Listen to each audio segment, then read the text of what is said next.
fire. It was a tire. They got it put out with extinguishers.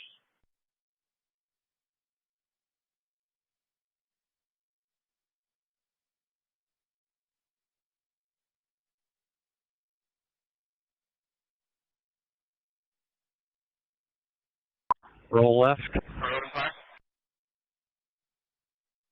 Code 120, 10-4. Pitch down. 13434 leopard at the 5-point station for a 2-year-old child inside of the vehicle. Tell you 190.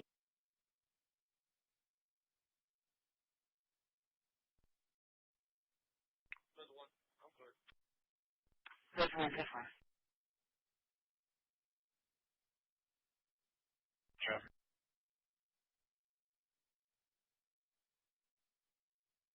Pitch.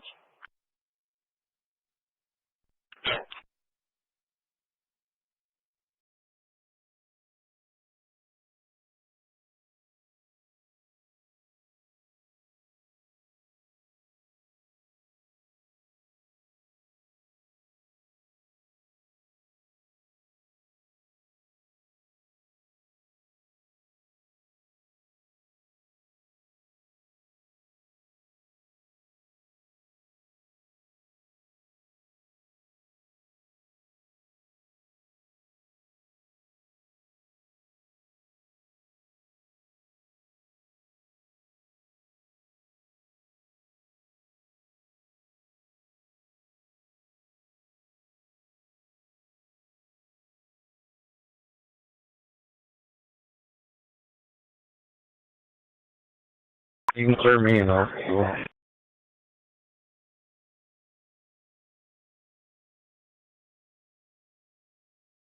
10-4.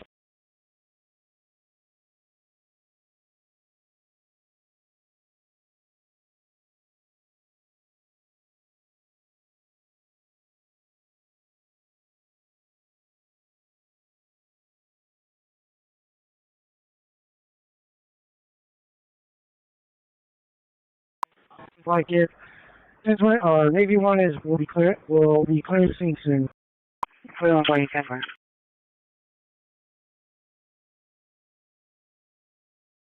49-10 left. I'll be on info. 49-10 last for 0238. 0238.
Kestrel's reading 6, gusting 9.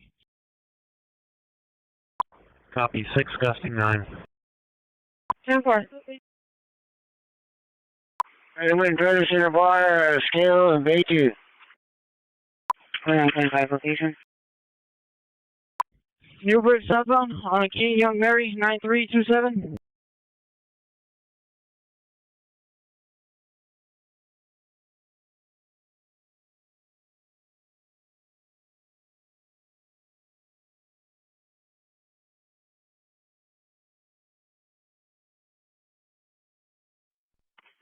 Location.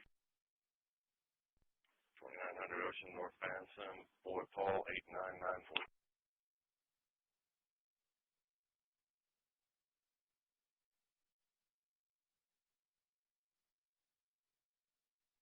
Ten four. 4925 traffic. 4925 location. Newbridge southbound on a King Young Mary 9327. 10-4. New Bridge on King Young Mary, 9327. Unit.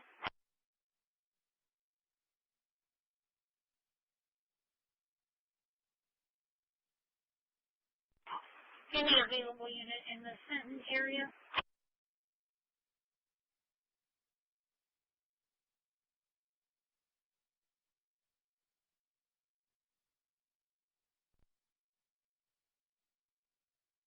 Three at the community center, 1301 East Fenton. So 2125, are you able to do a call back? The residents here standing never called police.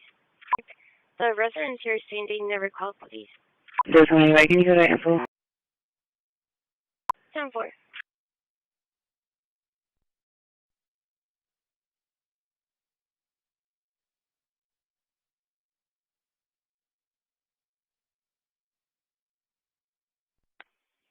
Northbound on the bridge, William George John 8778. 10-4. New Bridge on William George John 8778.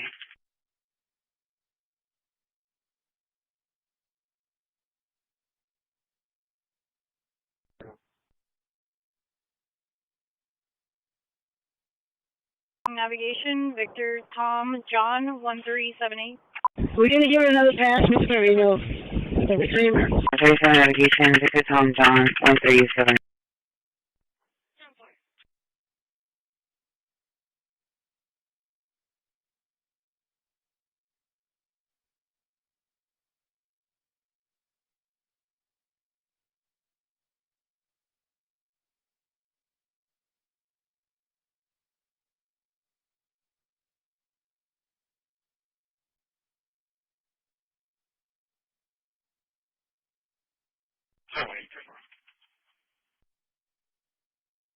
Level 230, level 260, being out to 1303 3rd Street, 1303 3rd Street.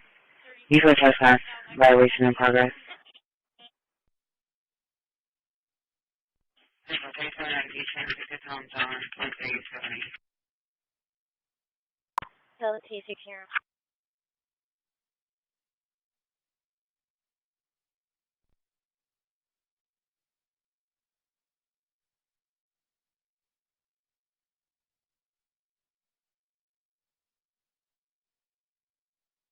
Zero two four four 0244.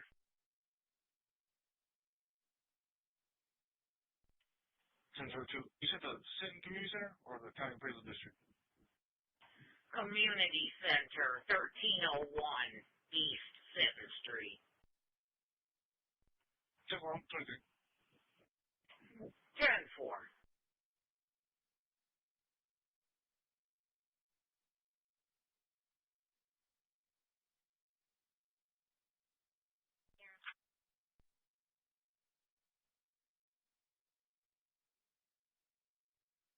Traffic.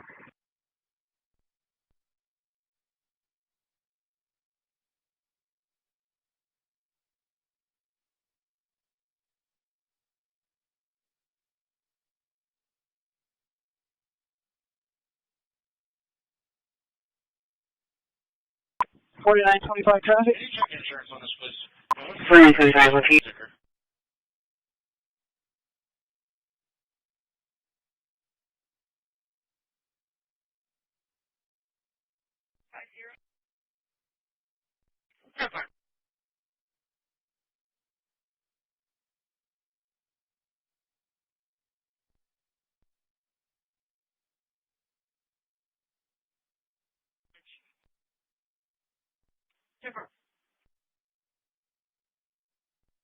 Just in time for lunch. 023. 4200 Cottage, John, San Henry, 4023. Males and a female from the courthouse to the jail. Any rides 917. One of those will be a new arrest and need copy information. 45, go ahead. Hey, Rodriguez, 210 of 1966. 10-4.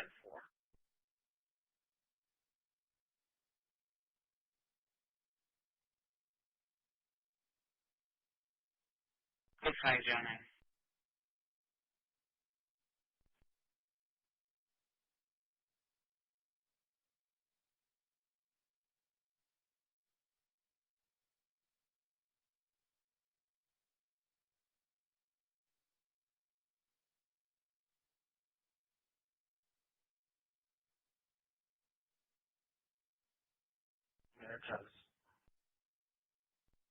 At Travis, so far.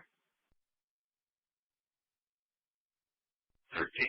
At 902 Buford, Unit 215, pressure of 6th and 7th Street, working off our dispatch at 1138. Yes, I'm going to be logging in, but I'm going to be on my way to building 5. 10-4.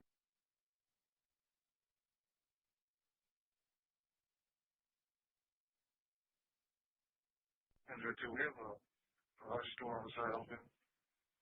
Here.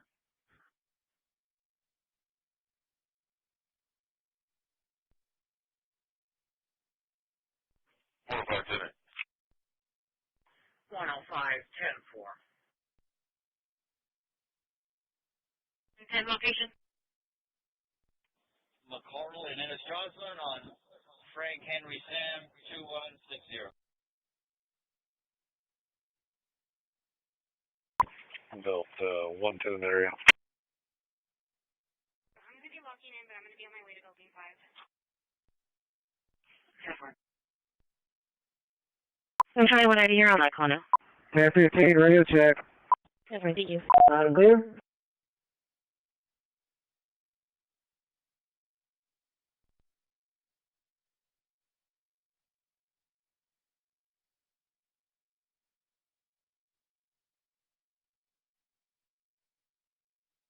Walmart, Black Love.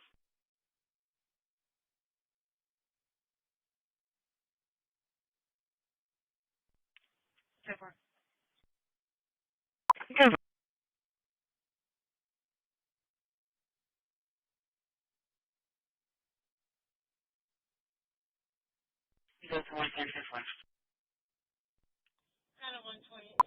9 just left here. 120-4. Go to 120, Broadway and Crossroads. Go to 120-4, Broadway and Crossroads.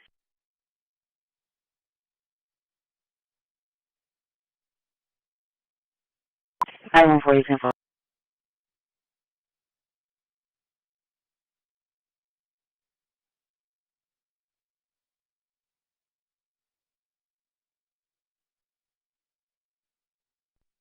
We're 125, 8-6.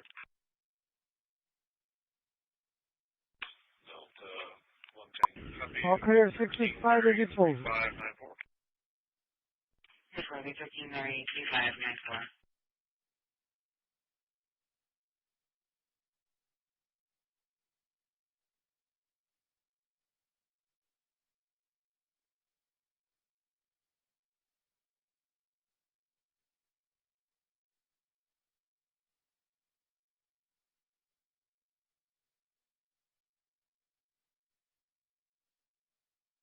Unit. I'm so sorry. Tell him we forgot. What time does he go out?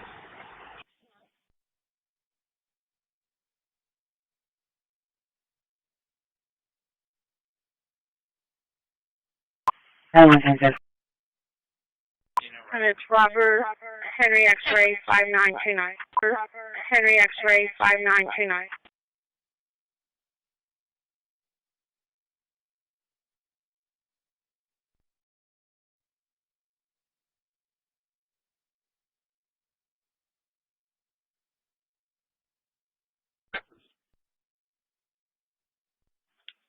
Your other static, you're readable.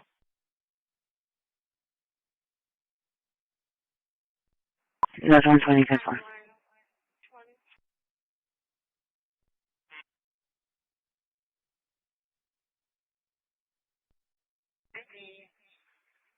Murphy USA gas station over the Walmart. 10-4.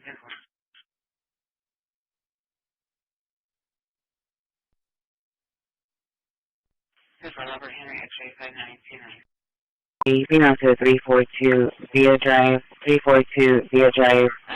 Before disturbance in progress. Contact Santiago Ramos.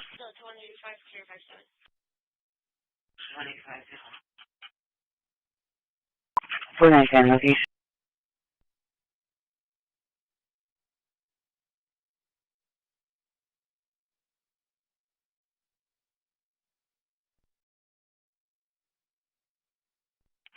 Corpus 250.260, be not to 11 Jojo Villarreal, 11 Jojo Villarreal, before an assist other.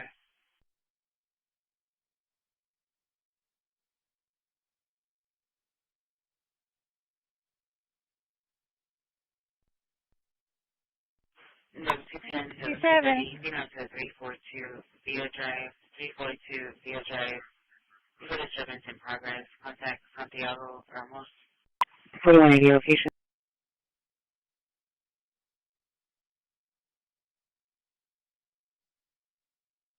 Officer. Northbound at Holly. Sam 0 X-ray 2336.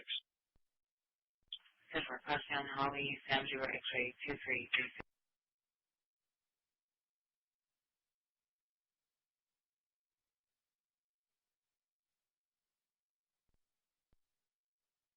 Grant to the sister-in-law, no weapons, no intoxication. Female currently inside the home.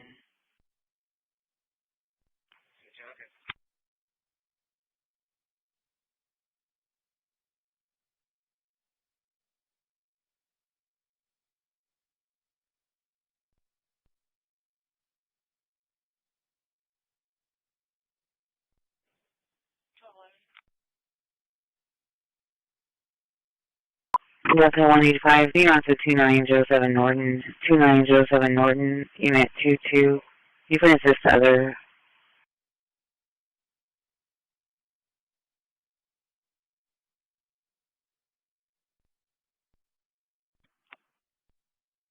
Yeah.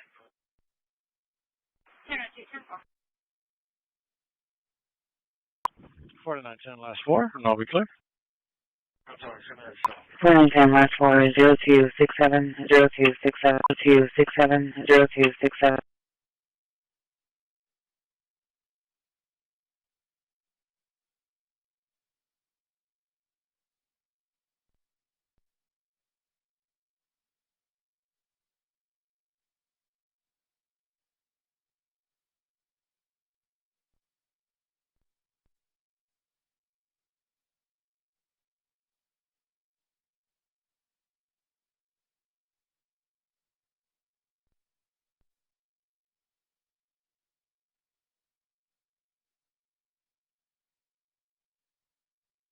Turn around.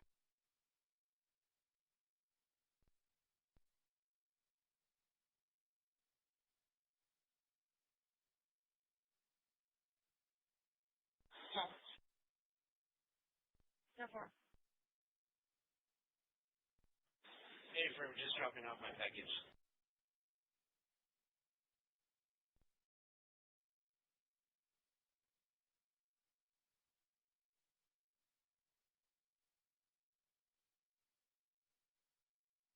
I'm out of last 1. So far.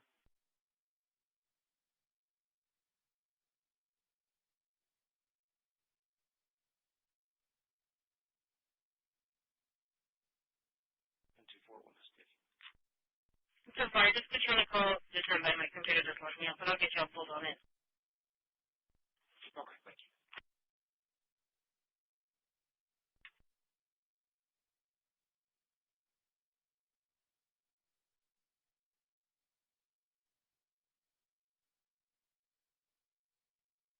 South Far, room 46 on quick.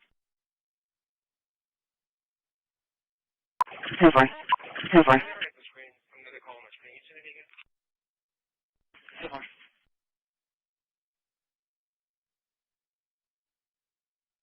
Tell me, comment. So far. 1196, traffic, seconding route.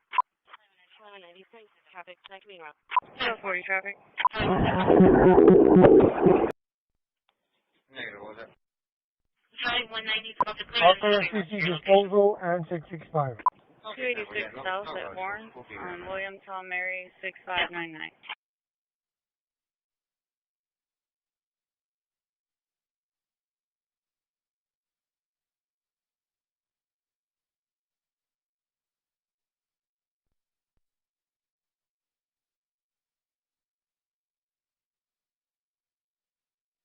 3718 Piazza Creek. And can I get a case number? DP12, case number will be 500050. DP12, case number will be 500050.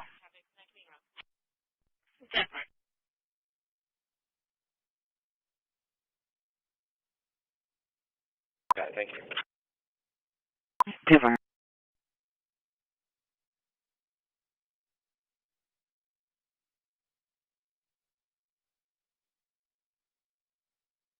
Fluid primary 6599.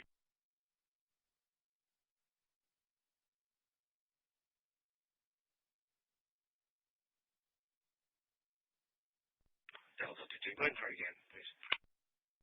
Delta 1010 DP12, case number will be 500050. Delta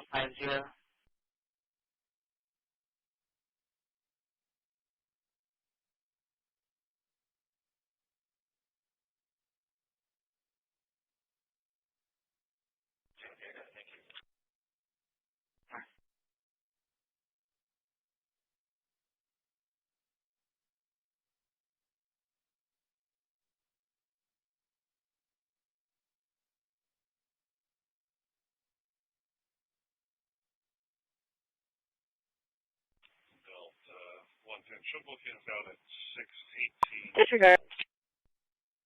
618 Nathan.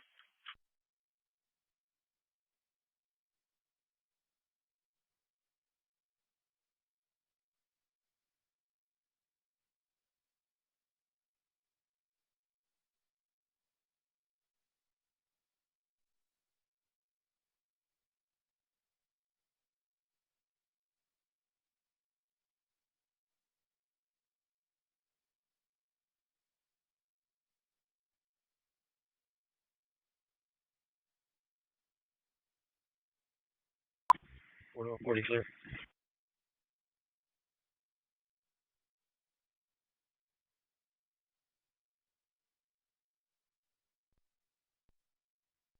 Disregard.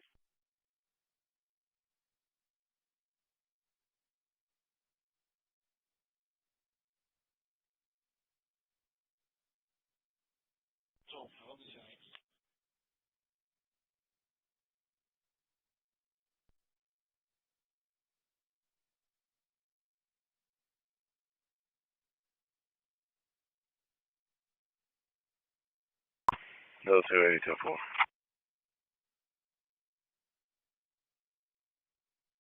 103. 103. 4146. 103. Myself and 106 be out at the St. Anthony's Religious Education Building.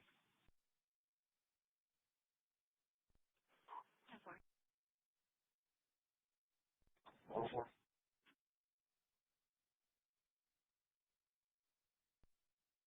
Show me your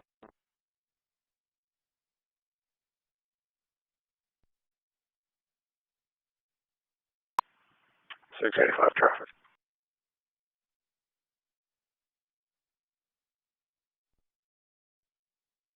1110, location. 1151. 1417 Horn, apartment 1385 B-Boy.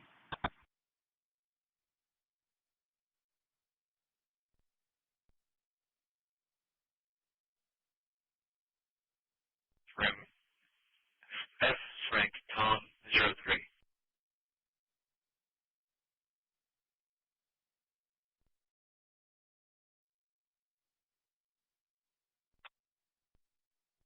William David Tabor 3870 2900 block of Ocean.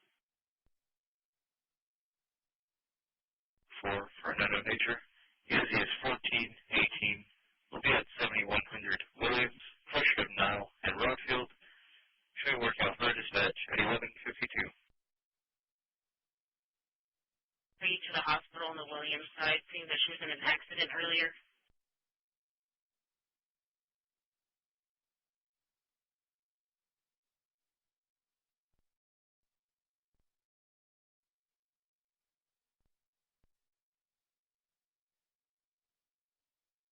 Any units available to clear for disturbance with a weapon, 13838, Exchequer, Patrol 1 and 2, 1154.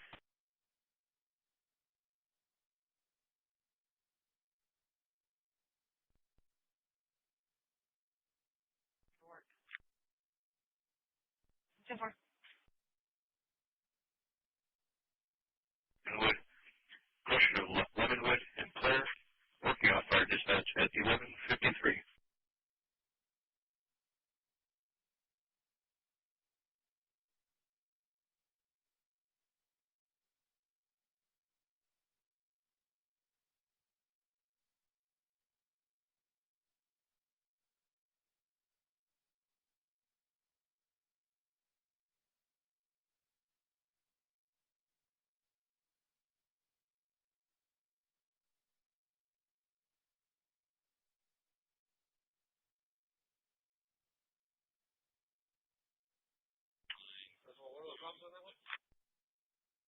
It was a disturbance between a male and his father-in-law. We got a second call advising the male is brandishing something, possibly a weapon.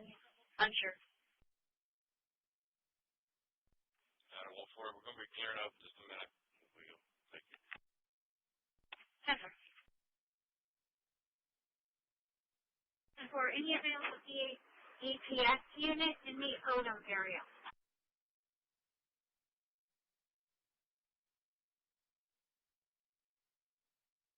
Sure, be back 4-5.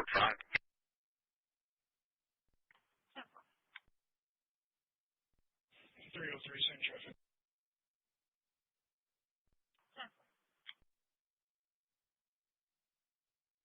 North up 77, you're looking for a silver Dodge. Not in the roadway. There are injuries at Macon EMS.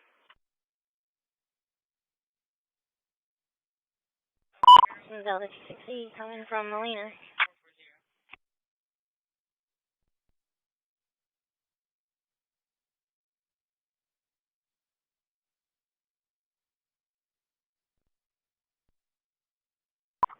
Perfect. So I turned on a lemming promotion. 4170, I'll take one more and I'm done. Sector 43 traffic.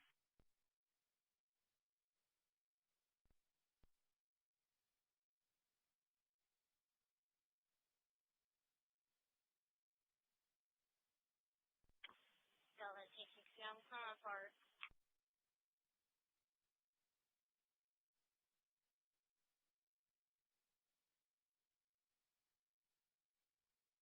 Show me how to act, Driscoll.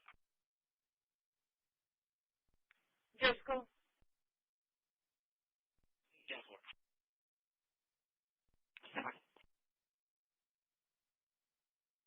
Pepper. So I turned on a lemming promotion. Lemon.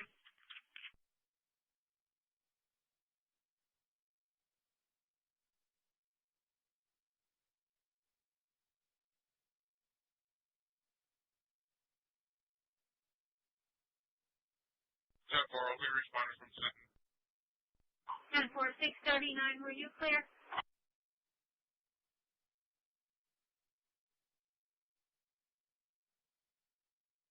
North of the interchange, 37 southbound north of the interchange of a crash.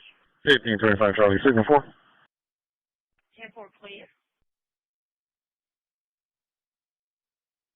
Southbound. Is it in the roadway?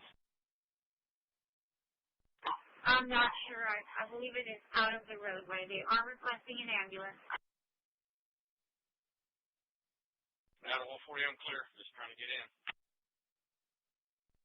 Okay.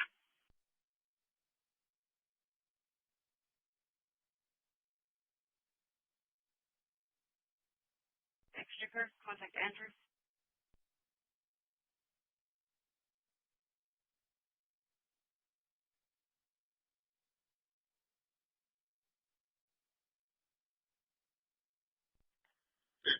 Charlie, signal 4. Thank you.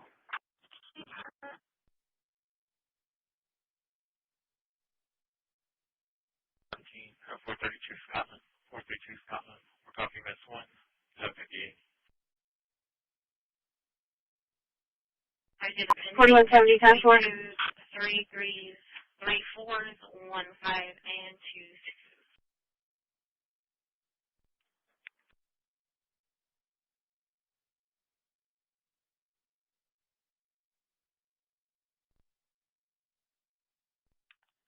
How do you read? Better. Alright, that's what, yeah. 4910 last 402870287 clear. Christi, 5, case number 5250455, 5250455.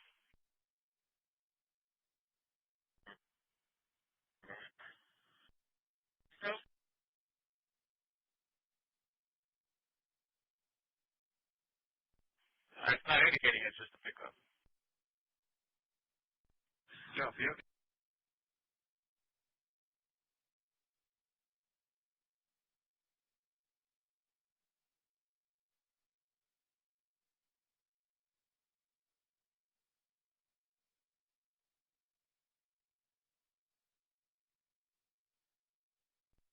Sorry, 185.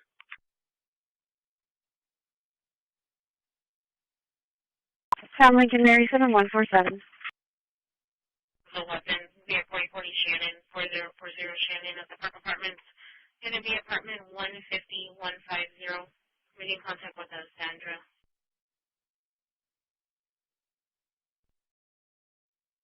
Did you advise start an in-house? Info, man.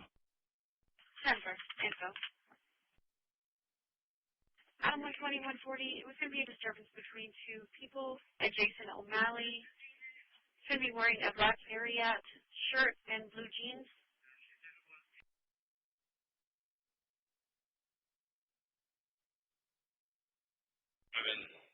Copy the plate, Sam Lincoln Mary 7147. Sam Lincoln Mary 7147.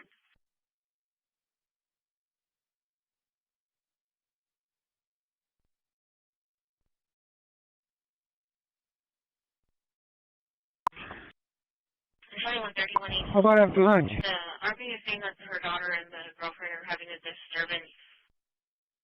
It's going to be This is a contact Esmeralda. from the Harbor Master's office. Dr. Greg. Get a tank at L.4.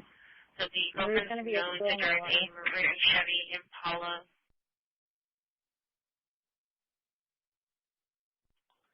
Maybe once in service available. Remember that little piece that, the strip that I left? I'll mill that also. I'm going to do one last pass. 5815 arriving. 164 tonight.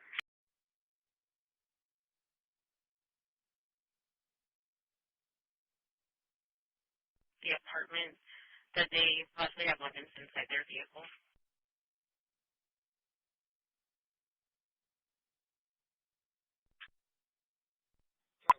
Adam 140, copy that plate, George Boy 2546.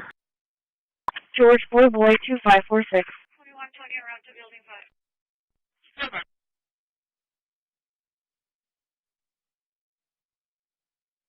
$680. 206, 35 with me, he's simple. 684. Any mileage? I'll be out with an individual on County Road 509. Okay. 684, 10-4.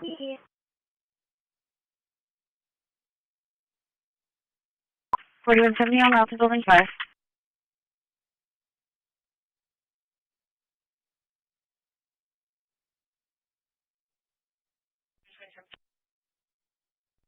One 27. Show me how to whip. 546.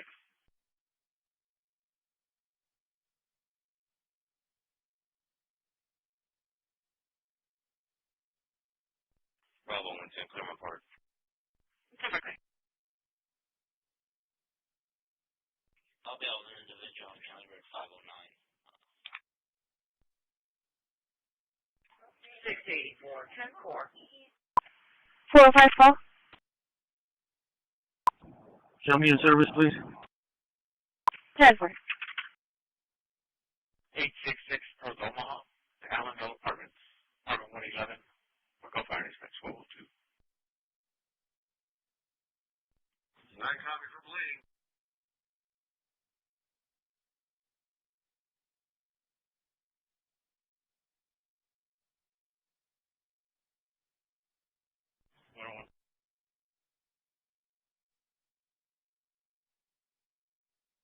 138, vamos a ver, Alameda.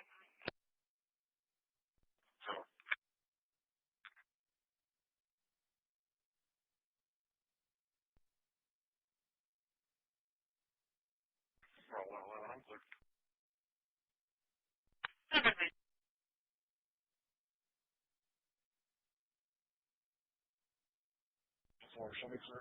Back to me.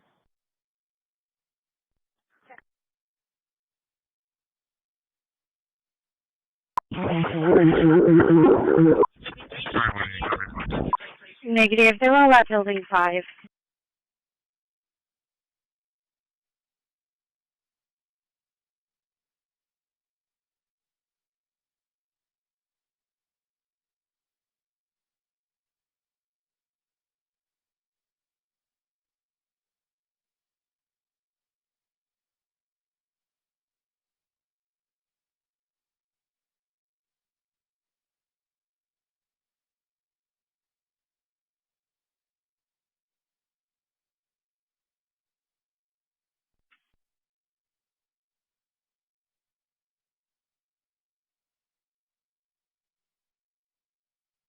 Ladder 2, Medic 2 for NBA. Uses 2006, site 37 southbound to right, 69 southbound, pursuant southbound right, 69 southbound. Or copy Medics 1 at 1204. For the EMS of 2100 Williams, engine 4 is out there, advise no PD needed. Fire EMS is going to be on 37 southbound, just north of 77.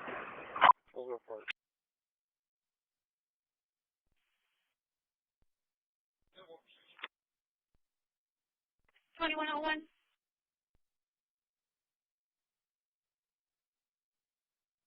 Lieutenant Hale, be advised to unit 1A rescue 1.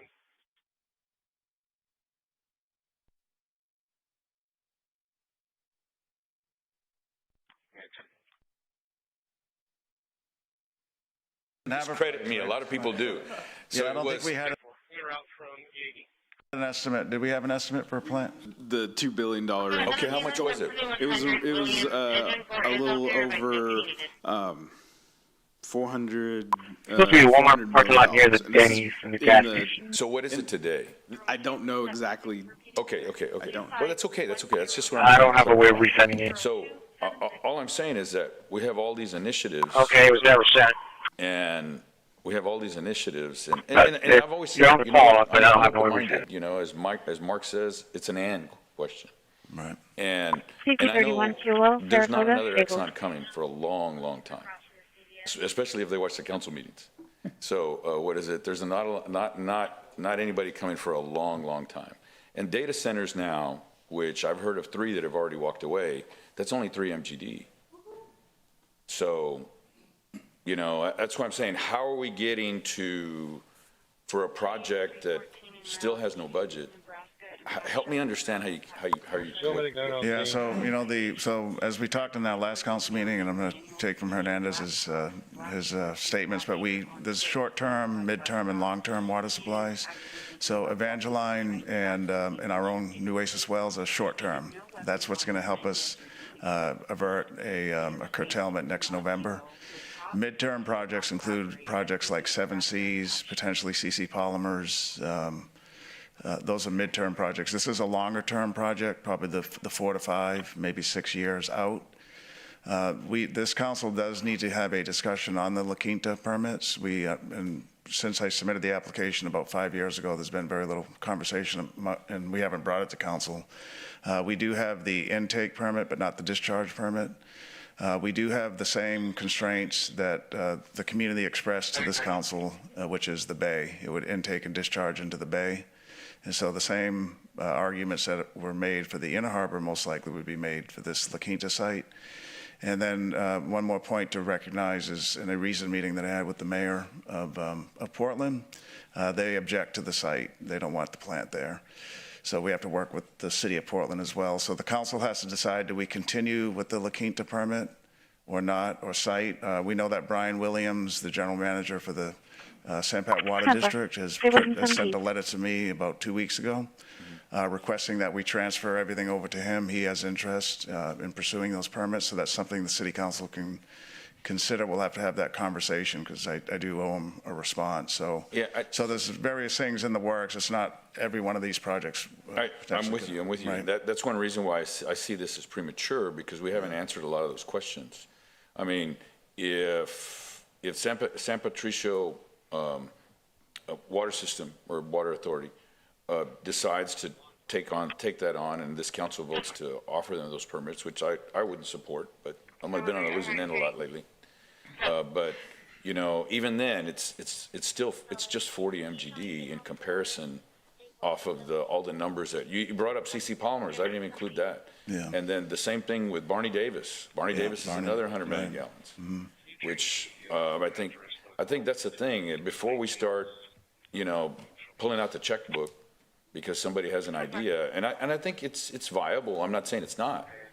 I just think that we're premature in moving forward, you know, so that's right. Yeah, let me just add to that, Councilman. So we're trying to, and it seems like in every one of our water and really most of our business, risk mitigation is something. So one of the risks here is that we could not have an opportunity to do a reservation for any of the water. There could be a big user, there could be an existing customer, there could be another city, another county up the road, up the distribution system, as Nick showed you. And it could be that we don't have the choice anymore, and that's a real risk that John Byram has talked to us about. So it's really this. If we were to do it sooner, it alleviates the risk that we can't do it at all, because other customers or other cities or other entities have bought the reservation fee, and we're no longer available. It's no longer available for us. You know what? I agree with you. Yeah. The thing is that there's still a lot of unanswered questions before we pull out $2.7 million. And then I don't know what $5.4 million is going to do as part of a reservation fee. It would probably go to engineering fees, but there's going to be a lot more than that. And then really the necessity, in my opinion, is in order to obtain financing, you have to have customers. And we're a big customer. So I think as a big customer, we're much more stronger negotiating power to be able to engage in that. And so I think this action is premature in any business, in any business transaction that we would move forward. It's something that's prudent. But okay, that's all I have. Okay, thank you. Thank you. We have Councilwoman. Number 17. Oh my gosh, thank you, Paxton. I'm sorry, Galen. She's on the telephone, and she'd like to speak. Councilwoman. There. Okay. Thank you, Mayor. For the presentation, and thank you, Peter, for that recap. We know the thing that we have promised the public is that we will take earnest effort in securing a long-term, feasible, sustainable, and viable water supply. We have sent numerous messages to our partners along the well sites that they are a priority to us as well, that their needs are a priority to us. This is the long-term, in my opinion, solution, because we cannot keep those wells at full capacity to perpetuity. We just can't. And so with the 24 from Evangeline, 74 from Mary Roads, and now the 50 that's proposed here, that gets us to 148. And that is just above what our summertime averages. That is just above what we currently use. So this is a pivotal project for the future. It's very important, and this site is happening. And we have watched this body, we have watched our organization come together, rally our partners, rally our stakeholders, and get behind projects and find ways to mitigate risk, overcome challenges, and make something successful. And this is our opportunity to do that now. This is the future. We've said that 100 times. Marine desal is the future for a long-term water supply. So this, to me, is a crucial project. And at 2.7, 2.8 million, what we're doing is we're claiming a part of that. We have all of this water around us, all of this water. As the city of Corpus Christi, as a leader and a regional water supplier, not to be included in a project that is going to be a huge piece of the puzzle of supplying water for not just our region, but the state. So this is a very important piece. And Peter, I know that we've talked about this a number of times, many times, and I truly appreciate that it's gotten to this agenda today, because you have put in a lot of work in this. Our CCW team has put a lot of work in this. There's some unknowns still, but we have a whole lot more knowns now than we did a few months ago, and it continues to move forward. And so I think, in fact, I know that we can rally together.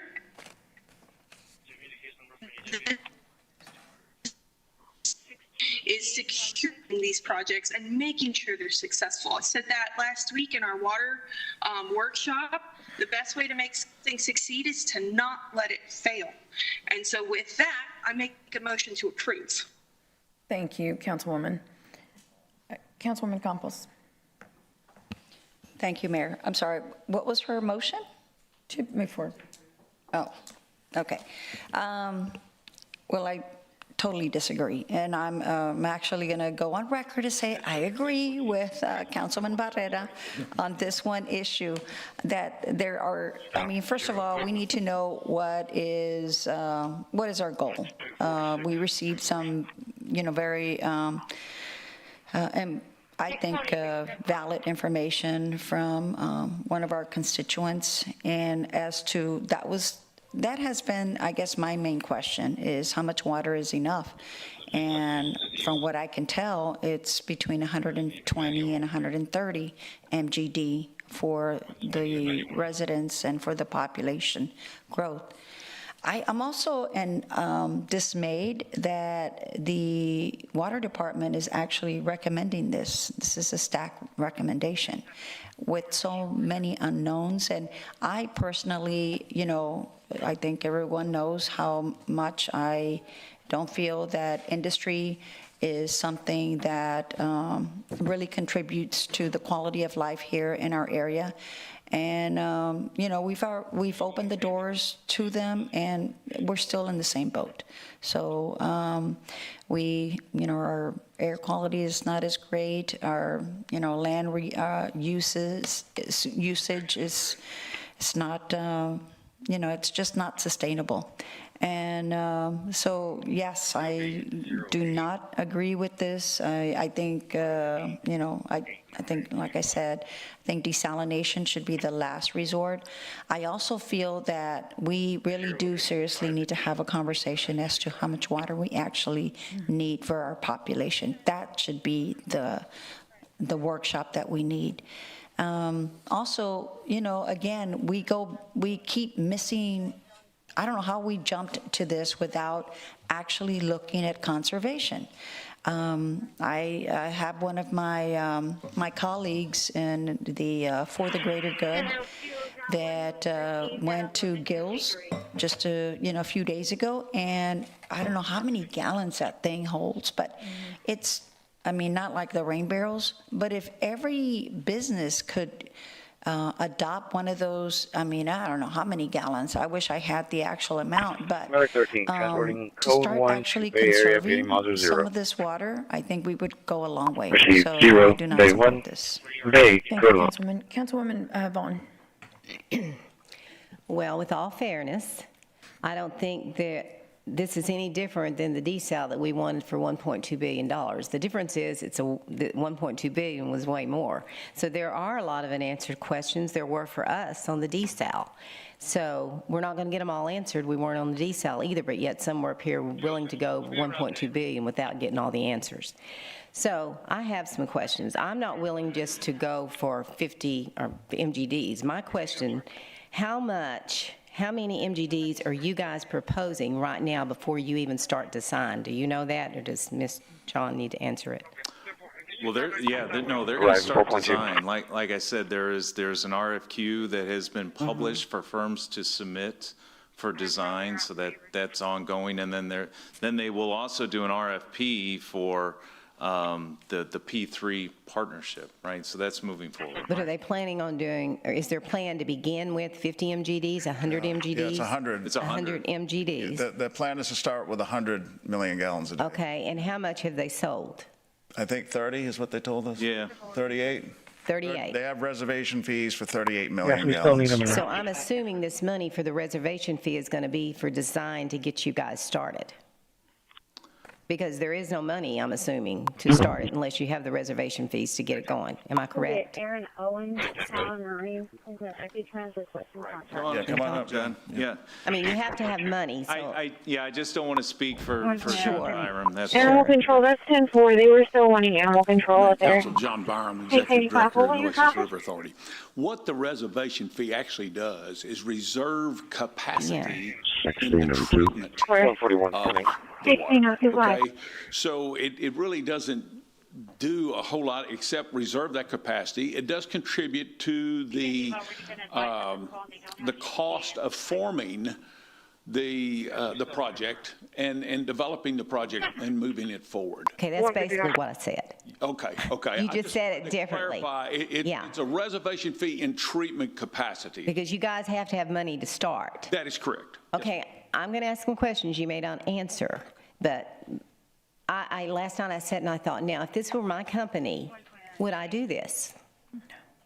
That was a big if for me. You know, I don't have a problem taking chances, but this is a big chance if something happens, it doesn't go because we don't get the money back. But it's not $1.2 billion either. So, have you got support from the state level that you think the state is going to come in here and help you? And you're talking about financing. Do you have an area, someone that you're going to get this financed with that you can share? 40665. We have talked to the Texas Water Development Board, and the Texas Water Development Board is very interested in helping us with the project. In fact, that's one of the reasons I can't give you a price today, because if we get a state development, a state participation loan, which now they call a board participation loan in the SWIFT fund is what it's called. If we get that, then that will offset some of the costs for 10 years. In other words, we're planning on installing an 84-inch line, which is a lot more capacity than we need today for this 100 MGD. So if we get that installed and the state agrees to participate, which they certainly were listening to us that day, and they say, yes, we are agreeing, you know, that we will listen and we will look at the application when it comes in, and they have to rate that with the other applications at the time. But if we get that state participation loan, then that offsets a lot of the costs for 10 years, where the rate base can be built up. And it may be built up to, the revenues from this could go to 150 or 200 MGD at that point in time to help offset that cost. So that's one of the reasons that we can't really say what the final cost is today, and we don't want to have to say a number today and come back at a later date and say it's not true. But I will say this: we have built in many safeguards, many measures into our plan to control cost. One of those is when the P3 partners secured and they started designing the plant, when they get to 60%, then they have to go through a procurement process for the construction of that facility so that we will know exactly what that facility is going to cost at that point in time. There won't be any other haggling after that point. We will know, and we will set a water pricing agreement based on that cost at that point. Okay, and the 30 MGDs that you have sold, can you tell me this? Is it in this area that you sold it? Is it up further in Texas? It's up further. It's up further in because we have agreed with the city manager not to go in and poach customers. That's good. We don't want to do that. We haven't talked to anybody in this area. We don't want to talk to people in this area until the water provider in the area, the regional in the area, has made their decision.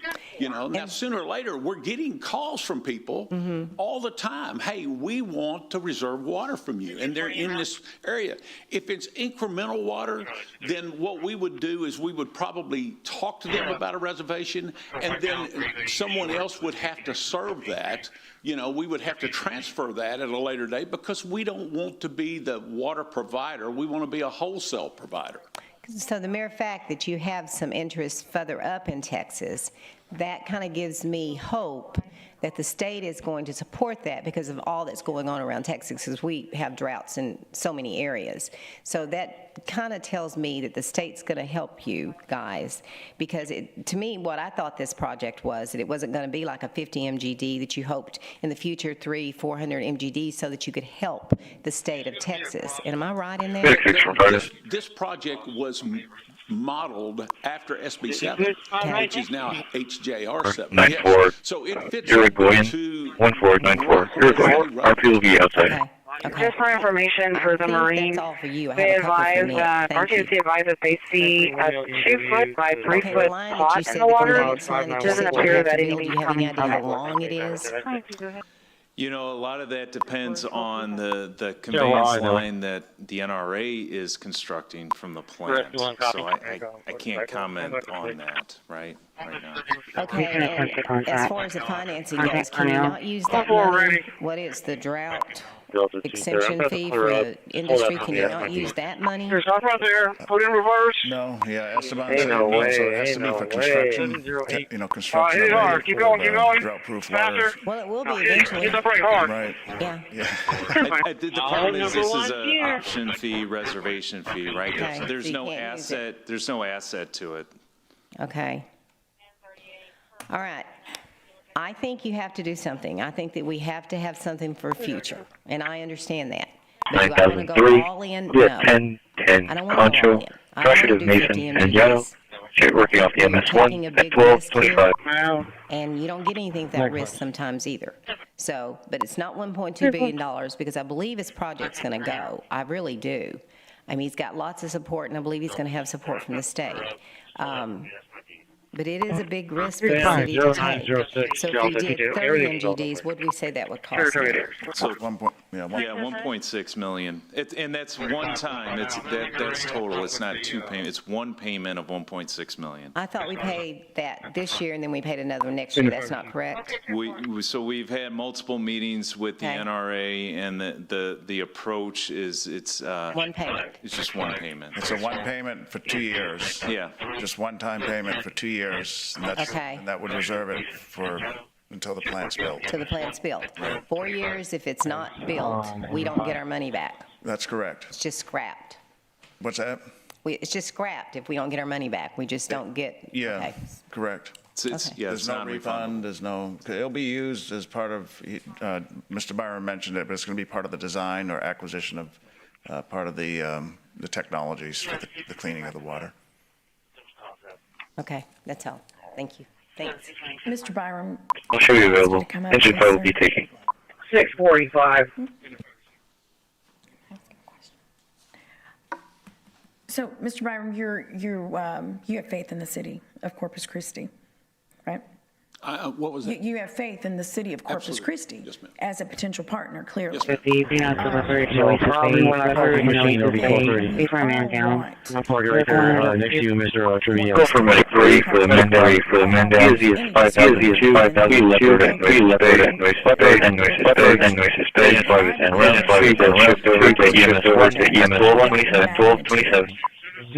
Is probably 7 years away from what I've been told in terms of building that and having it actually be operational.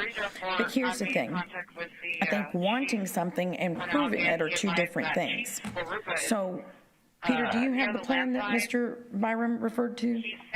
I would imagine. The plan? Yes. What plan?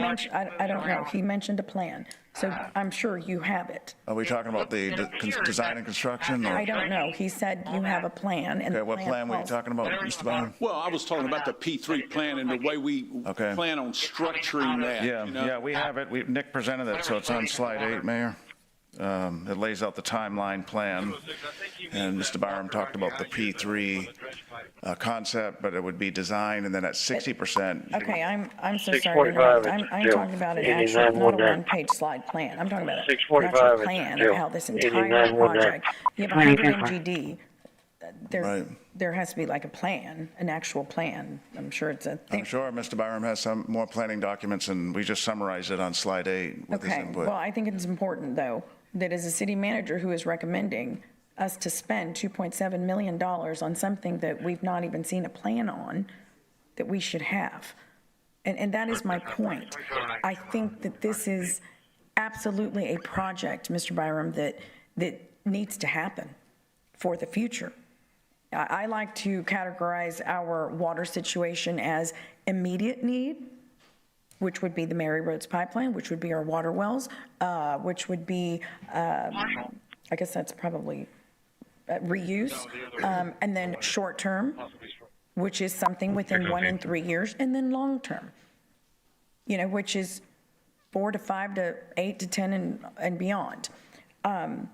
And I think this falls in the third category, and I think it's extremely important that we plan for that. But I'm very uncomfortable not knowing, Peter, you as a city manager know what's in this slide. Right. And we had meetings, you and I did with Mr. Byram, and I appreciate that. But I don't see that we have more information that we should in order to make a decision like this. And I understand we want a reservation, we want to make sure we're not left out, but you're talking about $2.7 million. And the biggest part of this, and y'all wrote it here, water rates are unknown.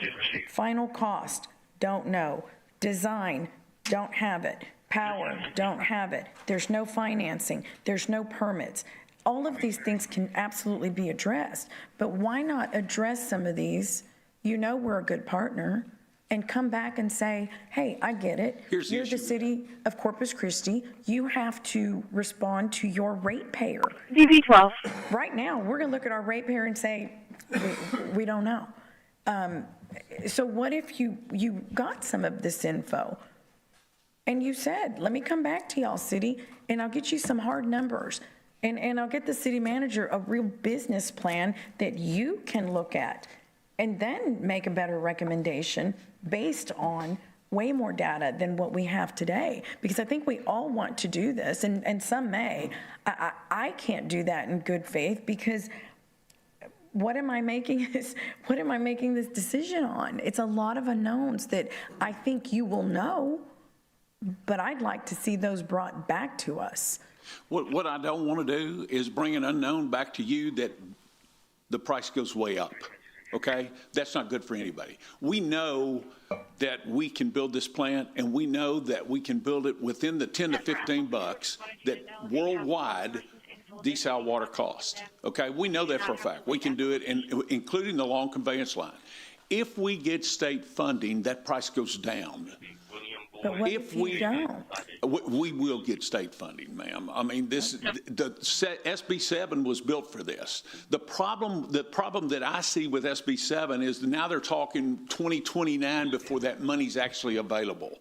So what we would probably end up doing is phasing the conveyance portion of this so that we get the southern basin down here filled and move forward. We're hearing from your customers on a daily basis. They're calling us wanting water, and we're telling them, no, we can't serve you with water. And the reason we do that is because I'm making a commitment to this man, and I plan on honoring that commitment to a certain point. But somebody's got to get these folks some water, ma'am. And that's what we are dealing with. And we know for a fact that the number of people that are calling us wanting water now has increased 3-4-fold just in the last 2 weeks. So this plant is going to be made. The 100 million gallons is going to be reserved. We had talked with the city of Corpus Christi, which is the largest city in our basin, somebody we want to partner with. And I said it before and I'll say it again, it would be a shame to run an 84-inch line and right through this and no one get any water from this basin, this part of the basin. It would be sad. I understand. Thank you. Councilman Roy. Mayor, can I just add one thing for the record? So we have been very clear that we don't have a lot of business details on this. That's been clear since day one, and Byram in his presentation to council a few weeks ago said the same thing. So I just want the record to know that we know that. I know there's not a lot of business detail. But as Mr. Byram just said, there are people calling him. One of the cities I visited with in San Pat County told me they're one of our customers today indirectly, they're looking at buying a reservation fee. And so we could have customers leave and go to some other water entity or directly to the plant. So the business deal here is that we spend ratepayer money. It's not taxpayer money. It's ratepayer money to potentially have a long-term water supply. There's a lot of risks. There's a lot of unknowns. But what we do know, at 36 million gallons already reserved, well north of here, and more calls coming in every day to NRA, we could miss that opportunity. And I would hate to be the city manager who helped in that, miss that opportunity, when one day there's a huge pipe going past Corpus Christi up north selling water, and people look out the window and say, why didn't the city get into this business with the NRA? So that's why we're recommending it. We know there's risk. We know there's not a lot of information. We professionally think it's a good risk to take. And it buys us a partnership with the NRA that's been around since 1935. Well, what I am saying, though, Peter, is why not get a little more, not a little, a lot more information. Yeah. I don't think that is, I do not believe that is too much to ask. I really do not. The answer is, if somebody else calls John up tomorrow, Mr. Byram, and says we want 50 MGD, then that's it. He's not calling us back. And that could happen. He just told us that. It could be that somebody else north of here or in this region says, I'll give you 2.7 million for 50 million in reservations, and then we're out. And we don't know, and he'll have to explain it, but that's the business model that he presented to us. We didn't make it up. The city didn't make it up. That's his business model, the NRA's business model. We respect that, and that's the choice we make. Either we do it or we don't, but if we don't, then we could miss out. Right, but then, of course, this is a long-term solution, and as the council member mentioned, we have permits for another long-term solution kind of sitting in the shadows. I know we need to talk about that, but that's also out there. Again, Peter, it is the people sitting on this dais that are going to answer to the people sitting out there. You're not going to have to. We're going to have to say, I will too. Well, you're not. We are. And we're going to have to tell them, here's what your rate is. We don't know. It's because what you just said is going to be repeated. There's a lot of risk. We don't know, but we think you should do it anyway. And if that's your stance, I respect it. But I think that Mr. Byram absolutely can get us more information, bring it back. You know we're going to be a good partner, and then we can make a better decision based on that. Councilman Roy. You know, when you look at the parallels that are here as far as, and you look at the Inner Harbor, the information that we had and collected with the Inner Harbor, the studies, the permits, all the things that was done to try to relieve the unknown and get as much information as we could so that we could have a conversation with our ratepayers and the community. And so we went along, and as you know, the Inner Harbor hit a brick wall. And that brick wall was primarily over the fact that we couldn't really get a really good answer on the cost and the comfort and where the crux of the issue was, do you go to the 30 to the 60% and then hope that maybe the cost levels out, or do you take in consideration that when Hewitt and others talked about, well, really the cost is going to be 1.2, maybe 1.5. I've even heard as much as 1.8. And so we had to make a decision. Now, we're looking at a situation where we don't have a lot of information. And I do think it's ironic that we have a lot more. I think it's fair to say at this point in time that when you take a look at what we were doing in terms of information and the studies and everything that went into the Inner Harbor, we definitely had more information. And I think it's ironic that we have council members that are willing to go forward in this environment with less information and talk about our long-term needs, because they're both long-term projects. So now we're at a point, but I think the thing that probably rubs me the worst on this is that when you look at page number 9, the NRA basically says that they may terminate within the first 2 years. The port may terminate if construction does not happen within 4 years. But yet, they have the gall and the nerve to sit there and put us under a contract that says you put the money up and we don't get our money back during any time. Who enters an agreement like that? If I'm a business person, I'm not going to enter an agreement like that. You can get your money back. The port can get their money back at a certain point in time, but you won't give me my money back? That's a no-go for me. At 30 million MGD, at 50 million MGD, or 100 MGD. If you want a level playing field, you put us all on a level playing field. And I don't care what the explanation is. That's pretty simple. That's all I got. Thank you, Councilman. Councilman Hernandez. Thank you, Mayor. You know, a lot of this has to do with conveyance, right?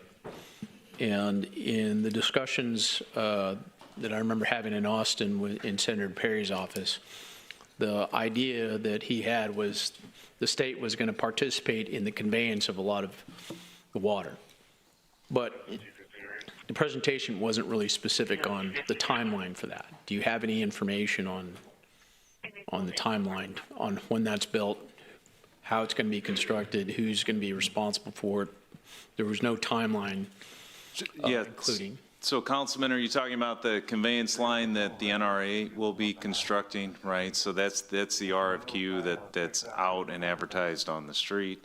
I can let John come up and answer specific questions, but I do want to reiterate, you know, once that line is in design, then we will coordinate with them to better design our portion. Page 10 right up on the presentation. Dispatch, you have traffic for FMO1? Yeah, so page 10, here we go. So that's the pipeline. Questions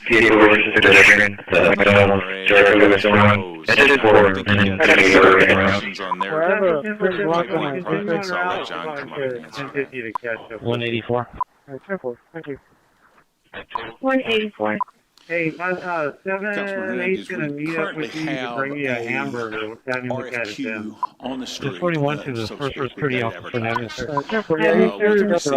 Later this month. I'm not sure the exact date as I stand here, but it is for the design of the pipeline. Okay, what we hope to do is have that pipeline in 4 different segments, and then a pump station segment, so that all the pump stations are the same and all the pipeline design are pretty much the same. 206. So we will take that. We will receive those RFQs, submittals on those RFQs sometime later this month. Can you copy it, please? By the first of the year, we hope to have those under contract, selected and under contract. We'll take those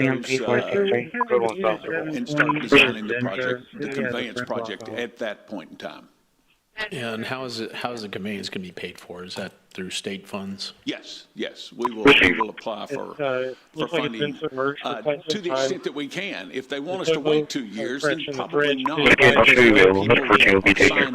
can't wait 2 years, 2 additional years for water for us to wait for funding. So we would probably go to the private market with some of that funding. But we do not hear it leaking at this time. The same criteria that the state uses, so that we can go back and wait. South Commercial. I'll be showing you the number 14 will be taking your call. We'll concern that you have 2 different projects here, right? Yes, we have a vehicle with pedestrian at the McDonald's on Saratoga and Cimarron. Therefore, it's just that we arrived at 14 is in the with our folks that deal with Mary Road's pipeline and look at some lessons learned associated with that. If you get that to that point. With this contract, what does this obligate us to? For the reservation fee, if we reserve 50 million gallons a day, are we obligated to take all 50 million gallons of that? There will be a contract presented to you at a future date that will require you to contract with us for the purchase of that 50 million gallons on an annual basis. Yes, sir. Yeah, Councilman, the reservation fee at 50 million or any of the millions presented doesn't make us have to buy it in the future. Okay, so the reservations are what we're willing to risk for the maximum amount of whatever water we want to get. Right, it's just saying they'll reserve that much for us. Okay, so Peter, to Councilwoman Campos's and concerns about how much water we need. Have we had a projection of what kind of water we need during that time frame? Taking into consideration some of the projects that we're doing. Yeah, we do. Of herself and another man inside the RV. Region end planning, part of our own modeling. One thing that you and I have talked about, and we talked about it at the dais here, is that 70 million gallons of water used to come from our 2 western reservoirs, which are today at 12% and drying up every hour. So if we just, without giving you a big presentation, which we will be doing, we almost need 70 million gallons to replace, I should say, western reservoirs that aren't performing. That's just a simple takeaway, but we're going to show. Okay, so this might be an exercise that we need to go through in terms of communicating this to the public about how much water we need to avoid curtailment, right? How much water we need to start watering the grass again, yeah, and how much water we need to start growing again. Correct. Okay, so you have some various points of how much water, and then you line up the projects with the water need. Correct. Right, as to how much water from this particular project, that particular project, and line it up. I can tell you from my perspective, I don't know what that is. Right. Lining all that up. Yeah, I can probably go and do pull all the information that we have, but in terms of having it lined out, right. And some of those projects may not work. Right? We may not be able to buy the CC polymers. Right. We may not be able to, the time frame for some of these projects may not hit. We originally started talking about 30 million gallons a day with South Texas Water Authority, but then it went down to 10 or 13 actually. Correct. Right, so we want to have some, aspect of what that is. Show me 1717 Whiting, William King, William 3463. And I understand you have, 30 million gallons currently reserved right now? 38 million gallons? Yeah, and, to the response of who would do that, there are some folks that have already signed up for that. There's others that are ready to sign up for that, some of which are either indirect or direct customers of the CCW at this point in time. So we wanted to appear and Peter and Nick, we wanted to give the city time to look at this. We've been talking for a good while about this. 2240 actually continue back up 278. Probably you can slow down. I don't know what other information. We built a lot of things into our plan to keep costs under control. The developer of our project can be a contractor, but if he's a contractor, he's not guaranteed to construct the plant because he may not be low bid on that plant. And, those kind of things we're building in. We learn as we go. Mary Roads, we participated in Mary Roads. It was a triangle. It was the Port of Corpus Christi, the City of Corpus Christi, and the NRA that put Mary Roads in, originally. Call for letter two. So, letter two. We want to try to do that again, make the triangle work again, and offer you folks water. Okay, so, I have to say, I wish we had more leadership in this, but we chose not to do that on our end by vote of council. So here we are. I do want to I do ask Peter, have we had this conversation with our customers? Obviously, one of the issues that we had previously is that we weren't really including them in the discussions for the decision making for the cost of some of these projects. 57 Boulevard, Unit Charlie, C1. C1. Municipal Water District. Have we talked to South Texas Water Authority? Have we talked to Mathis, Beeville about some of these projects that we're trying to get online and what the cost structure is going to be? So, yeah, Councilman, I can absolutely answer that. So we have. I mean, we have meetings with those entities frequently. They're regularly scheduled meetings. And all of those entities have the same access to the updates that CCW provides on a weekly basis. And of course, like the workshop on Friday. Okay. They're aware of all that as well. So have you taken a poll of our customers and see if they want us to participate in the Harbor Island project? No, we have not taken a poll of our customers. Have you asked them? Right. Do you want to obligate ourselves to this so that, because they'll be on the hook as well? They are aware of all of our efforts in terms of water supply, all of our efforts in all of those details that we went through in depth on Friday and that we do every week in the planning memo. They were aware of that. And it's been made very clear that we are pursuing both short-term water. Please stay will be informant Charlie 1 C1. Go ahead. You know, what we're looking for is participation in buying from our customers. In terms of what we're doing. You know, we're making unilateral decisions for, multiple organizations because we're the regional water supplier. Now, I want to make sure we have buy-in on some of these things. Okay, I'll show you available. A little premature in terms of us moving forward with this. Because I don't, I want to make sure that they fully understand the risks and rewards associated with moving forward. Now, I don't want to have a vote and then it go up or down one way or the other, and then we have to come back and revisit it. So maybe we postpone this for another week. Yeah, Councilman, we do have a meeting Thursday, Esteban, it's one of our regularly scheduled meetings with all our regional partners. There's about 30 plus entities, so we could be more specific.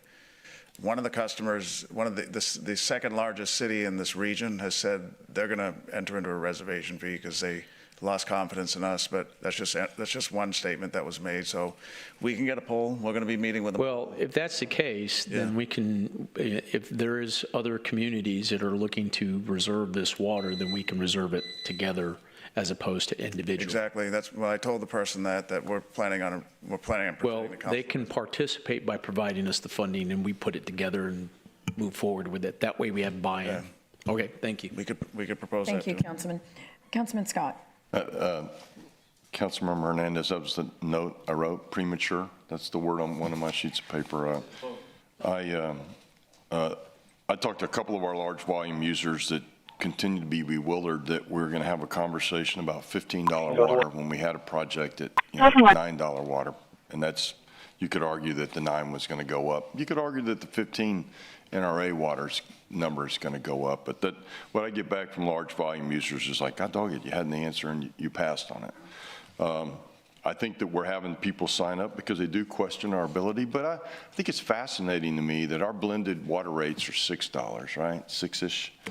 And if the harbor comes in at 15, it just would be fascinating to me that a customer of ours would move from $6 water to $15 water. So I question the reality of eventually someone moving, off of us into the NRA system. Now, I guess if you thought it through, you would go, well, but if we're going to add other water supplies, our number's going to go up to 8. I don't know.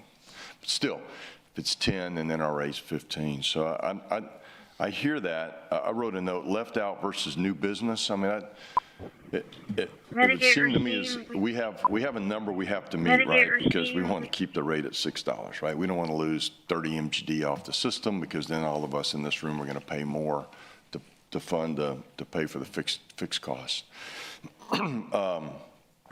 But if somebody else wants to come along and pay, $15 water and build to do whatever, if they want to bring new jobs to Corpus Christi, who am I to argue?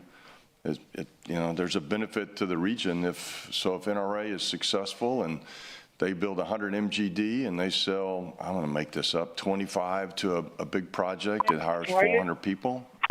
I think that's awesome, and that is, so the new growth is not an issue to me, right? So we don't want to miss out on the new growth. Well, I guess I might be okay with that. I don't want to be locked down and lose 30 MGD, and I get that. But with Canada, again, going from $6 to $15 water, I'm guessing they don't actually leave us.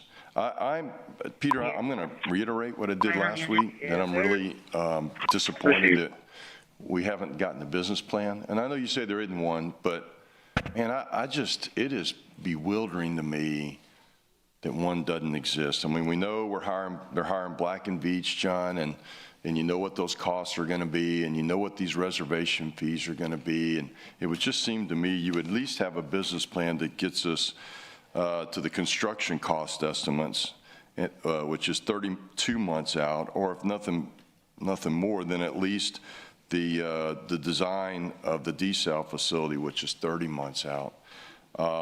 I think the NRA is fantastic, and I've enjoyed, and I hope I continue to enjoy working with you guys in the Regional Water Planning Group. I'm thankful for your existence in getting the Mary Rose pipeline. It is difficult for me to support giving $2.7 million that's non-refundable without a plan in front of me that shows that they're going to get to the end and get the project done. So that's why, in my best case scenario, I say it's premature. I'm actually a little more agitated than that, but I think my allergies are keeping me from expressing that. So I'm just going to go with, I think it's premature, and this should be a conversation at a later date. Thank you, Councilman. Councilwoman Vaughn. I'm a little agitated too, because I sit here and I listen to this and I think, what hypocrites? I'm sorry.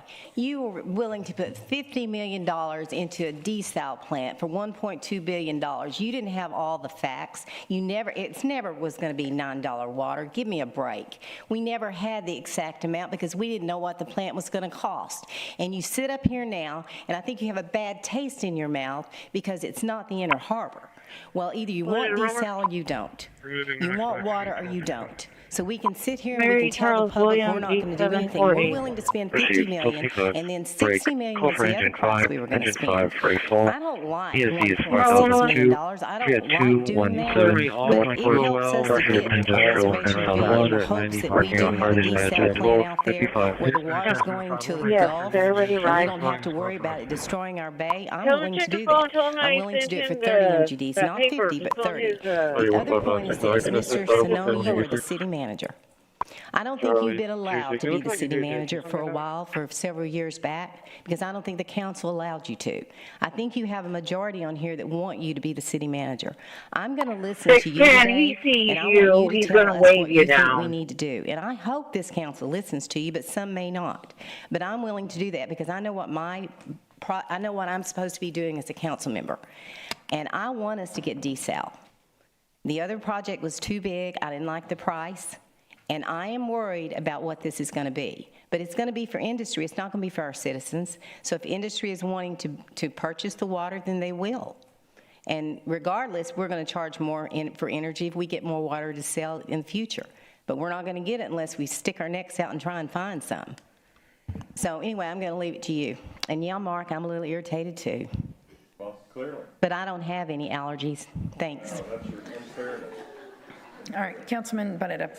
They fell off. They came from the bottom. 3062 to dispatch. I'm trying to reach you by line. Do we have any contracts, and I know the answer to this, but I just kind of want you to clarify.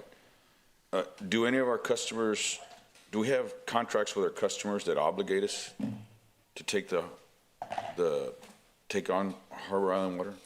That obligate this proposal? In other words, I mean, we've only got one take or pay contract, right? Right. I mean, we've got. That's correct. There's two, Councilman. There's one indirectly through intersection 81 and 36. That water district. They get the water from us. So right. We have two take-or-pay contracts. However, we are in these next 3 months going to be working with the large volume users to develop contracts with them. So there's some guarantee. It won't be take-or-pay potentially, but some guarantee they'll continue to buy our water for a period of time. And they've discussed that with me, but I'm just wondering. The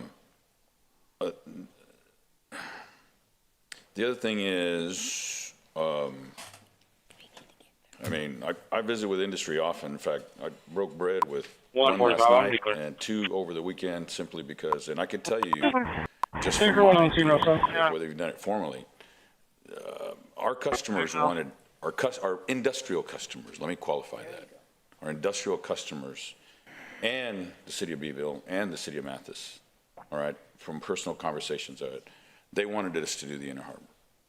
All right, so now we're going to take the time out. We're listening. We didn't listen to them before as a council, and that's okay. Like I said, I was on the losing end, and I'm okay. Actually not, but I got to live with it. Now, so we discussed it with them, and they're our customers, and so much so that Sampat Water Authority wanted us to pursue this. They were very supportive of the Inner Harbor. So now we've got this other option that doesn't have the level of certainty. And then what was explained to me by the plant managers is that the Inner Harbor, and I'm not trying to litigate that, I'm just saying is that it provided certainty for them to get to the finish line. All right? With the point that we would get, it gets us gives them certainty that in 3 years, they just need to limp across for 3 years.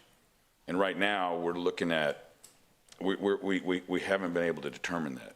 So I just want to do that to make clarification. I mean, as I said, I'm not discouraging this project. I just think it's premature for us to invest in it.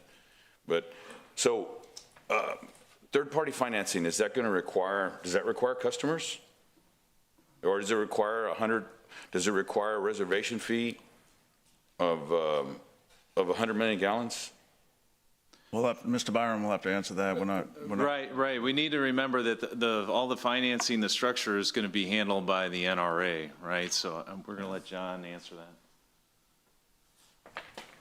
Could you repeat that question? So, I'm sorry. In order for you to get private equity financing, obviously there has to be some business plan, as Mark speaks of. So typically that involves customers.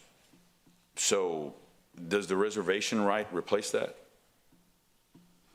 The reservation right replace. If you have 100, it represents the customers. It represents. It represents the customers, and we've got 38 sold now.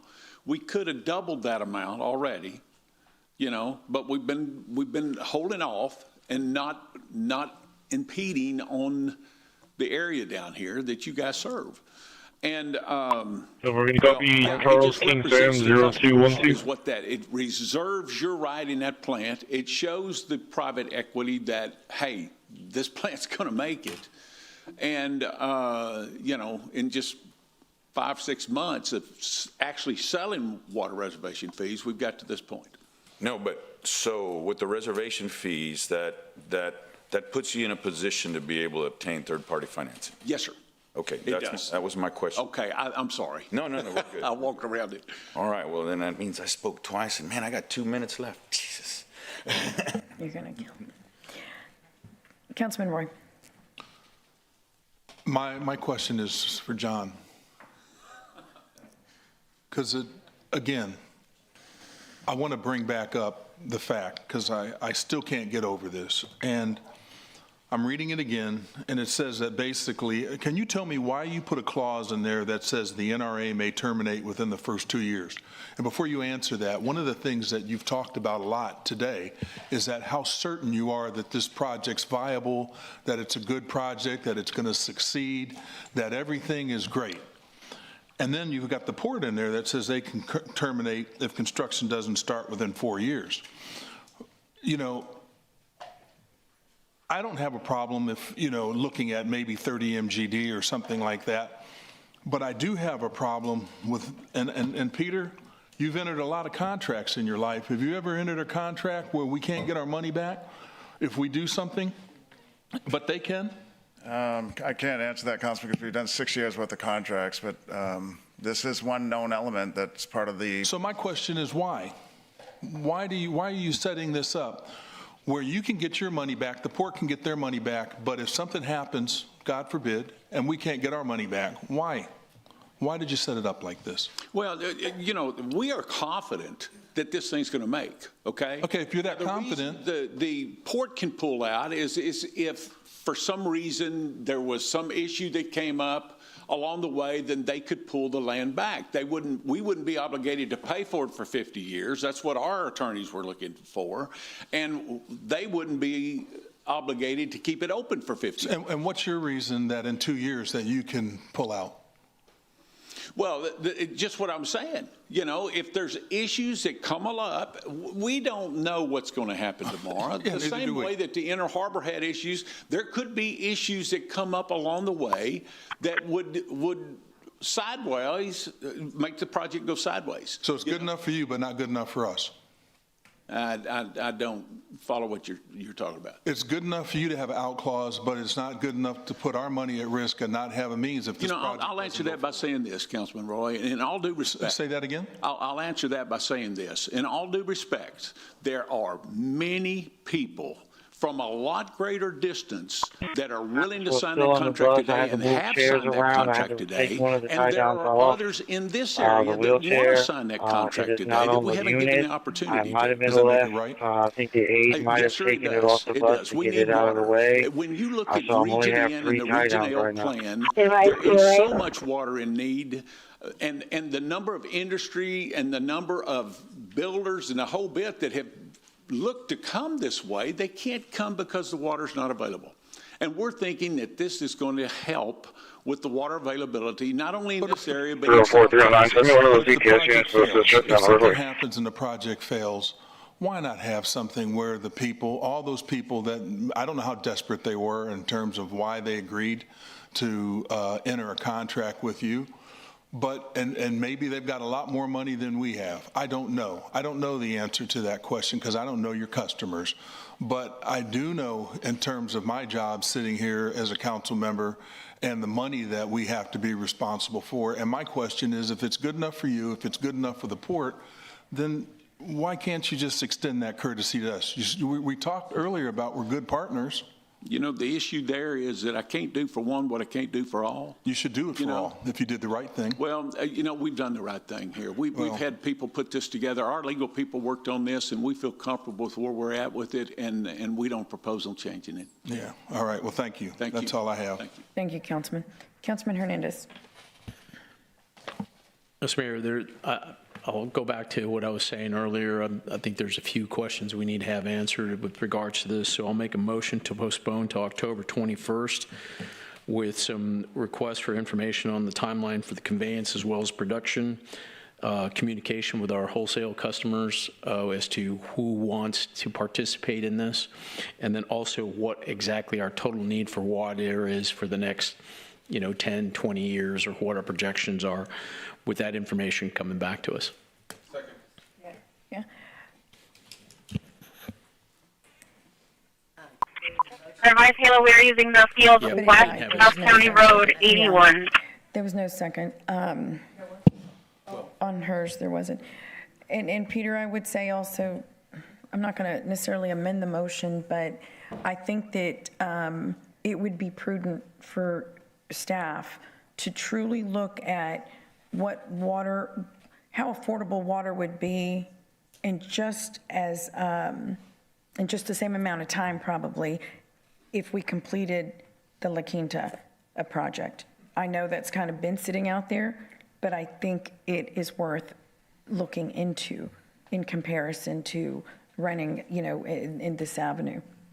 Plus, you hear loud and clear, everybody needs, the majority needs more information. Right, I don't think we'll have that by the 21st, Mayor, but it's something. And I don't mean, right, okay. I don't necessarily mean by then, but I do think that we need to have some sort of information on that. Sure. Yeah, that's fine. Okay, Ms. Campos, and then we'll take the vote. Oh, public comment, Mayor, also, don't forget. Right. Okay, I guess this question would be for Mr. Byram. As far as customers, you keep referring to customers. Can you say if there's any municipalities that have actually called you? I mean, I hear you saying, customers, but what kind of customers? Are you able to divulge that? Sure, we have water districts and municipalities both that have signed up for water reservation agreements. So some of our customers, some of the 7 counties that we provide. Nobody from here has signed up to date. Okay, no, so because we are. These are Pleasanton, Jordanton, and beyond. Okay. Proceed 3.0. Okay, that was what I really wanted to find out is exactly who are these customers. Okay, thank you. We voted? We're going to do public comment here. You have a quick question? I just have a quick comment. Thank you. Mr. Byram, I just want you to know that we understand that your organization is a state agency. It's very well respected, so it should be trusted. I don't want you to walk away thinking that we don't. Thank you. And I think we have one last comment from Councilwoman Paxson on the phone, and then we'll go to public comment.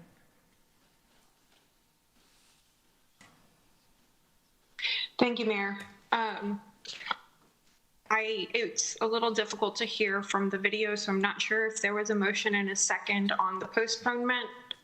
I wanted to echo Councilwoman Vaughn's sentiments to the NRA that I hope, John, that you recognize, we want to be excellent partners, and we recognize the value of the project that you've brought to us today. We truly appreciate your efforts, you prioritizing Corpus as a partner, prioritizing our water needs in your quota of how much you have to sell. That's incredibly valuable to us. Thank you for those efforts. And I have a quick question. I think that we had, there was a meeting we had, John, you were there, Peter, the mayor. One of the questions I have, there's a project supposed to be taking shape on Harbor Island. I think it has the potential for energy access. One of the risks on slide 11 is looking for electric power for this plant. And I was curious, John, could you speak to any of that? Because to me, when I discovered that that was an option, I just it need looked like somebody it who's was a back there to pretty come up strong here. opportunity. Could you speak to that at all? Well, there are opportunities for power outside, the immediate area here. We can reserve power through a new power plant that's being proposed over towards the Bay City area, and hopefully at a reduced price, a reduced cost for power generation. And then the transmission of power, there's options there too. So there's options on both sides. We haven't narrowed that down yet because we're enjoying the competition that we see forming to serve this facility. Okay, thank you for clarifying. That makes perfect sense. So the opportunities are there. It's just determining which one. So that's excellent. I just wanted to speak to that risk point. And then through this discussion, a question was raised, and I have an appreciation that that if this postpones and we bring this back and we have a good evaluation of our true need, we know right now we need about 135 million gallons a day. That's about our peak use. Those gallons represent the organizations, the community members, the neighboring municipalities and counties that already rely on us for this water. To me, that it is a good quantification of what is our need point in time right now. And so, Peter, you said a little bit earlier that we need about 70 million just to replace the dwindling Western Lake. Correct. Yeah. And this, No, I was just going to say so correct. Yeah. Here, and I'm sorry, there's a little lag. This represents a tremendous opportunity to offset that. And John, Mr. John Byron said it a bit ago. Yeah, tomorrow morning we're going to get some opportunity this thing up there thing like crazy. Play in this project. That is to be determined yet. That way right now. And I really echo what you said, Peter. I would hate one day for Corpus to not be a participant in a project of this magnitude. And John Byram, I want to thank you again. Yeah, but it's already the edge. Thank you. 10-4, 13-12, adult female. We're going to open public comment.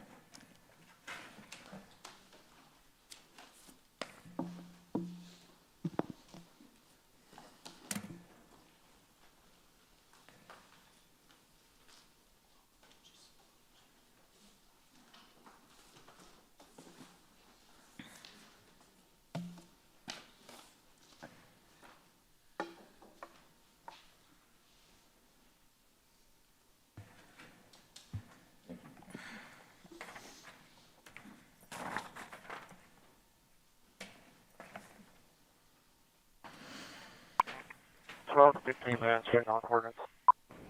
185, right door, 25. Okay, hi council members. Well, Jason Hill, Corpus Christi. Today I'm going to give 3 reasons why the city should approach the Harbor Island option contract with extreme caution.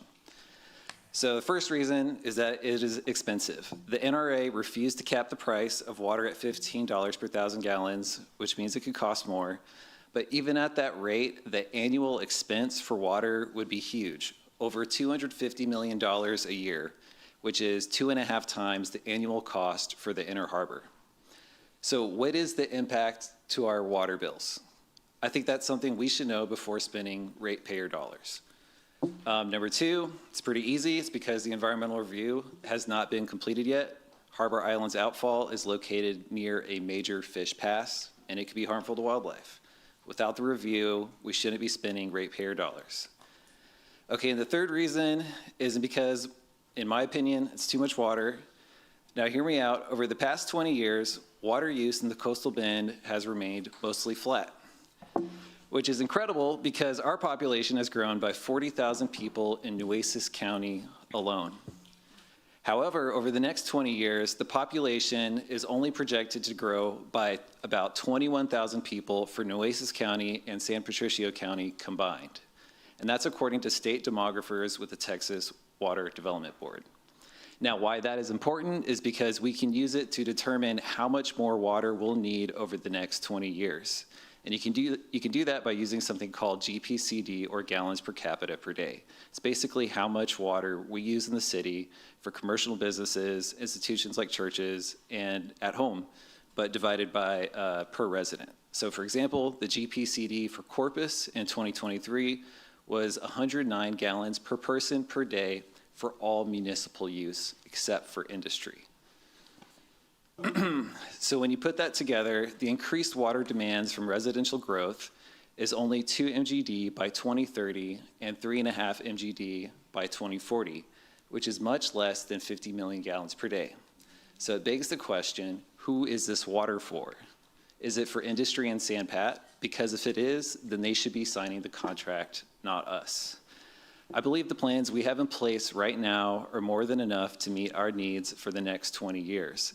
And if it isn't, I would like to see a detailed explanation of what the anticipated needs are before signing on to a major project like this.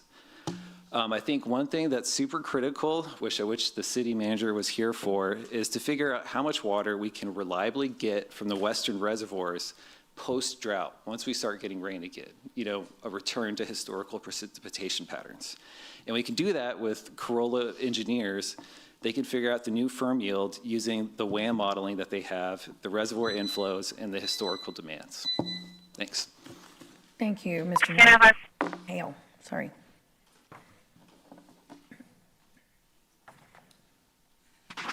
Susie Luna Saldana, Corpus Christi, Texas. My God, you guys don't want to spend $2 million to get long-term water, but you don't mind throwing them away at hotels.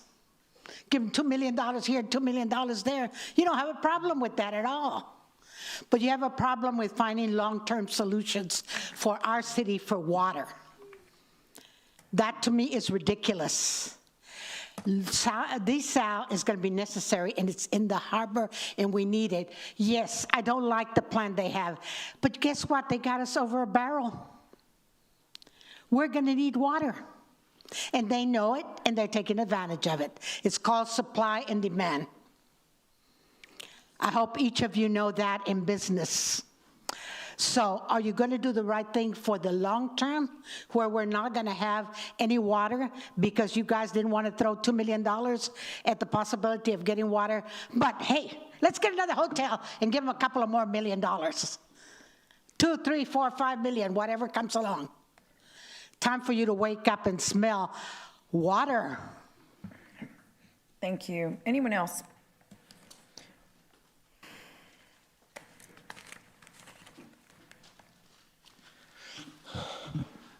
Howdy, Jake Hernandez, City Council, Corpus City Council District 2. Thank you for asking so many very good pointed questions about the potential Harbor Island plant. I just want to echo a few things that have been said by Jason, but also asked here on the dais. and just raise my concern about who this water is going to be for, and who it's going to go to. I think it's really important that we have a lot more of these details actually laid out, where the power is going to come from, make sure that some of the permits are a little bit more, real and active before we actually decide to, financially invest in this project. And I also think it's worth, looking into the environmental impacts of this plant, and which I feel like we as residents haven't been really filled in on a lot of this information.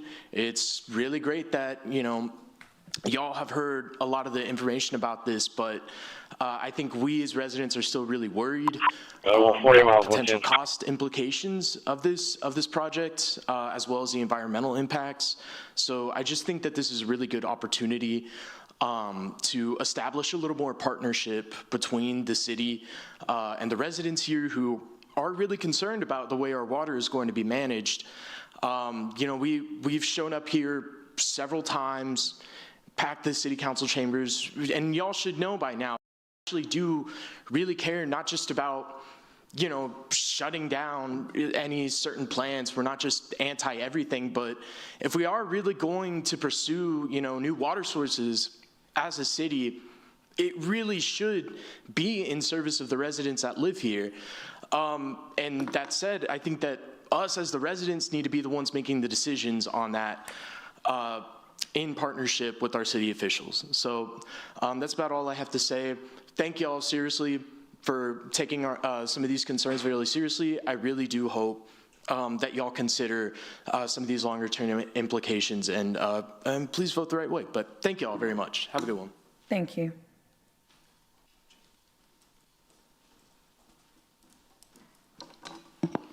Okay. Chloe Torres, District 2. I am constantly stressed out when I have to come to council and watch. I know it seems like I'm having a blast back there, but it's sometimes just the absurdity of it all, the spectacle of it all, that makes me giggle, not out of joy, but mostly out of frustration. And I think most of us can resonate with that we feel frustrated right now, that this doesn't feel good. But beyond that, it is also, our city is suffering. We have so many people suffering from lack of adequate quality of life services and programs. $2 million, we could open a low barrier shelter. I encounter people every day who are struggling to get their water on, their light bills on, to stay sheltered. The city passed on $1.1 million in CARES Act money a couple of years ago. I mean, like $2 million is such a life-changing amount of money. And so all of this is to say, I think we're gonna keep having this conversation over and over again if we do treat water like a commodity rather than an essential part of our lives. And so, again, reiterating the need for water democracy. I think Councilman Hernandez, when he brought up polling the San Patricio counties for whether or not they want the city to move forward with this, yes, that is an exercise in consensus building. And I'm not saying we always make every decision via consensus. I think a lot of things would get obstructed. Going on, Vivo Hospital did call in a transfer from Vivo to Shoreline, which be able to take. We want to have more good faith conversations. And so if you could just extend that to the rest of the community, I think you would see a profound transformation in how people actually engage when they come up here. It's because we're left in the dark. It's because you move things forward without our consent. You do not treat us as people with agency who have to live with the most negative impacts of your decisions. And so that's really the plea that I'm making. I think Jake is right. You do have an amazing opportunity here and now. You can't change the past, but we know, if you've been listening to us, what we want. And what we want is a more concerted effort from the city to actually have these conversations with us. In the decade that y'all were pursuing Inner Harbor, a single town hall that the city had, and it was all virtual. Folks had 2 minutes to speak to their concerns. Never again was there another town hall. Don't make the same mistakes, please. Thank you so much. Thank you.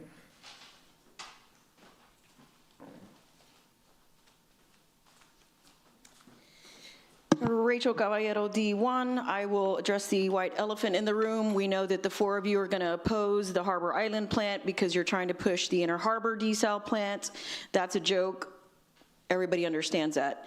The La Quinta plant was kiboshed by the Port of Corpus Christi, who is way more experienced in determining, because they actually did a far field modeling, and the far field modeling proved that the La Quinta Channel location would absolutely 100% destroy the Inner Harbor and the entire Corpus Christi Bay. Why you people can't remember that is beyond me. Everything that was presented today has been a guesstimate. Only in the government can you present a $1 million project or a $1.2 billion project with guesstimates. When this became acceptable behavior is beyond me, but it's been happening at least for the 5 years that I've been involved in this deal. The $2.7 million for the 50 MGD, we know that water is not for the community. Lower it down to the least amount, because the threats coming from the city manager, the threats coming from the NRA, absolutely 100% unacceptable.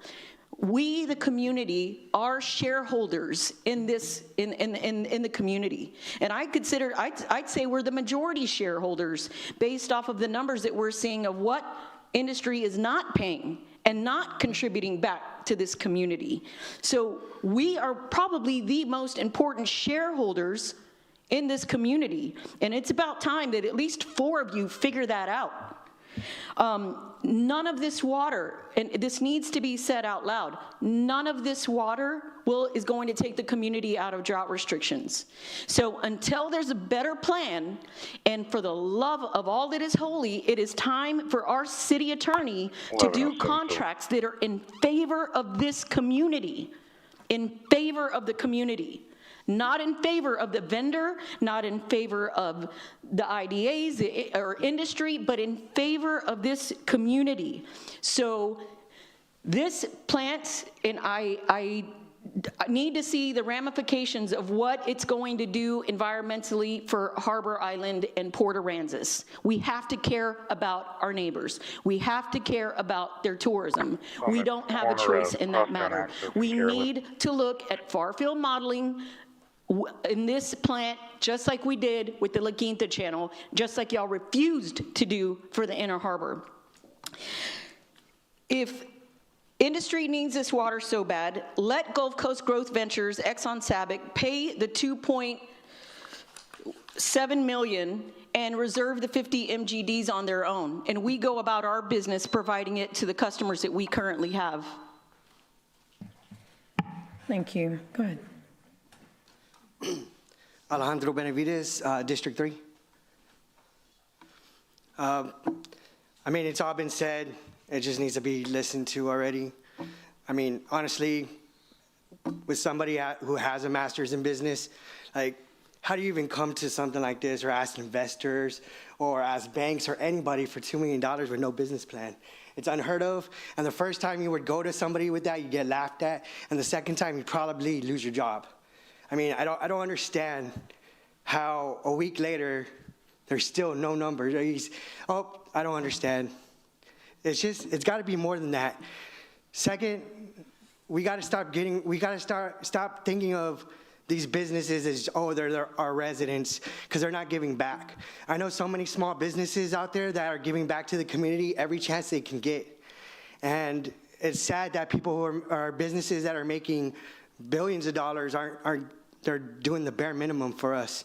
We need to demand better of our businesses. We need to demand better of the business managers. I mean, if you're a CEO of a city and you come without a business plan, are you just trying to get a wink-wink deal or what?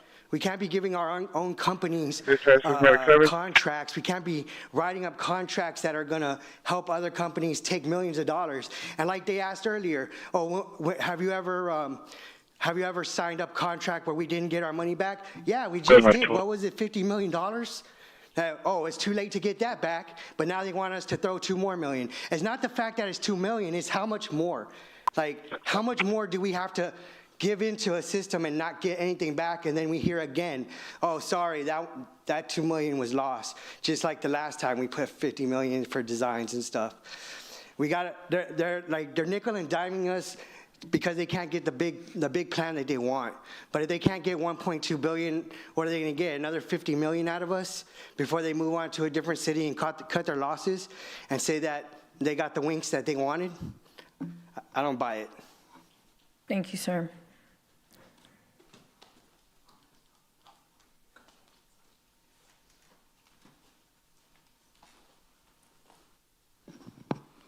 Melinda De Los Santos, District 2. I usually come prepared with everything, but I didn't even come prepared to come to this council meeting. I came from the library board meeting. I have to say, though, listening to the discussion, first I want to thank Councilmember Campos last week that she's probably the only one that addressed the fact that Inner Harbor was not a good solution because of all the studies that were done. That's a dead leg and everything. And about industry, I sent information about industries that yes, they're a big thing, and I love industry, but when they only provide, and this is from the studies that I saw, about 3.8% of the workforce here, where we have teachers, we have firefighters, we have policemen. I don't understand why we're pushing towards industry so much, because of what they produce goes out of here. What the teachers do, what the police do, everything stays in here, okay? The food industry, the tourism, all that stays here. Nobody comes over here to Corpus to come and smell the smoke from industry and see all the plastics. They come here to fish, they come here to do all these other things. But what gets me, I think, the most is that the discussion that y'all been having, y'all are willing to do $50 million, and you didn't even know it was going to go to the next design. And it's like, they didn't even have the information. They didn't know, well, what does this actually go to? What is this $50 million? But y'all are willing to spend that $50 million, but y'all can't do 2.7. And I'm on these people that I don't like the Inner Harbor. I do see desal for the future and everything like that. I don't think we've done a good job on conservation, and I don't think we've done a good job in reuse. But when you're telling me to take a gamble of 2.7 million, if I would have known about Bitcoin in 2017, I would have been doing Bitcoin right now. 2.7 million as compared to what we've spent on the Inner Harbor already, or what we were planning to spend on doing on the next for one more month. I would say, sir, take your business elsewhere and let us suffer, because we need to do, if we don't take a gamble now and we're willing to turn around and spend $50 million on what we didn't even know was going, and it's dead right now, that project should be dead. I don't understand. I really think you need to speak to your community more and see what it is that they want, just like Councilman Hernandez said. Thank you. Thank you. Charlie 280, no major injuries out here. Everybody's out of here. Public comment on item number 17. We do have a motion and a second on the table to postpone, so please submit your vote. Copy, 2 plates. Did you send the unit running code? Ms. Paxson? 147. Sam, John, 9817. Ms. Paxson? Go ahead. Aye. Would you care to vote? Okay. Aye.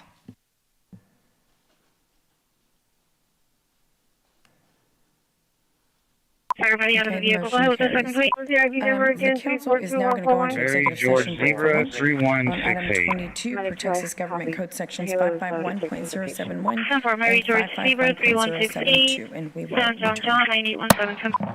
185 New Gym Edition. We need 2 rotations for now. 485 New Gym Edition. 3 armed. Charlie 230, do they need more out there? 162, show me at the creek side. Good.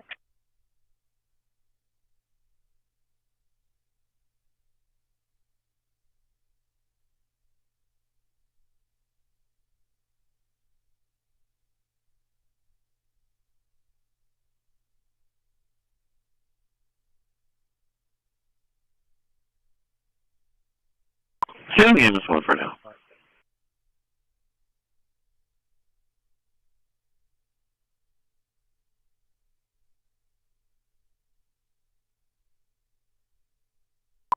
Dispatch from Battalion 3.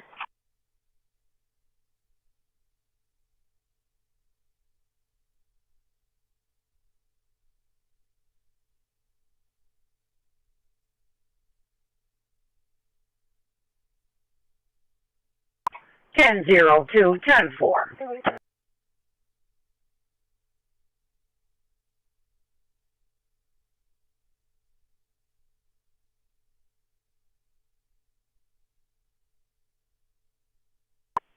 Charles 2. I'll be back any second. 303. So I'm right here at Staples and Booty. They have traffic blocked off going towards Staples and Ayers. I don't know if you want me to take a left on Booty and then back to regular route. 85, try again. It was really distant and you're unreadable. So you make a right on Booty, a left on Ayers, and then a right on Staples. Back to regular route. I don't want 20. 7-4, sorry.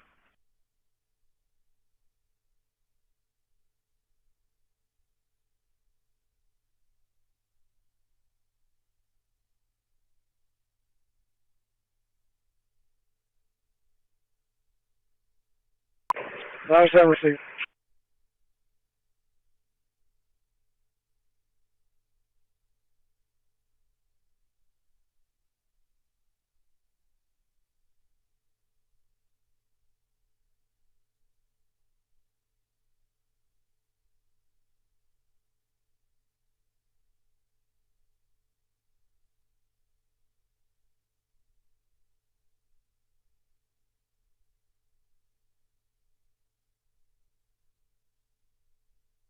Six 50, PO 10 minutes. I'll be going to 2 for radio check. 8. Address at a Robstown, -29.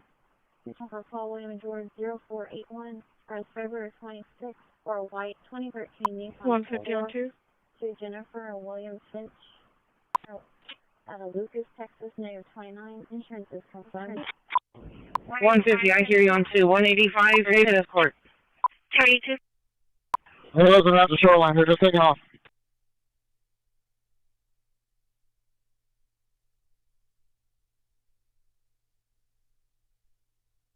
I'm 15. We're using for you can lift to B.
Received.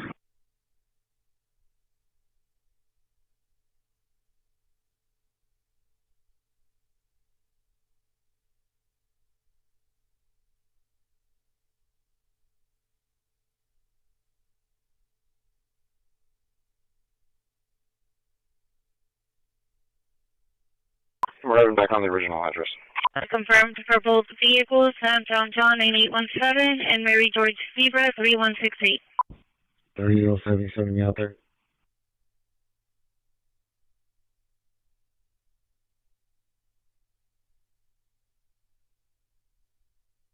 Was that 301?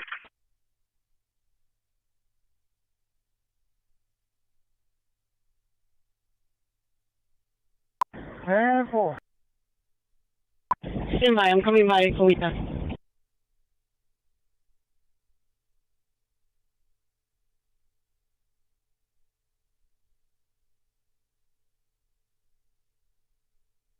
CB5, Mr. Hall's office. Jonathan and JJ are first and second. I'm third. 10-4.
Medic 12.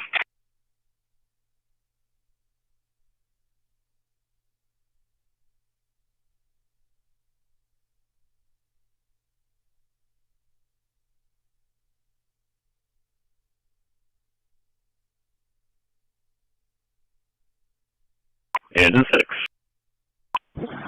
After we drove around a few times, we're unable to locate shows available. Show me backing route to the original location. Starting mileage is the same as ending.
Truck 1, we're going to take the squad.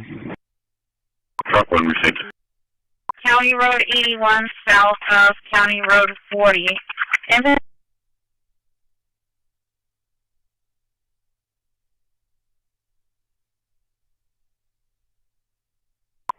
646. 646.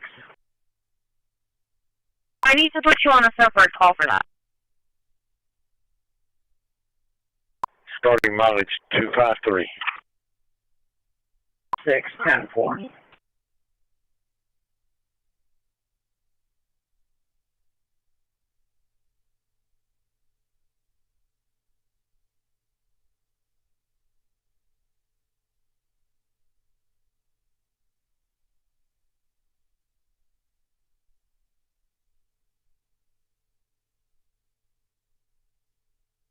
I don't know yet.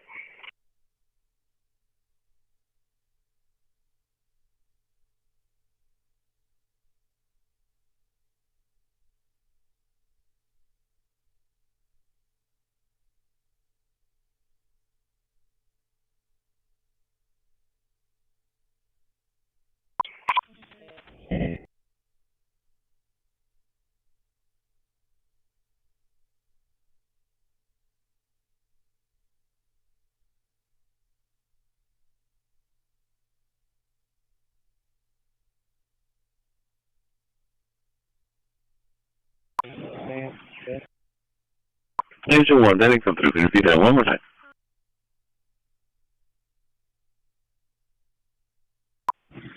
Please guys from A3. Oil Wing World War 2, that call from Medic 2. Please guys from A3. Oil Wing World War 2, that call from Medic 2.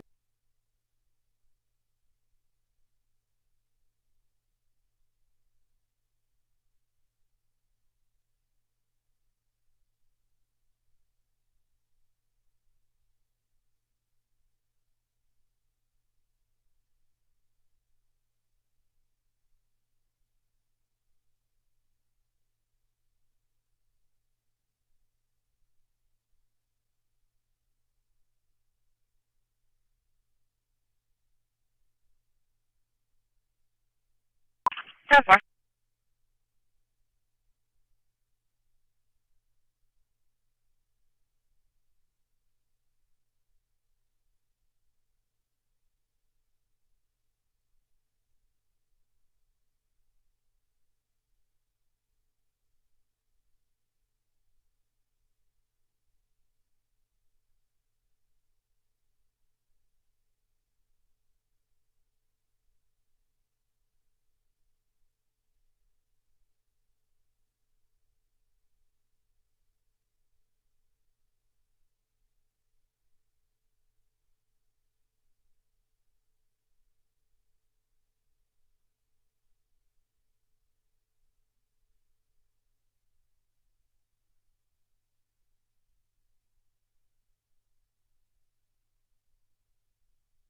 Item 120.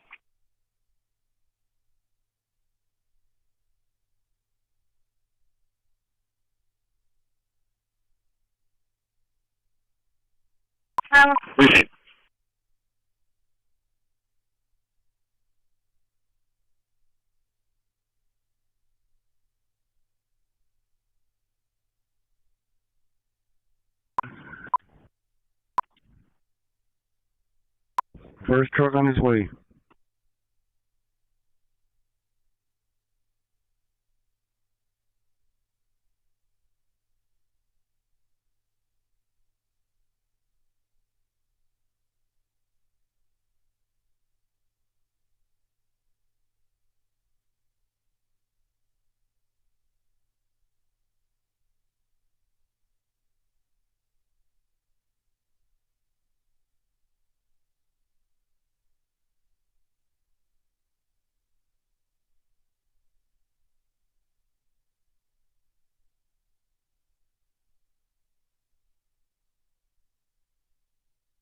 All clear.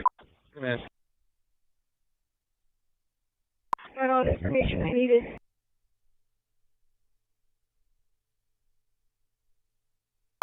10-4. Is the scene fire safe?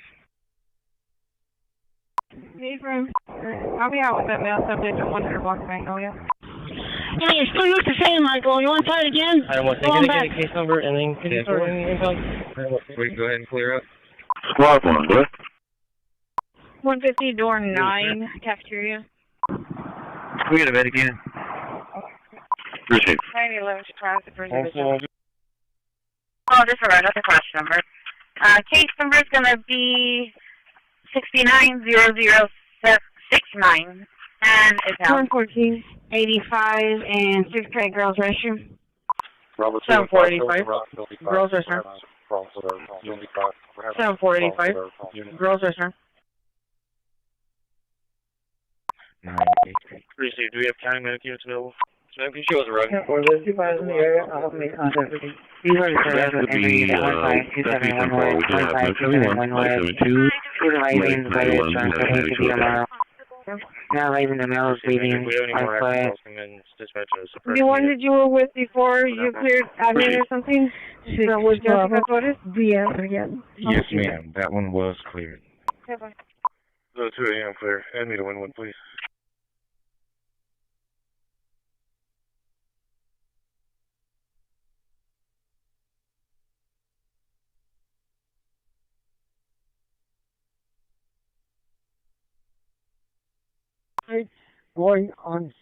Heading towards 665.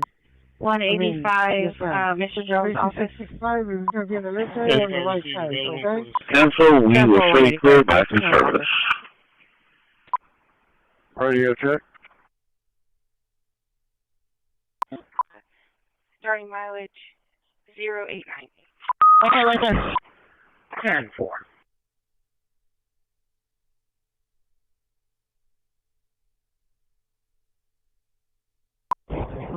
Three oh one dispatch. 3 Charles 1004. Jimmy. 3 Charles 1004.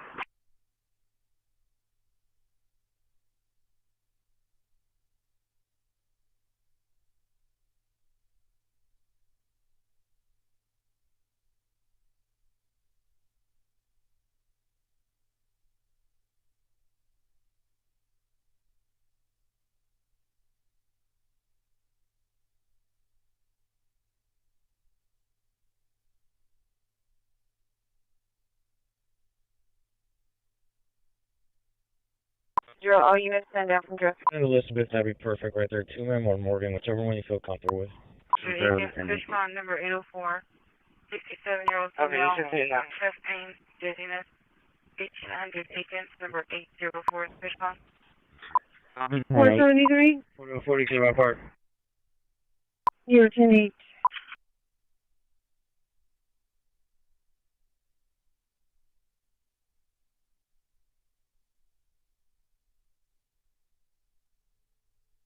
SWAT 2, show us en route. Can you show me your route? Adam 140, I'm going to be working the 5-8 for the crash. Somewhere. Unit 5. 79 dispatch. On duty.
Yeah, one.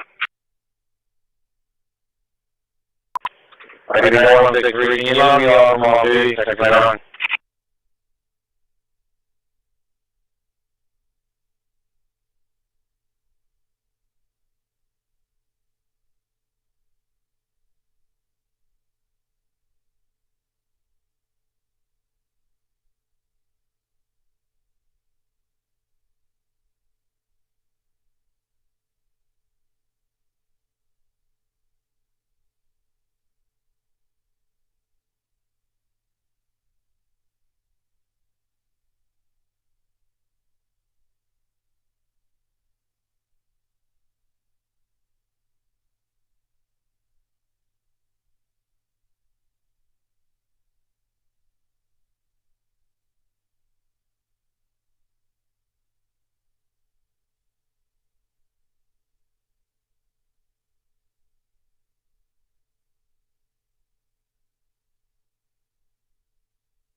Dispatcher mitigate. Dispatcher mitigate. Transporting code 1 of the area starting at 0.0. Clear.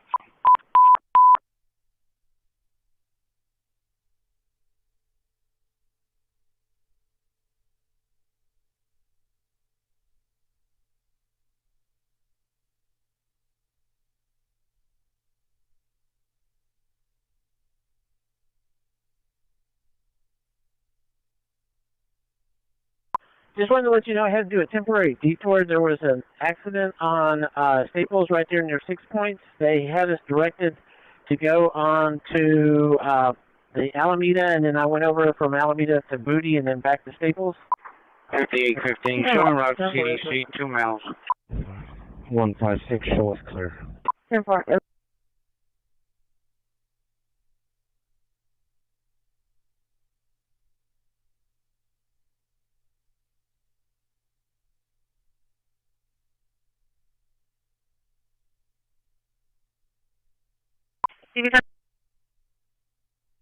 BQL here at 4130 South Alameda. You put myself, DP12, DP 30, and 30. 36 routed 040. In all the Enduros. 4140 traffic. 4130 South Alameda.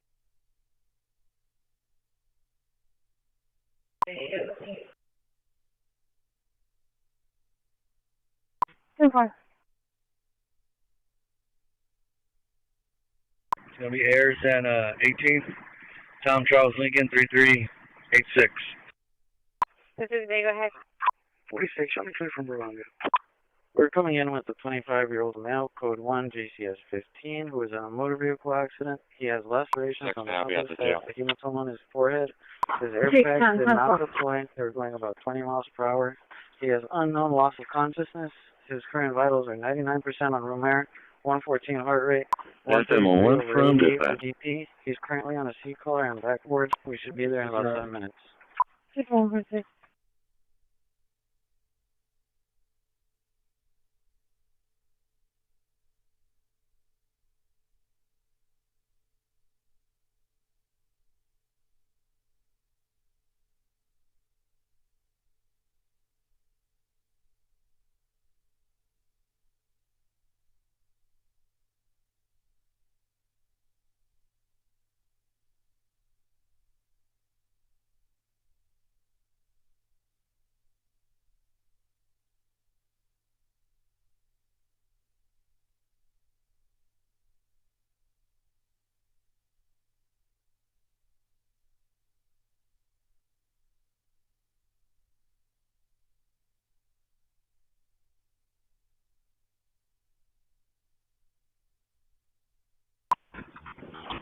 Good. 1002. 31. 1002, radio check. 322. Loud and clear. Appreciate it, thank you.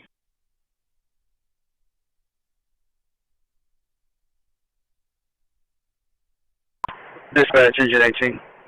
We're clear.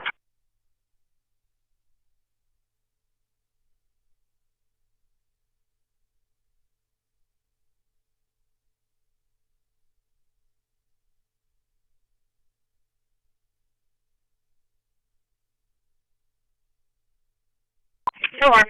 Delta 190 clear.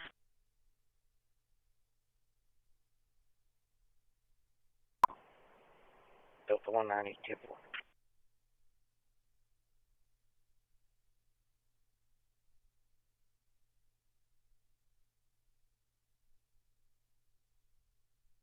Never mind, civil.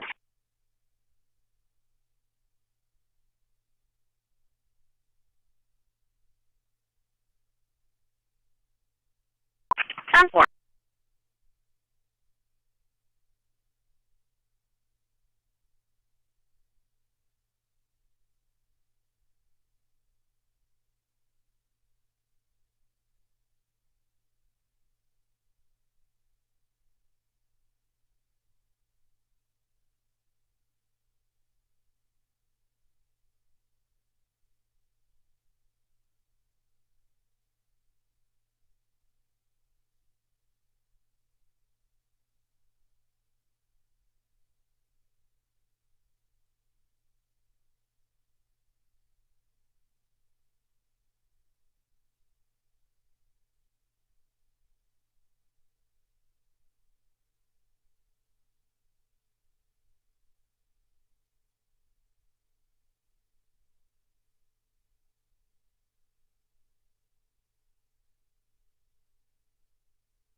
5327.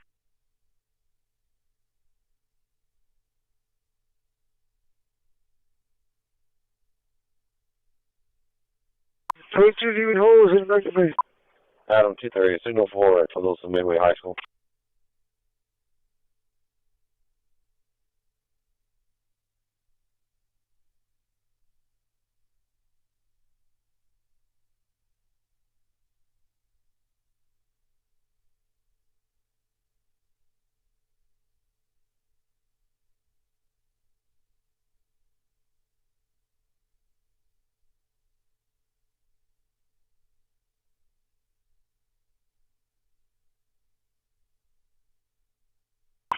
Delta 210, I'm clear, my car.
I'm 10-4.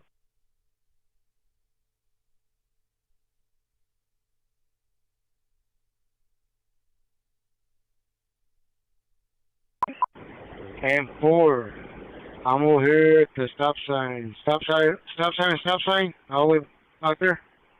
I mean, it's just a storage tank. Communications to outside 4, they're going to be at 19. It's not like it has special properties. As far as I can tell, it's just a tame route. Just estimated gate, we're going to be arriving in at 2.8.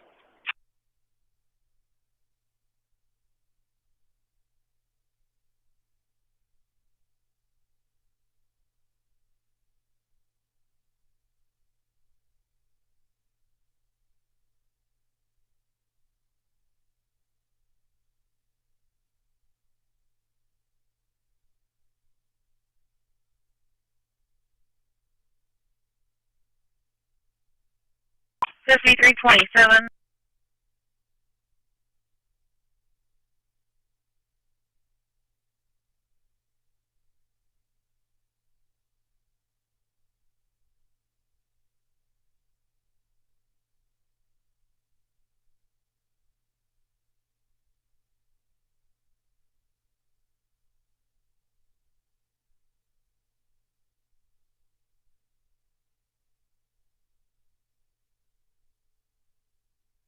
Show myself on 130 clear. Shows on a 7.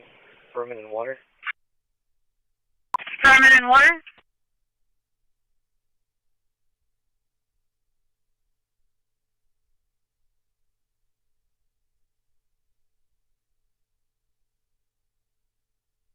$4130, can you show minus 7? 30, can you show minus 7? 1500 block of Eunice Drive.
Go ahead. Medic 5 for medic 15 received. 1900 Ennis. Location. William Boy George. 10-4. 1563. Hey, Bravo. Hey, Bravo. Medic 5 for 15 affirmative rescue 3. Going off duty at 1400 hours. 10-4. 10-4.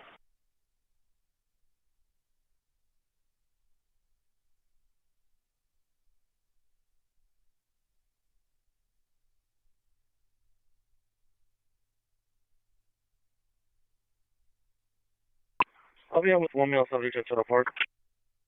10-4.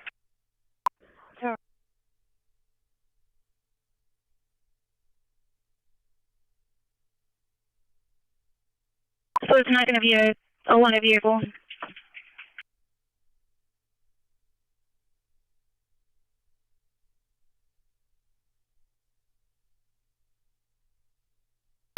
I believe it was going to be out of Texas, but the 29 it's going to be out of Ohio.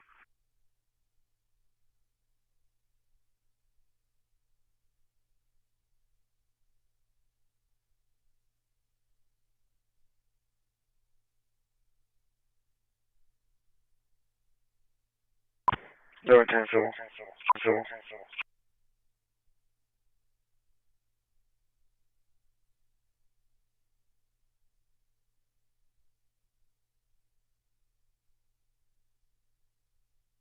Is that 1110?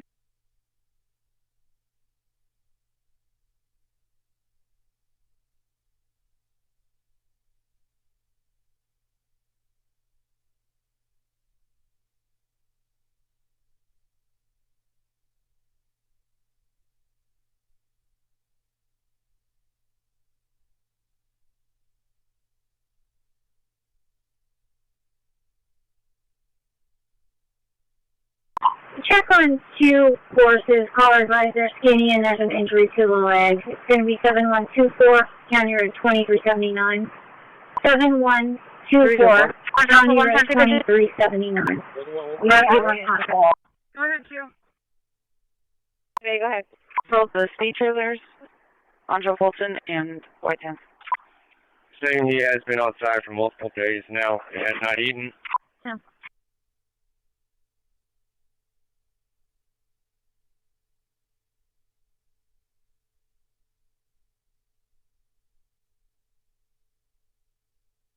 And route to building 5.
And en route to shoreline in reference to the shooting and the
called out here somewhere.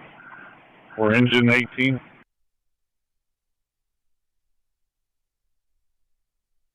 PD, medical calls. It just came in as an assault in progress.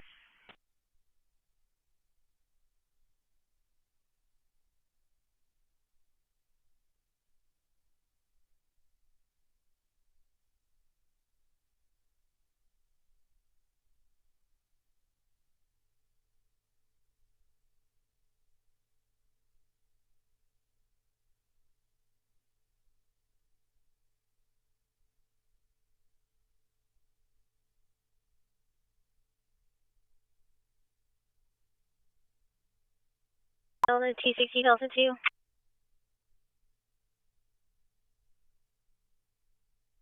I'm on the right side, man. I'm sending a propane tank on the right side facing you. Engine 18 on scene, 4-story apartment complex. Got nothing showing from the outside. Meeting up with the manager. We'll be investigating and we'll be commanding. Medic 14 received. Engine 6, we will show you clear. Oops. Delta 190. Let me check off.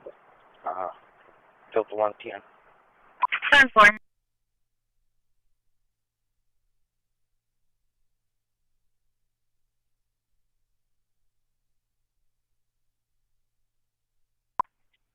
Breeze 04. I'll be patrolling recon. 10-4. Charlie 260. I'm sure off that break, not in progress. 5306 Hollywood at the security title is contact mark.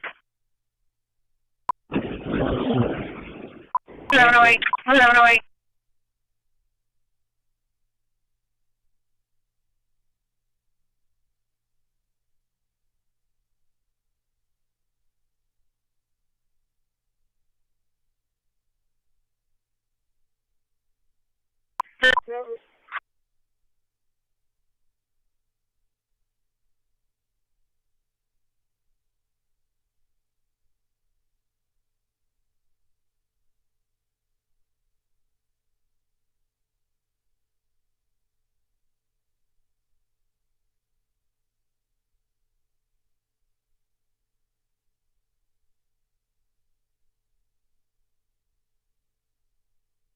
Delta T60.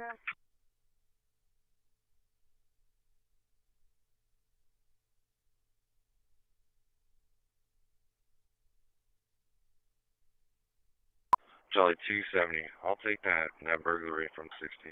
You can hold off on that one.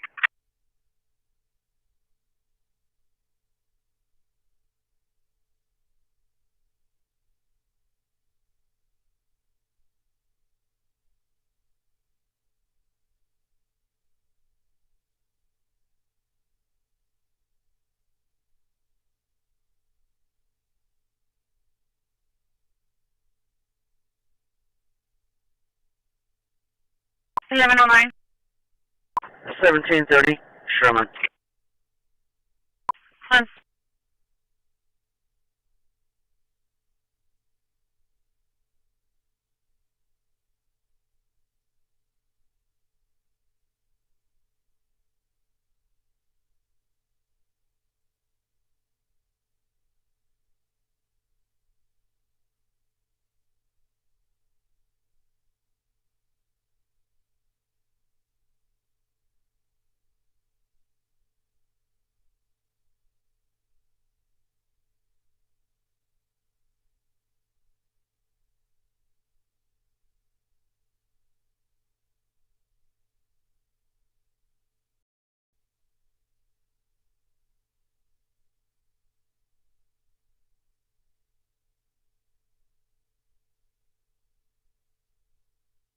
Negative.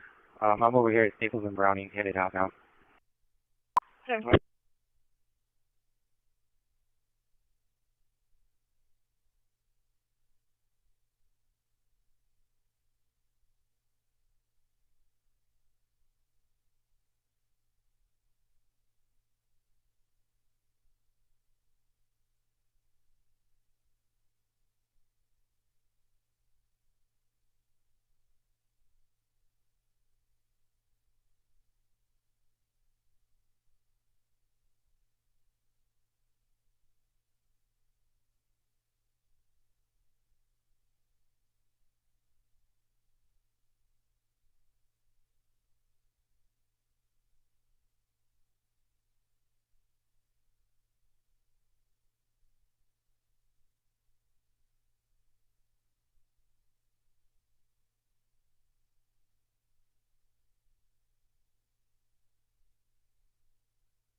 1108 UCLF. Delta 250, Delta 270 for disturbance at a 400 block of Man, 400 Man Street.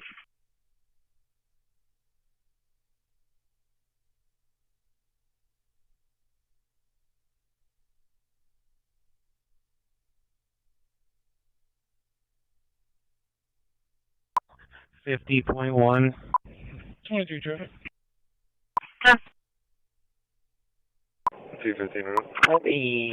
10-6. Delta 250, Delta 270, the RP Crystal is saying it's going to be parking on a blue passenger car in the parking garage trying to find an employee. Saying she has no clothing description, but saying she's the only one there in a blue car on the 3rd floor. Delta 250, Delta 270, the RP Crystal is saying it's going to be parking on a blue passenger car in the parking garage trying to find an employee. Saying she has no clothing description, but saying she's the only one there in a blue car on the 3rd floor. Yeah, she was going to TSO. Your eyes check. 1211, I'm in the area.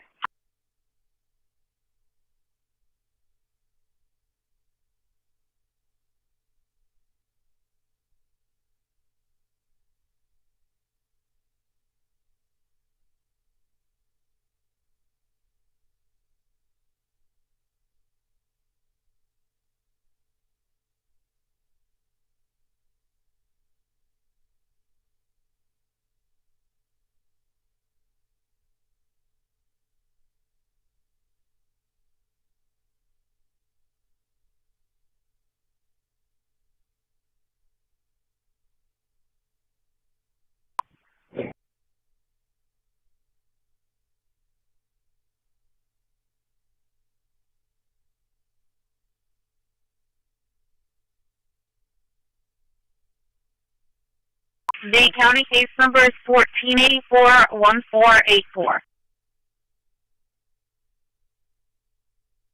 I am Standing room only, 929, leaving Highland. 9 minutes down. Tell me, sir. Okay, yes, ma'am, but you use the emergency button. What's the emergency? I wouldn't know that I wouldn't know who was the victim. Not a problem. Can you repeat that case number one more time, please? Last four. 1484 1484 84. 48750373. 48750373. Roll.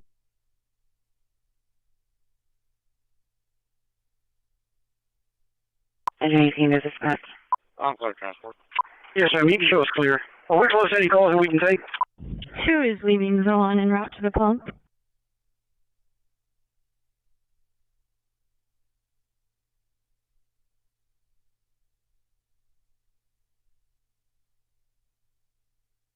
I cannot make that right turn onto Hubert off of Nueces Bay, Route 12.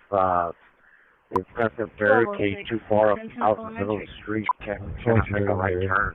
Eviction paperwork. It's on the corner of Crosstown and Carolyn Street. The P.O. box you're saying 5745 and the address is showing 57411. It's static.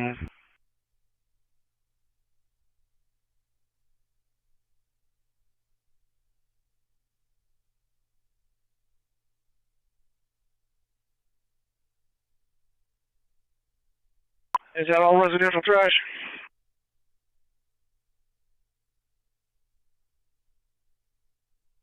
Careful. It's down.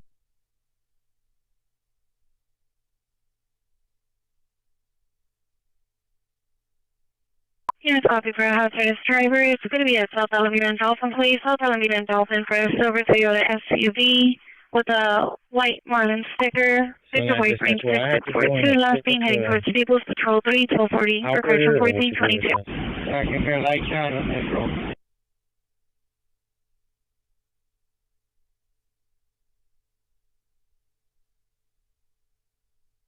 That. They're not here no more. I can get off and move it if you allow me. 32. That's right. We had an incomplete from the Wyatt Law Firm. They did speak with the RPS location of It's so funny. They call requesting it from the ramp via, I guess, taxiways. So just stay airside. But they don't have driving privileges, so that's why. Yeah, so we're clear. Lingo, Gremlin, we need to swap batteries.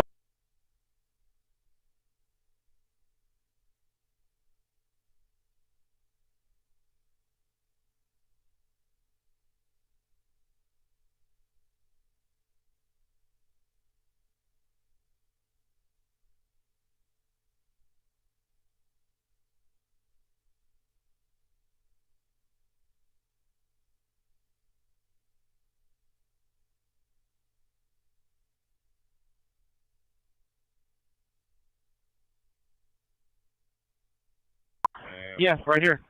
1211. We're going to be UTL 10-8. No. 1211, 10-4. 2 is at the pump. 10-4, thank you. You want the incident number?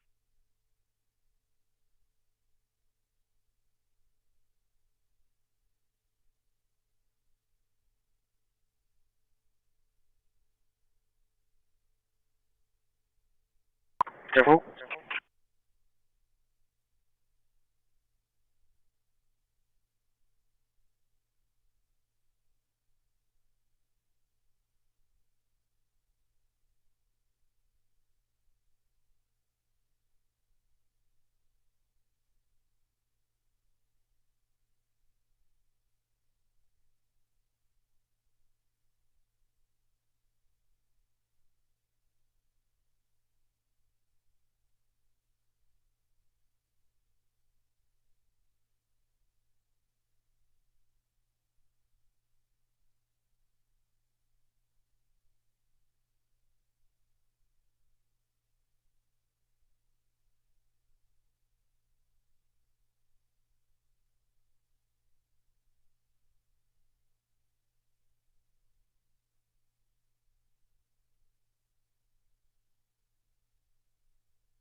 5327. 5327. What records en route? Is en route. No, he wants Jonathan and JJ on standby. 414 needs to clear my part. 414. We're going to give it another pass.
Charles 9499.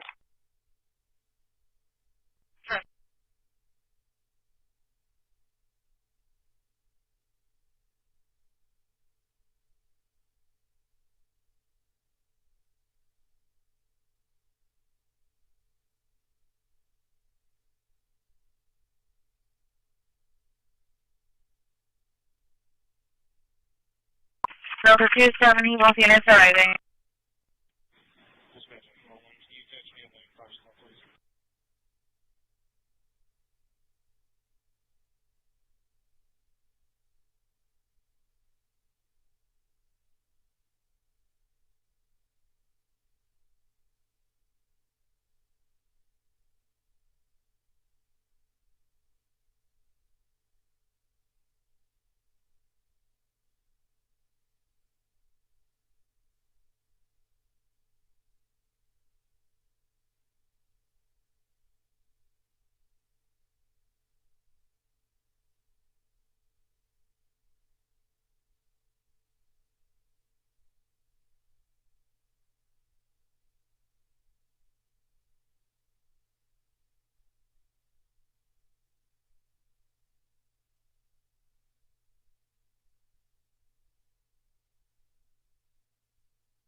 Shelter, open.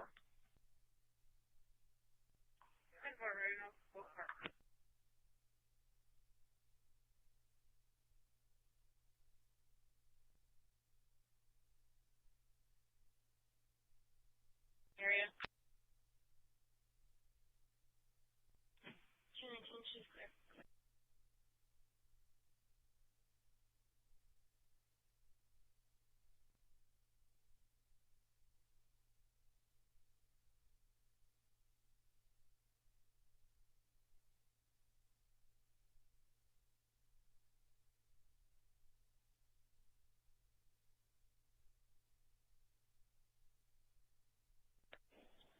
She's clear. UV 1107, 801 Alden Drive, working off of fire dispatch at 1428.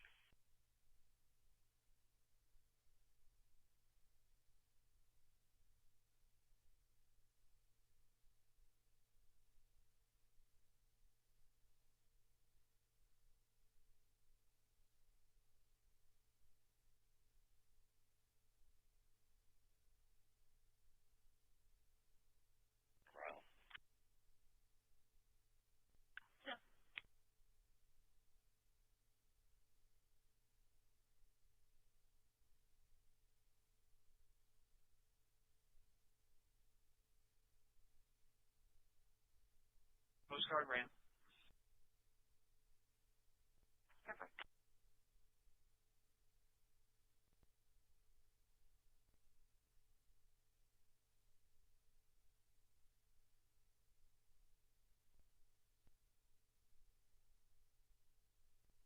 Maintenance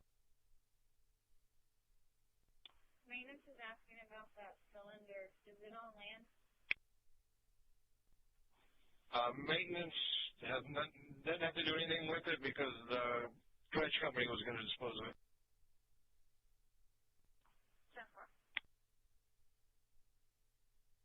Can you request a call back on this? Yes.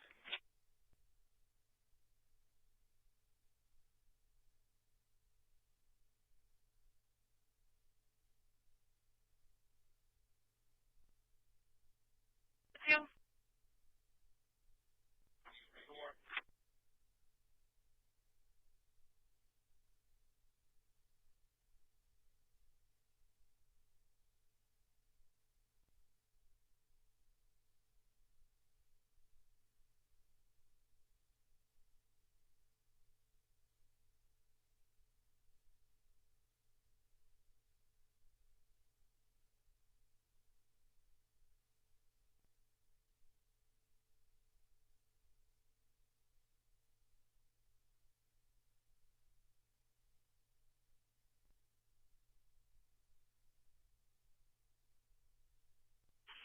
Copper Engine 3, Medic 9, Engine 3, Medic 9, before trauma call, ESE 3315, South Staples and South Brownlee. Working on Sylvia Miss 1 at 1431. Engine 3 received. 9, copy from station.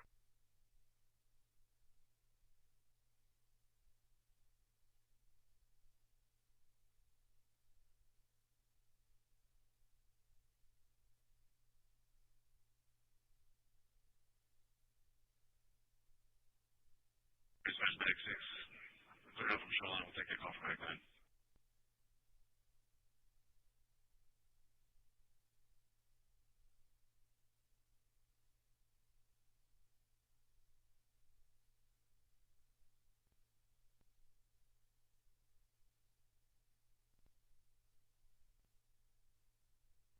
Zero zero 75.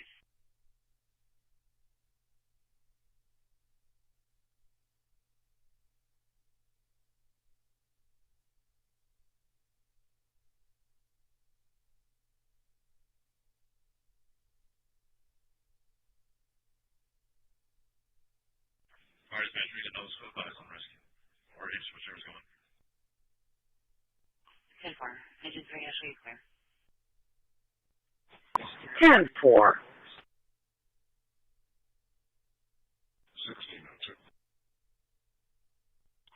1602. Yeah, because the police and the X can be in reference to things booked to THR and it didn't work. If you want to start with the whole number, I'll get it when we depart. 10-4.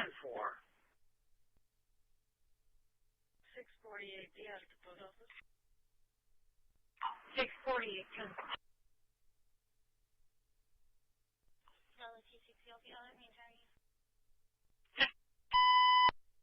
Attention all units, copy for stolen vehicle information pending report. It's going to be for a motorcycle that was taken from Midas Echosaurus and SPAD occurred last night. Will be a 2008 Honda Spirit, dark red with Oh, 215, vehicles off the roadway. Traffic 44. No, you want by 10-4. Station, no nonsense, no pilot calls. Water meter reading, 569. Also, gate 27, locked and secured. Gate 23, 22, 40, open. 10-4. The roadway and the parking lot will be clear.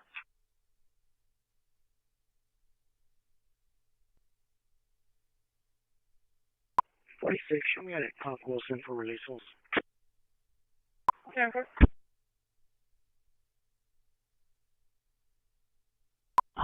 Unison.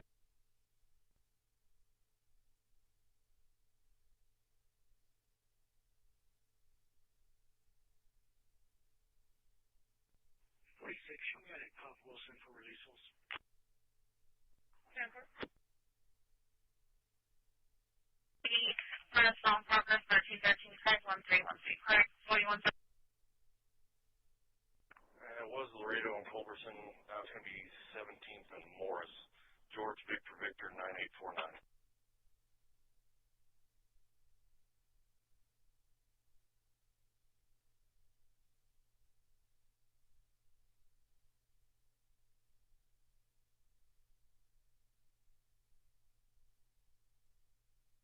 4187.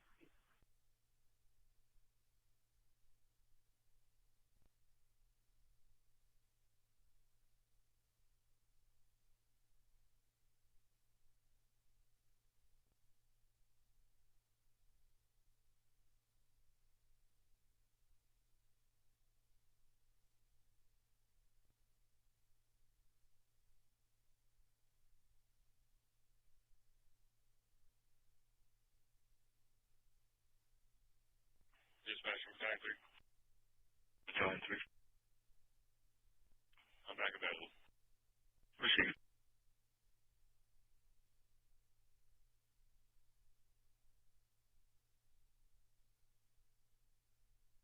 In the kitchen.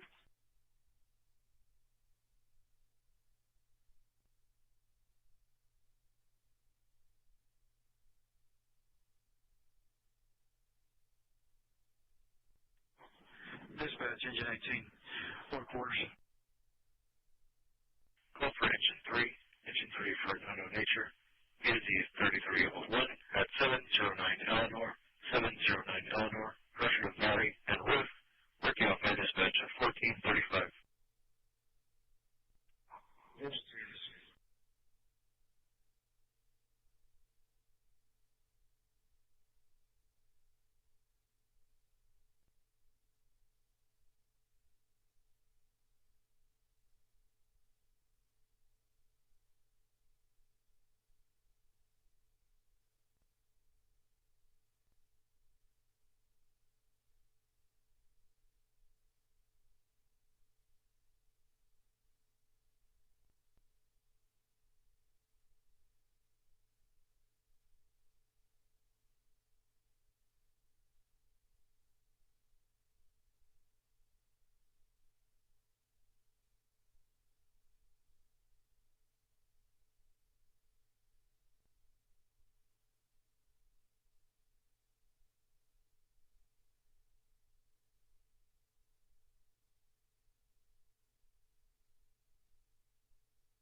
Patrol 921 Northport.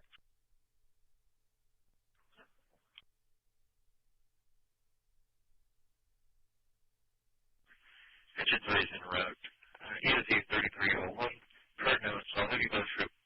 Swapping over to EMS 1 at 1437.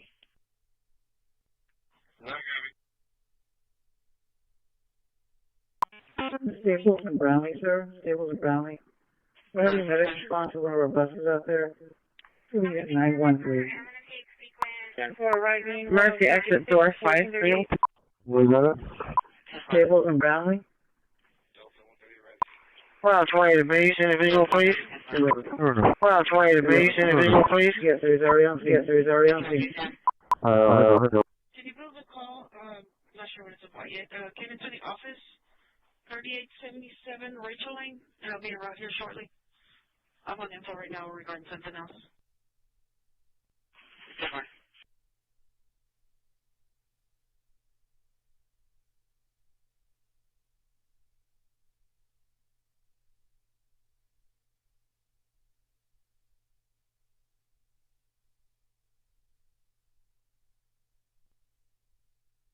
187, I'm outside of room 131.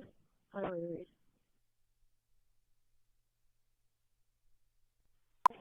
I'm on a safe location. 29, Balboa. 10-4, thank you. A little bit to make room for you, but we put them on the side where the cones are. 10-4, 49, Balboa. 10-4.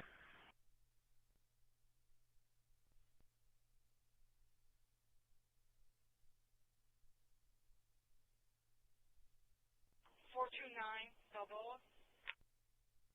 10-4, 49, Balboa.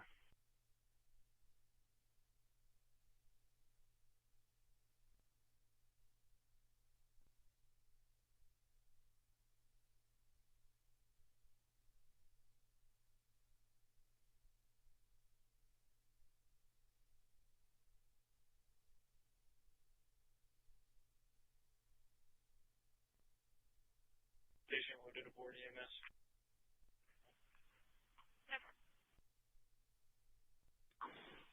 62 line would be crew 1 shoreline.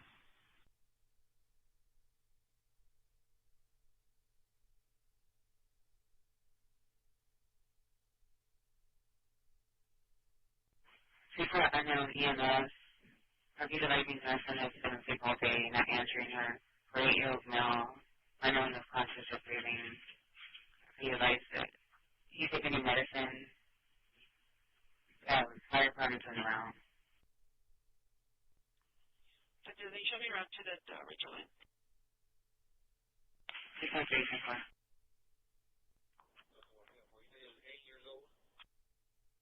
That one was 10-4.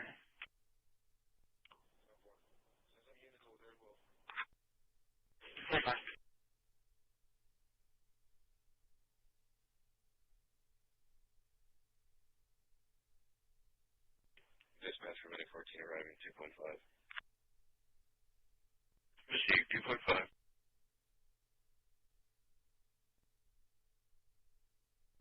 This one's going to actually use that as well. 709 Eleanor, 709 Eleanor, 285. Show me at 600 MUS.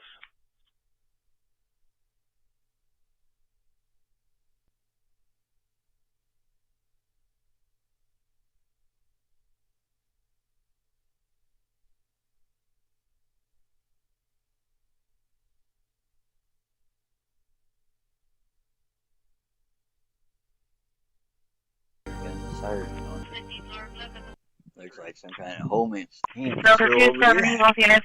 Box spring or couch or whatever it is. Code says you can't see that. Or the beer bottle. It's over there. They're more concerned about gas on somebody else's property. So you can see them right now. 10-4. That's 10-4.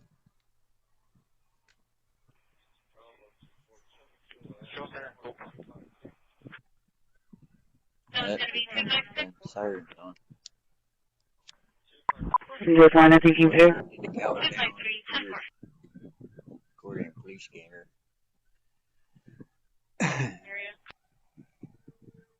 Call for minute 2 for 6. I think I put it on police scanner before. Topla, 805 Comanche, pressure to North Topla and North Carrizo, working on our dispatch at 1442. Compare. They don't give you a reason to give a shit. The city scooped that up for themselves.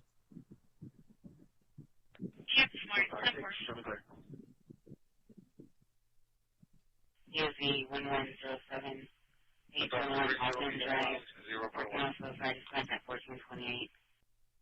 Here's good one.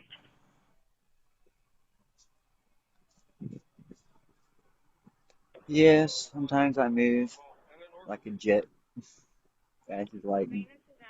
Sometimes I don't. Personal preferences, you know.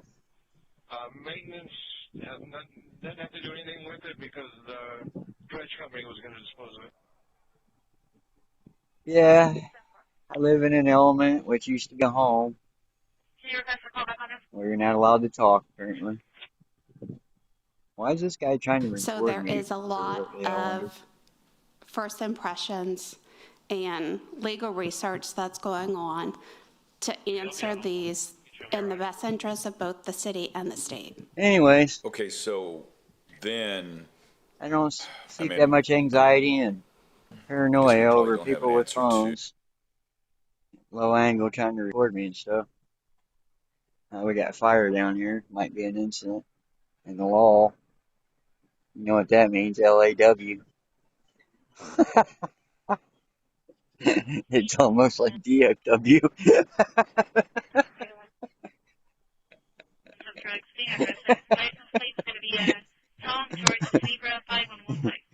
Sometimes I laugh when they mock up these so-called Kroger corporations. The state was buying down, and so if that's the case, then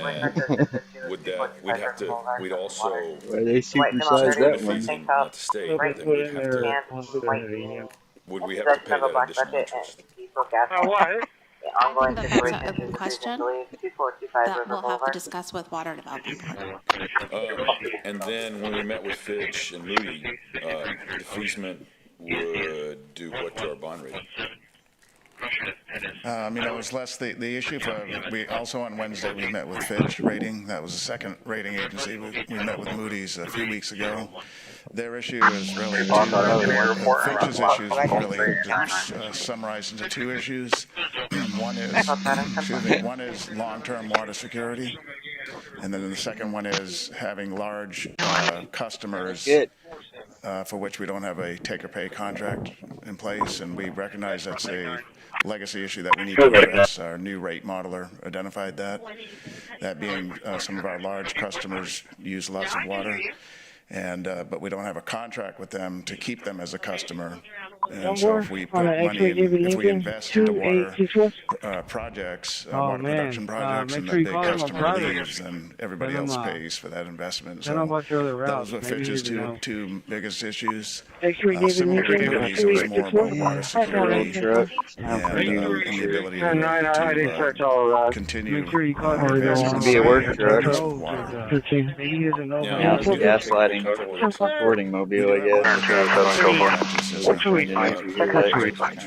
One is waiting for her pod, and the other one is drivable. Industrial is requesting. Right. That's something we're going to work on these next 3 months. So, how about, and this is probably a question for Victor, but I know of two other municipalities that are issuing debt because they obviously, their council has lost confidence who's going to solve the problem. So how does this also affect their bond rating because we're affecting their long-term water security? It could potentially. It could potentially. I mean, the availability of water and the impact that water has on an economy is definitely a factor that rating agencies will look at for both cities' general obligation, credit rating, and utility system ratings. Alright, otherwise that's what it's big. If they went inside the EA house, they check the house, and the kid's not here, that's cool. Baby's blind and can't get upstairs. Forced labor. They want to settle out on the lawsuit case. Maybe I'll do it. Otherwise, the bottle will probably sit there for years until somebody runs over and breaks it and ends up in the storm. My prophecy for the future. 4050 Patient B in the house to the rear of the business. Could they apply for their own permits?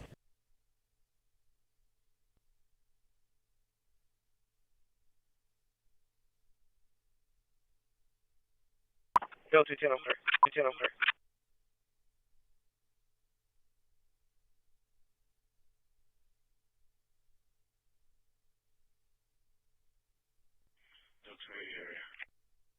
Yes, 87. Yes, 87. 73.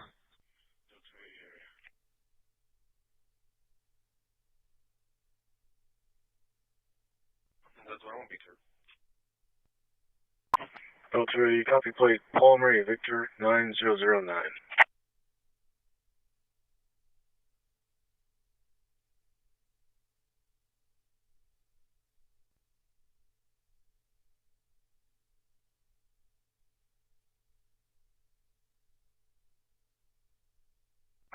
Filter, copy plate Palmer Victor 9009. Copy route to shoreline. Palmer Victor 9009.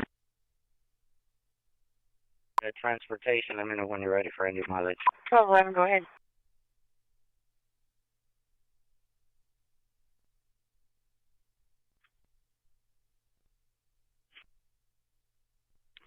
Route to shoreline.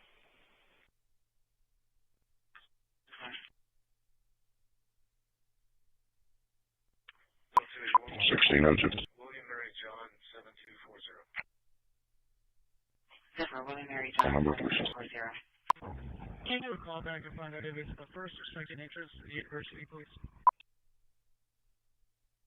151, show me taking 45-3. Received.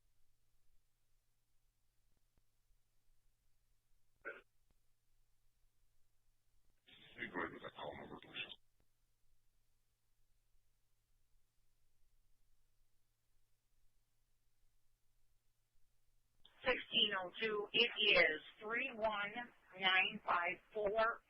31954. Not doing it, I'll be doing it in full. Son, we're getting crossed down for disturbance in progress. Contact Olivia, the employee. Can you repeat that? H10. Delta 185 route. Delta 80. One more plate. William Mary Jones, 8830. 2002 Morgan. See the stripes on Morgan. 3824, just report 95. 3 back to the jail. 2 females, 1 male. Mileage is 53331. 53331. 97 from Friday. Receive.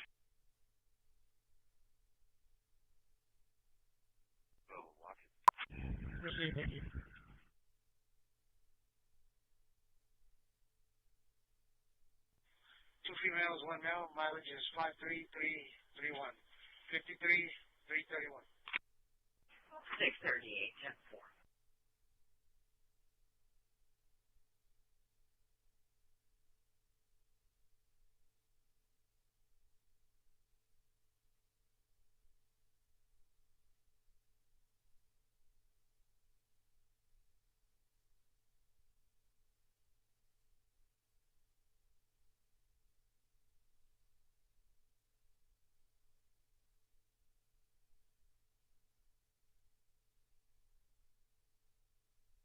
Forte. Harbor. 25 there. 2925, 10-4.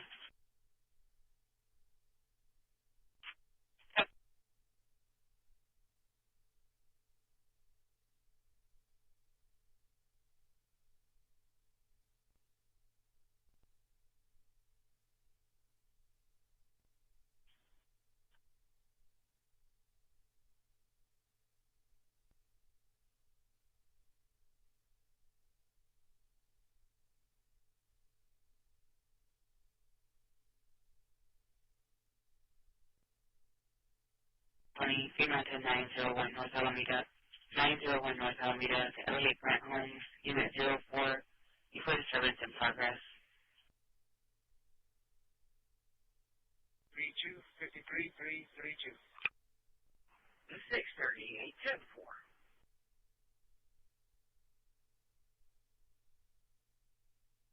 The female outside bothering people. Residents family sitting on the porch. No other information.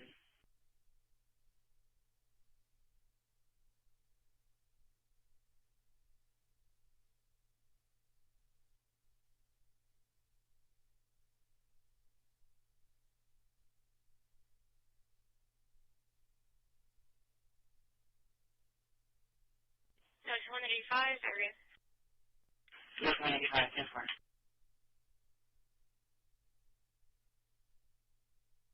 Update 1463.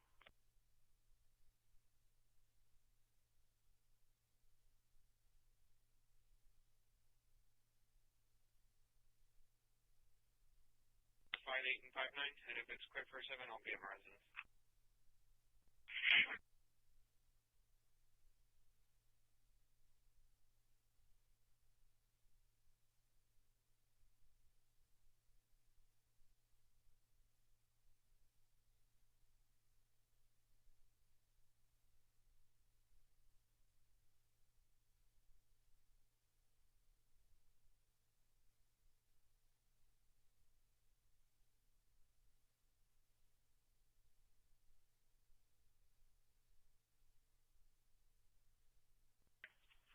Traffic.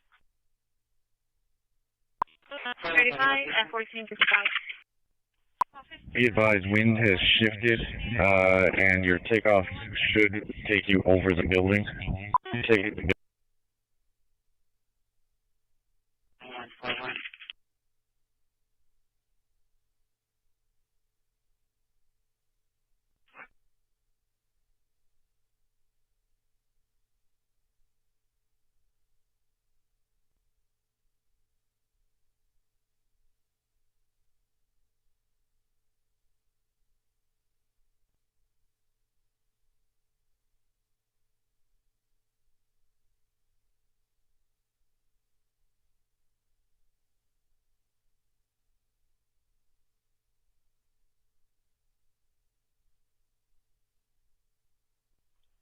Caledonia, so Pat, heading back to the city.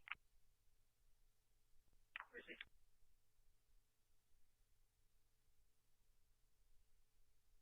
Drove his own vehicle to the location. 21st Main vehicle, DRT does speak French. Go to 620, 10-4.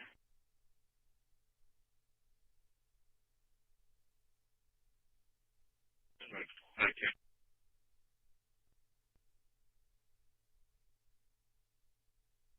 I believe, Christian, he's going to be going with us to the 4040 Shannon, apartment 439, serve a van letter. 10-4, so, U54 and 162? Yeah, 10-4. 10-4. Sterling Hanger, H2-1 by Isaiah Cervantes. He works for Ocean Air.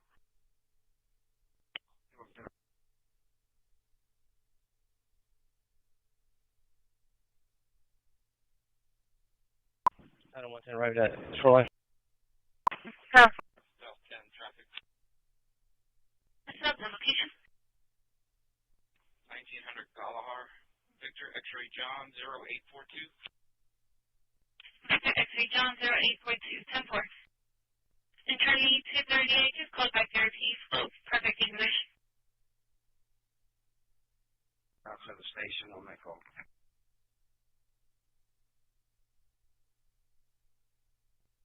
4110 arriving. 4110, 10-4. Charlie 2, can you send me a message? 10-4.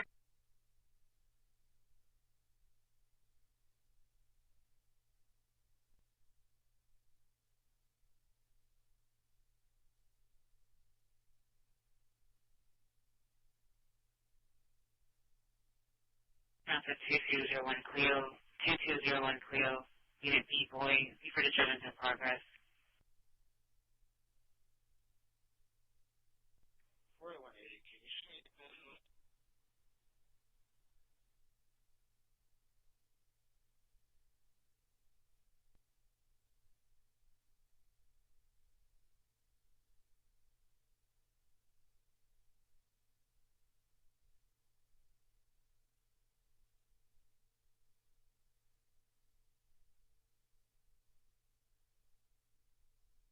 Unit copy for stolen vehicle information for Boy 784604 for a 2026 Jayco trailer, white in color, pulling from 5001 Columbia Street, Desert City, Authority Delta 190, Patrol 11458. Right. Delta 95, 10-4.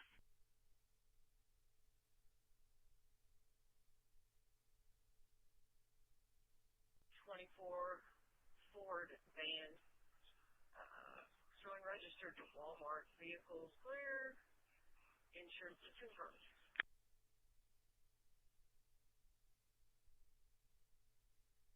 Delta 10 arrived. Delta 210, 10-4.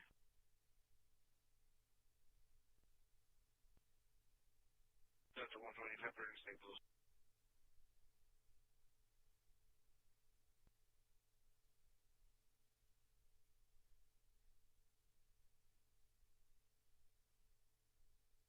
Delta 110, 10-4, Dolphin Park. We're on lab in the building.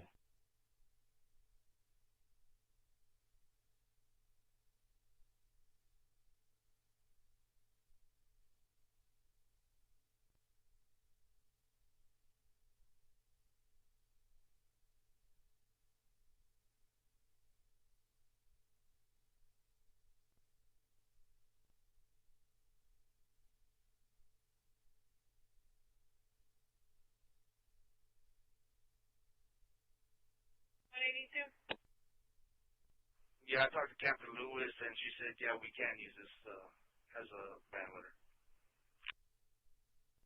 10-4, we're just clarifying.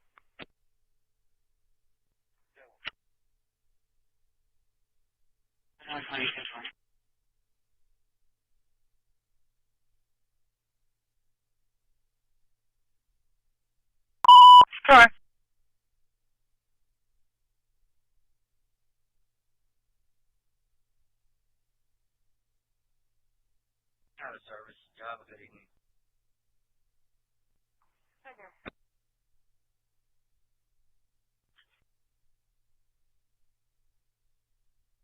Is that going to be a newer subdivision? Because it's not verifying on my... Be a newer subdivision because it's not verifying on my... Transport adult note to lot 69. So the 3 trucks are in line? 10-4932, go ahead, stand by. Yes. Besides, the 8 trucks that are here. Charlie 110 to Charlie 150 or 140? Yeah, go ahead. How many trucks are in front of you? Yes, sir. Can you go to Bay Area Hospital, Bay Area Hospital? Number 889. 932. He has an individual with yes, ma'am. laying on the front Patient 665 on the left side. Patient 665. And do you know the reason why they put y'all out of line? I'm on scene on a plan. Any training facility on the outside. Instead of level 1 staging on the outside. It's going to be for South Suspect at 4519. That's on 1889 for a 5 juvenile shooting guns into the ground. Okay, once again, just a minute.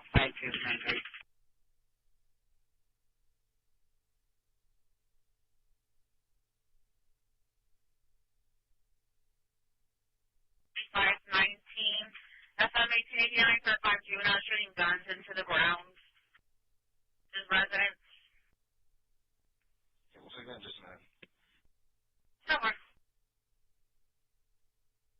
Trans going to be the one we have in custody.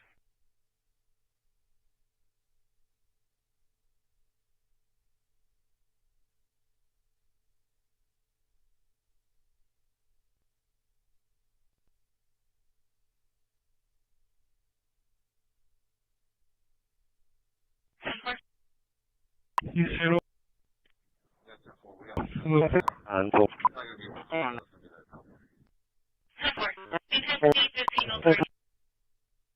it's your district of welfare. We still show you at Park to Home Green. Arrived at today.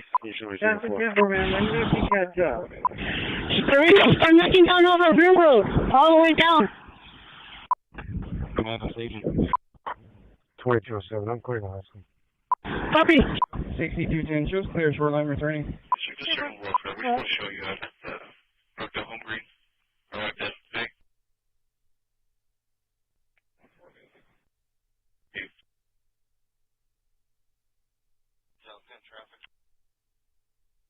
Location. 1900 Galahar, David Zebra Charles 0440. David Zebra Charles 0440 10-4. Hold on, get it, Charlie Marshall.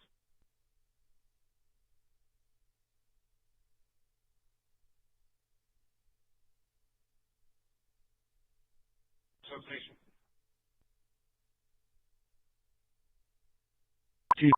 24, they'll be in service in Unit 240. I'm going to be without a computer. Can you give me the numerics on that shooting call for the juveniles?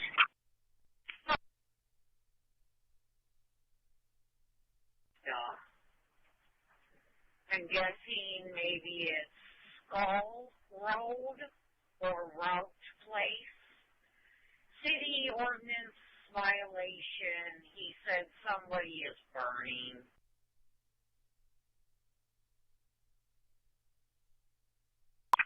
So I can log you in? It's going to be 4796 4796. You said 111014? 10-4. And what unit are you in? Water, and he is going to call the vet about that injury to the leg.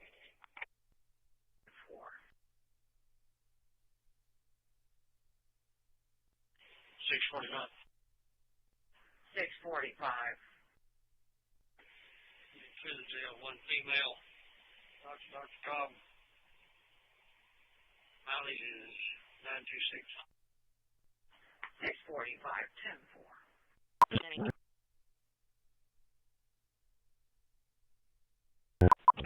I got Rescue Task Force 1 and Rescue Task Force 2 ready. Okay, let's go ahead and send in the Rescue Task Force 1. We got 5 casualties reported in room 108. 319 basement report, Delta. 24 Alpha, Survey for 4519, FM 1889 for the shop suspect.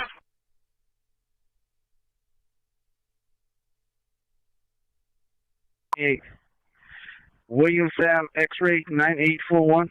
Good transition. 4110, copy, some info. Yeah, I'm blocking the curve. What?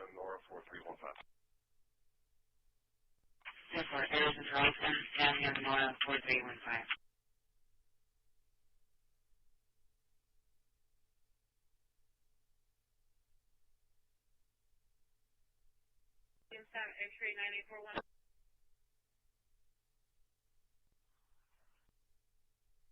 Okay, first plate is Victor Mary John 4205.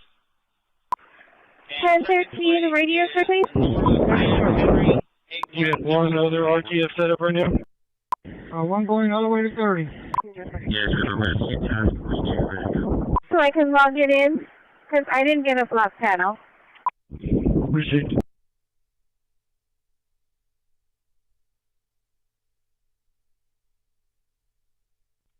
I'm going to be making contact with a neighbor to see if they have any cameras. I'm sorry, what is the rent offer? Hey, the guy from the plant said they're going to trouble, so they're not making D again. Okay, so be patient. There's no answer at apartment 439. 10-4, thank you. Go ahead. 7929 Fox Drive, this city. It's not a fire's plate. Command to rescue task force 1. 10-455, 1508, clear. Okay, 10-4. There's no answer at apartment 439. Crash number is going to be Charles 2505972. Charles 2505972. Yes, go ahead. Yeah, my gin pairs all jammed up, and I don't have any Yes, sir, I was very curious. transfers to hand out. Hoping that you'll be able to help me out. Would you mind staying just a little bit later? He's going to hold off on rescue task force 2. Come on, homie. Clear my back. Go ahead, rescue task force 1. So Vicente, Louis, and John should be next to load up. He's going from the university where? Go ahead. Come back. Delta 230. Rescue task force 2 has Thank you, sir. 4130 traffic.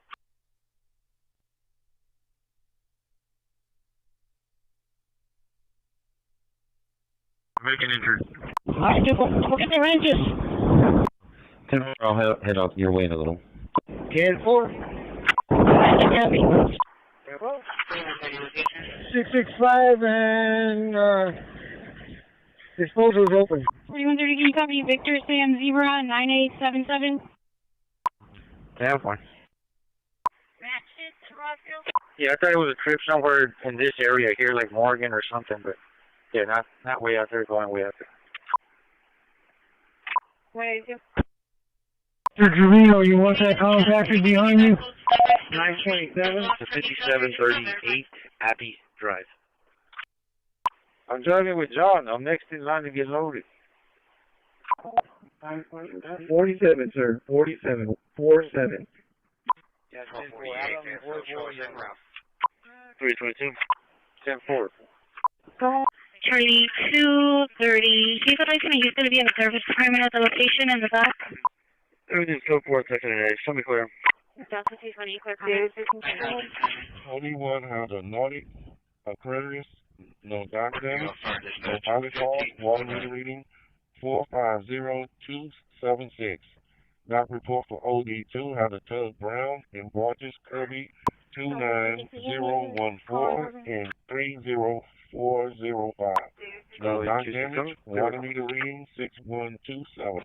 Also base 33 for 58 patrol. We're setting up an extrication corridor right now. Notify to it, Travis. Command to staging. Go ahead and advise the ambulances. We're going to have our ambulance transport area on the Delta side. Let's put them on the right, your left side, Trevino. Let's put them on the left side. Yeah, on Travis. Route 6503, 10 from the yard, radio check, please. Route 620, coming in from Left Rampon. 6503, we're loud and clear. Have a good day, be safe. Bravo 230. 648, give me the street name again. Yep, 102, you're loud and clear. Have a good day, be safe. Santa Catalina. Into a possible road rage, male driving aggressively, swerving, honking at everyone. It's going to be a blue Dodge truck. There's going to be a male with a black shirt, baseball cap. How many ambulances do you William have? Davis, Zebra 2482, Patrol 34, 1511. The exchange point? 10-4. I have medic 1 and medic 11 available. 25, go ahead. 75 available in quarters. We're going to station Command to dispatch, who's already there? It was long distance. The caller said he lived on Vista, and it was behind me. Command to Yeah, I got his cell Rescue phone. Task Force 1. Be advised, we have 2 ambulances available waiting for you outside your Delta door. 120, Mike 347.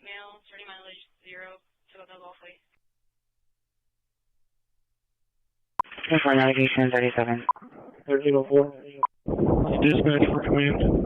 Yeah, is that bus on the William side or is it on Rockville side? 250. Mike.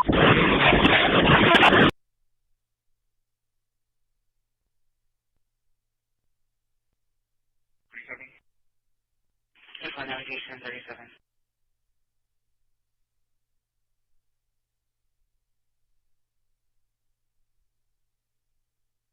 110, Delta 1, Mobile 2. Just a minute, you can hold this call for me. You that hazard driver. I'm on airline already. Goodbye. Level 5 traffic. 1105. 1105. Greenwood and Charleston, South Park 28.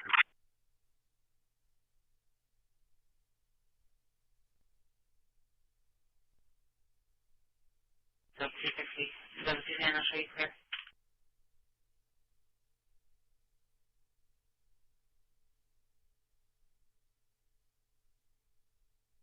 Greenwood and Charleston, South Park 28.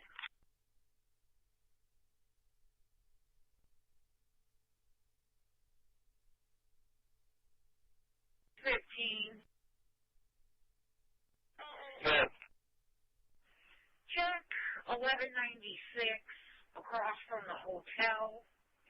Caller advised there was a dump tractor out there. She said it looked like the dump truck might have been stuck.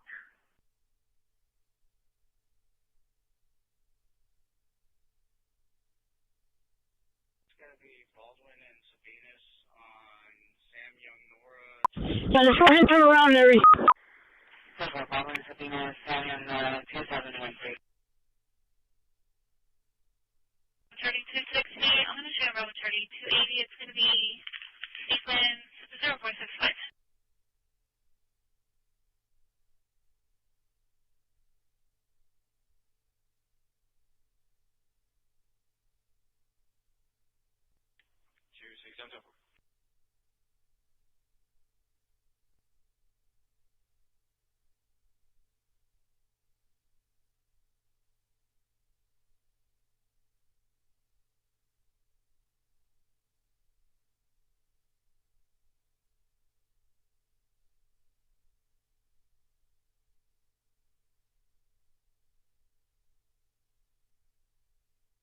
One 54, copy 2 plan.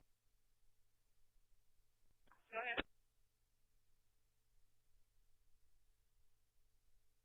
Contact Veronica Constante. Boy William 7820. Boy William 7820. For a copy second.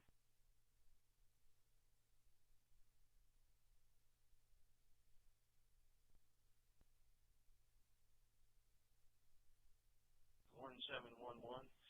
King John Henry 1711. Should be a gray Nissan 41. 1047.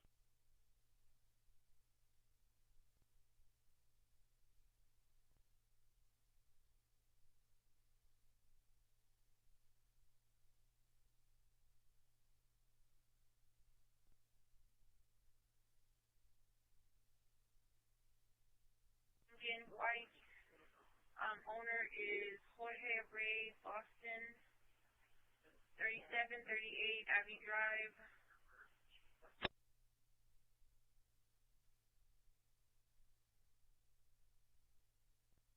Sounds more.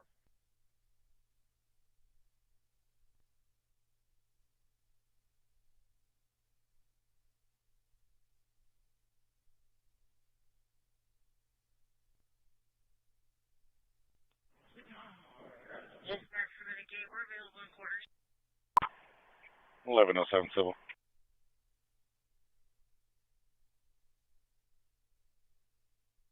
1107. 5809 Crest Grove Drive. 326. Can you mark the Victor Lincoln Paul, 3849. Victor Lincoln Paul, 3849. No, Avenue A. no, In Mooney Lane. Mooney Lane. Avenue A. No, no, Command from RTS 1. Number 51 unit. 1105, 10-4. 1106 or 1108, can one of you be en route to the location of Greenwood Harrelson?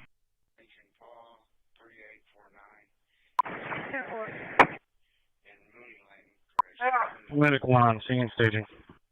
1106 is en route. 10-4. 1106 or 1108, can one of you be en route to the location of Greenwood Harrelson?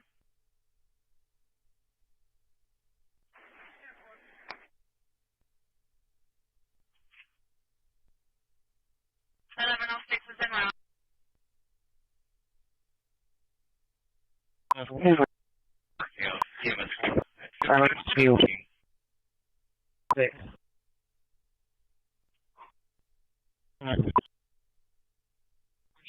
3723. Victor George Sam 3723. Radar heath.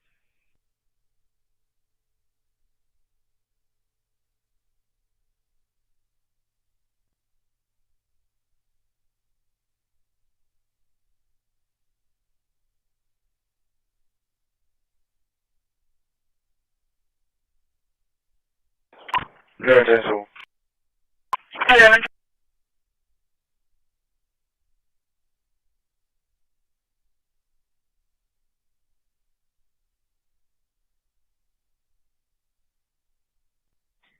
Traffic.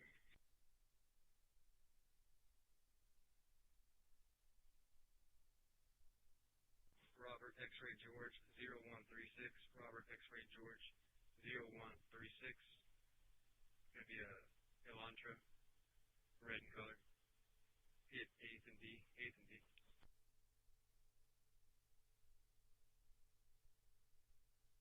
Southeast of the Saratoga. It's on the east side going north on the access road. Is 7006. That's 910 Collins. 910 Collins. Pressure Staples and Lee. Working off EMS 1 at 1518. 100100548 25100100548.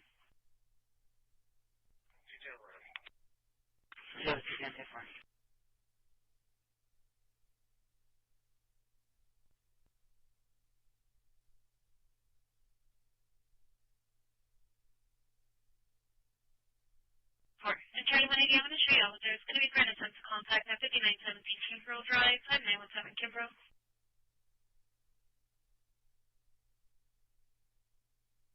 Hey, received. 14 will be en route.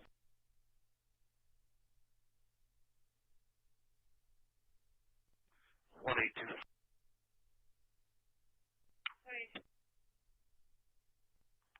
Okay, we contacted the mother who was there yesterday with the guy we're looking for, and she's saying that he doesn't live here and she doesn't know where he lives. And she would let him know that we're looking for him to serve him this letter. 10-4, so UTL as well? Yep, UTL. We'll try tomorrow again. 10-4.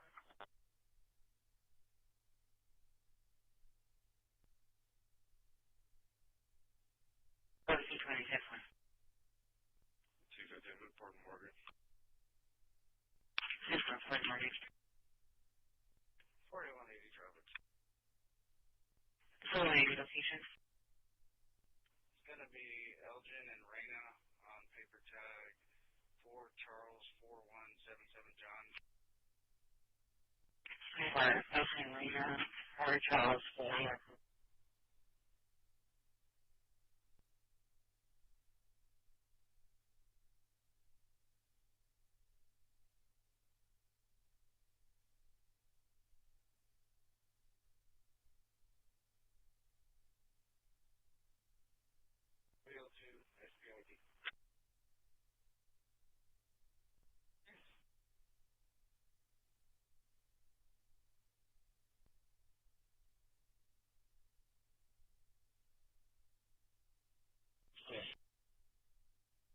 That's 185, 10-4.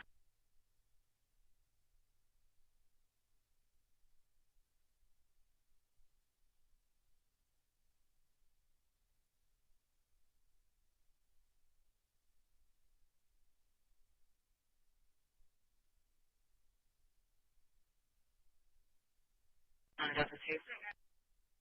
The Great North George 0174. Minute time received.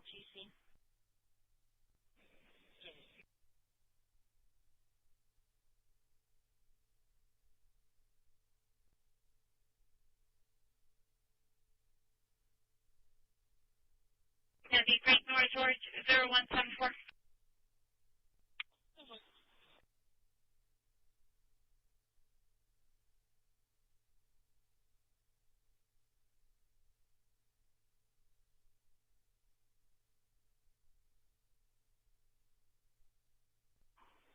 I'll straight to you. Can you page for a red Ram pickup truck?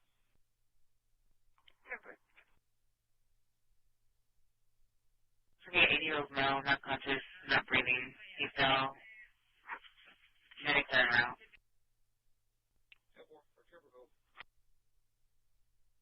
10-4.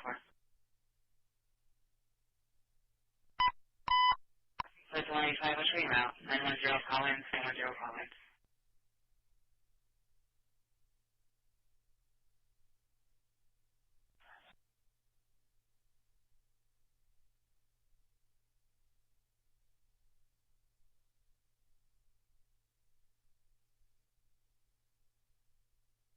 Repeat, what'd you say?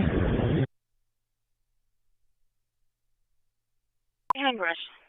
I was telling you to slow down because he's going there fast. Maybe break up that junk. A lot of junk still. Short line from 93. Christi 14.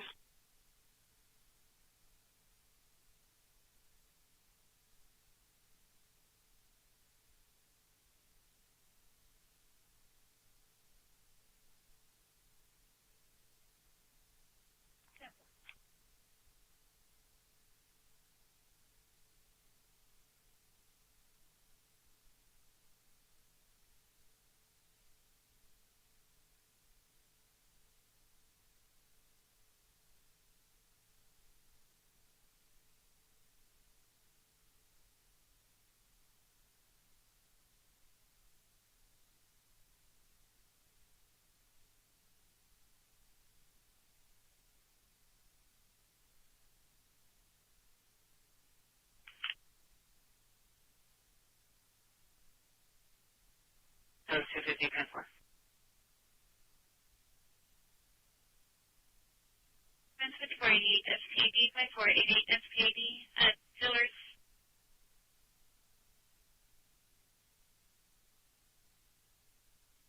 George, Frank, Fire Watch. Clear, Frank, Fire Watch, 1525. Last scene, walking towards Olive Garden. One clear.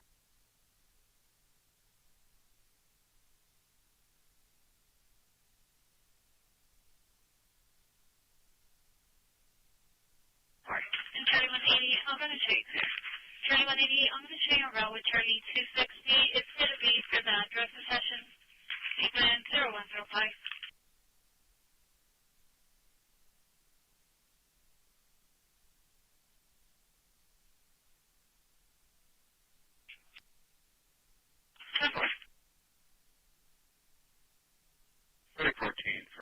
Delta area. I don't have anybody close. If you get with 2-6, and find out where he's at, he could be somewhere close to the area. Black Ram, headed your way, 1-4. Then 1, wait. 10-4, more pickups heading your way. The black one. Temporary 3211. I'm going to show you there. I'll have him get with you in a minute. Alright, now get around to the middle. We're going to go ahead and reconvene our meeting. And we're picking up where we left off, which was item number 18. And this is a discussion and possible action on a separate outside attorney for the internal investigation on the Homewood Suites fraud allegation. And this was requested by City Council members Eric Cantu, Gil Hernandez, and Sylvia Campos. 319 King Around Mr. Cantu. Bowen at Staples. Victor Boy Frank 6850. You get Call over to the with... sheriff's office. Okay. You want the 30 chicken with your 30? This motion violates the charter. Next 5 from engineering. How can it be put on the agenda? Because it's number 4580458. Monitor structure. And the council doesn't decide. The three-person memo process was established by city council specifically to bypass staff. It bypasses staff, especially when it's turned into last-minute. Staff hasn't been consulted or reviewed prior to putting something like that on. Typically, that is the point of the three-person memo process. So that's. So then, how would we carry this out? Because if this were to move forward, it violates the charter.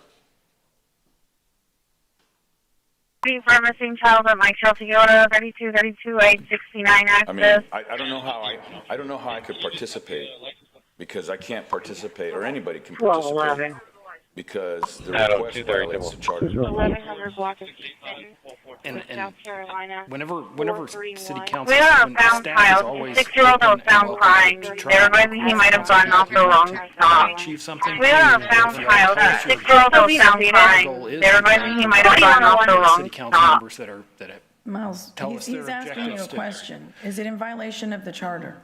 Let's just start with that. If I make a motion to approve and Mark seconds it with 2 hands, I'm joking, but it's to approve something that violates the charter.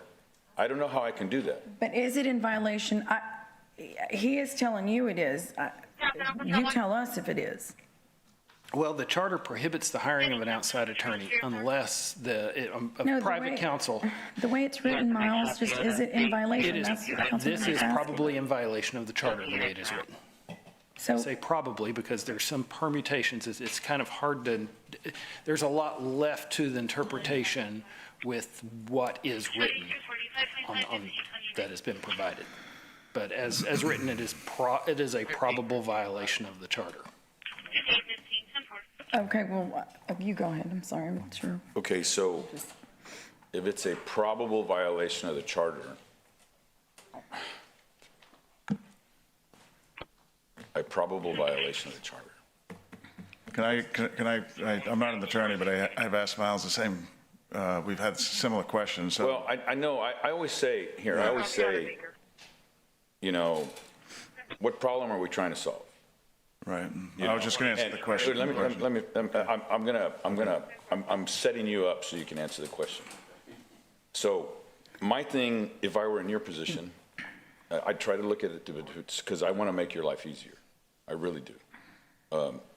So my perspective a lot of times is that, I said, what's our mission? What's our vision? What are we trying to accomplish? What problem are we trying to solve?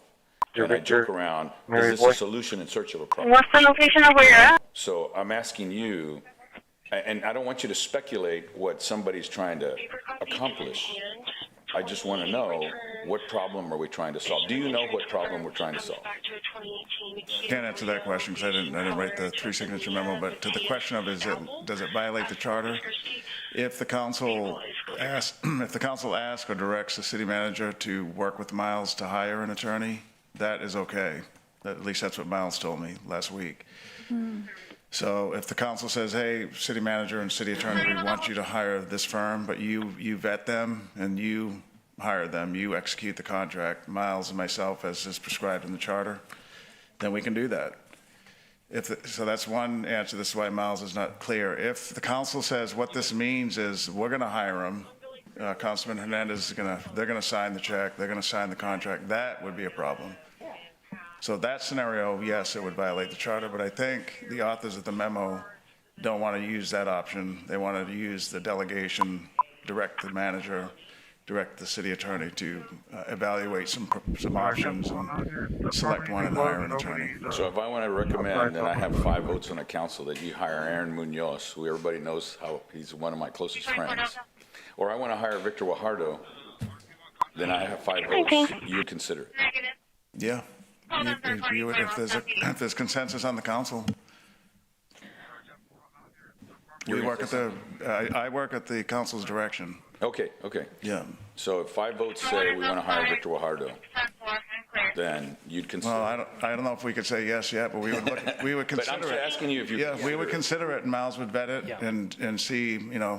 I don't know what his vetting process is, but he would vet it and come to a conclusion. Wow, that's kind of scary.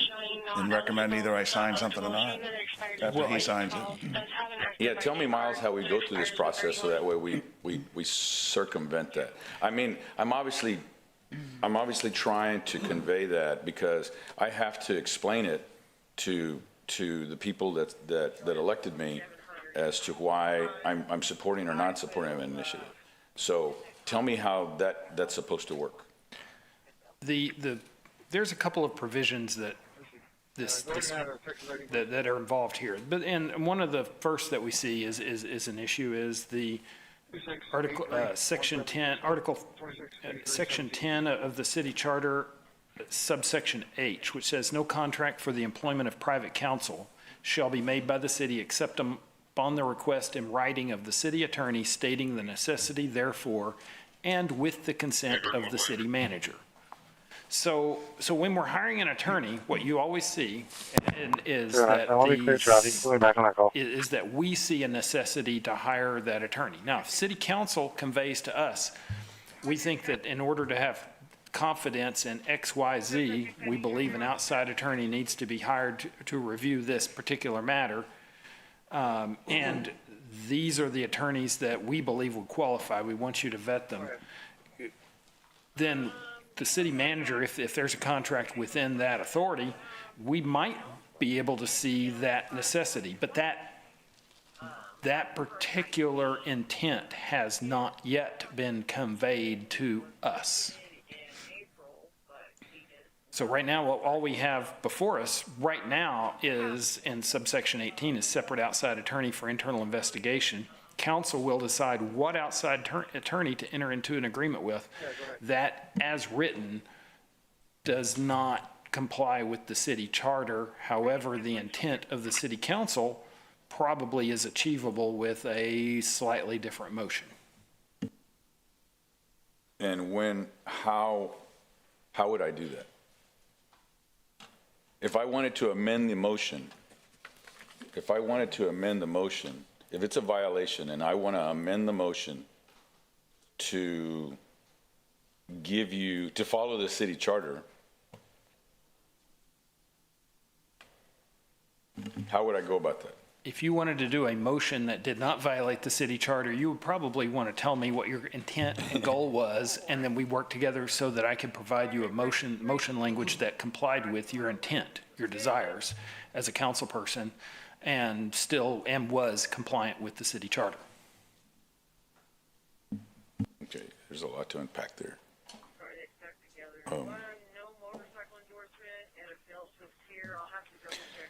Okay, so repeat for me again the statement that you made about that with approval by the city manager. You just read something from the charter just right now. Repeat it for me again. No Proceed 7.1, break, call for engine 3, might pull, engine 3, might pull, for chest bang, ESU 3320 will be at 1922 Violetta Court, 1922 Violetta Court, crossing of Luna and Violetta, working off EMS 1 at 1535. That's the charter. Right, that's the charter. No contract for the employment of private counsel. I had that. So shall be made by the city except upon the request in writing of the city attorney. 105, necessity, therefore, with the consent of the city manager. So this motion doesn't allow for that. But if somebody tells you right now, you know, I want to hire Victor Guajardo, how do I do that? Are you going to tell me? If somebody says, I want you to consider Victor Guajardo for this particular type of activity, I'm probably going to identify some problems with conflicts of interest in that. But if somebody says that, then I'm going to say, okay, we can evaluate, or let's say not Victor Guajardo, but some other, just I'm being facetious. a random named attorney. I know there's a conflict. We're going to evaluate that attorney, the objective of the city council, the need, the necessity, therefore, for that attorney, and then we would probably talk to that attorney to find out, are they capable of performing that activity? Are they conflicted in performing that activity? So we want them to be able to do both, and we want to feel confident as an attorney, and this is when an attorney recommends that an organization hire another attorney, that attorney has an obligation to vet that other attorney to have some indication of whether the attorney is competent to do that task. Okay, so say that for me again. I'm going to write it down. Number one. 105, If city council sees a need to have an attorney perform a task, we're going to look at what the objectives are and whether or not the city needs that type of task to be performed. Look at objectives. Okay. Yeah, what is the necessity therefore to comply with that? So you're going to review the necessity. Okay, next. Going to review the proposed attorney. Is that attorney capable of doing that particular activity? Are they conflicted in performing that activity? Review the capability, review conflict, and what else? And then if they are not conflicted and fully capable of doing that activity, then we're going to determine, can we negotiate a reasonable contract to perform that activity?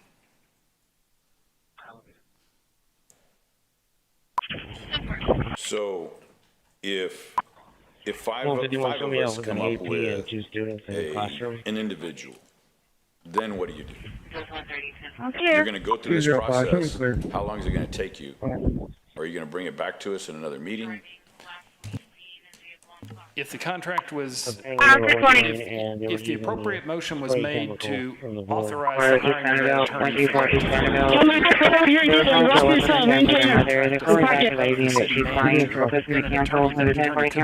under the authority of the city manager, with this type of memo stated that would describe the necessity, therefore, the consent of the city manager.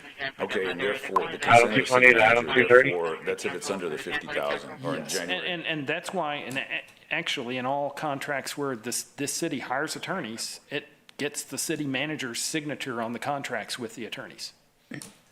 Okay, but that's the consent, which I'm sure if 5 people came up with it, Peter's going to say, yes, I guess so. So, okay, so what would be the normal procurement process? Attorneys are not hired through the normal. Well, I mean, the normal process to procure an attorney, not to, you know, it's not design, bid, build. It's not, what is it, progressive design, build. So, my thing is that normally you would see, I'm asking, normally you would see the need to hire an attorney and you would act so. Attorney. I don't think I've ever, other than when we've already, you've determined a purpose. So help me out how the process. I'll give you an example. Very commonly we hire attorneys to represent the interests of, say, police officers and when we've been sued for civil rights violations. And those outside of, because that's a conflict situation where we can't be both the attorney for the city and the police officer at the same time because the police officer has potential personal liability. So we hire an outside attorney to represent the interests of that police officer. When that happens, we actually have a list of attorneys that we have worked with who did satisfactory service in performing for those police officers and being the attorneys representing those police officers.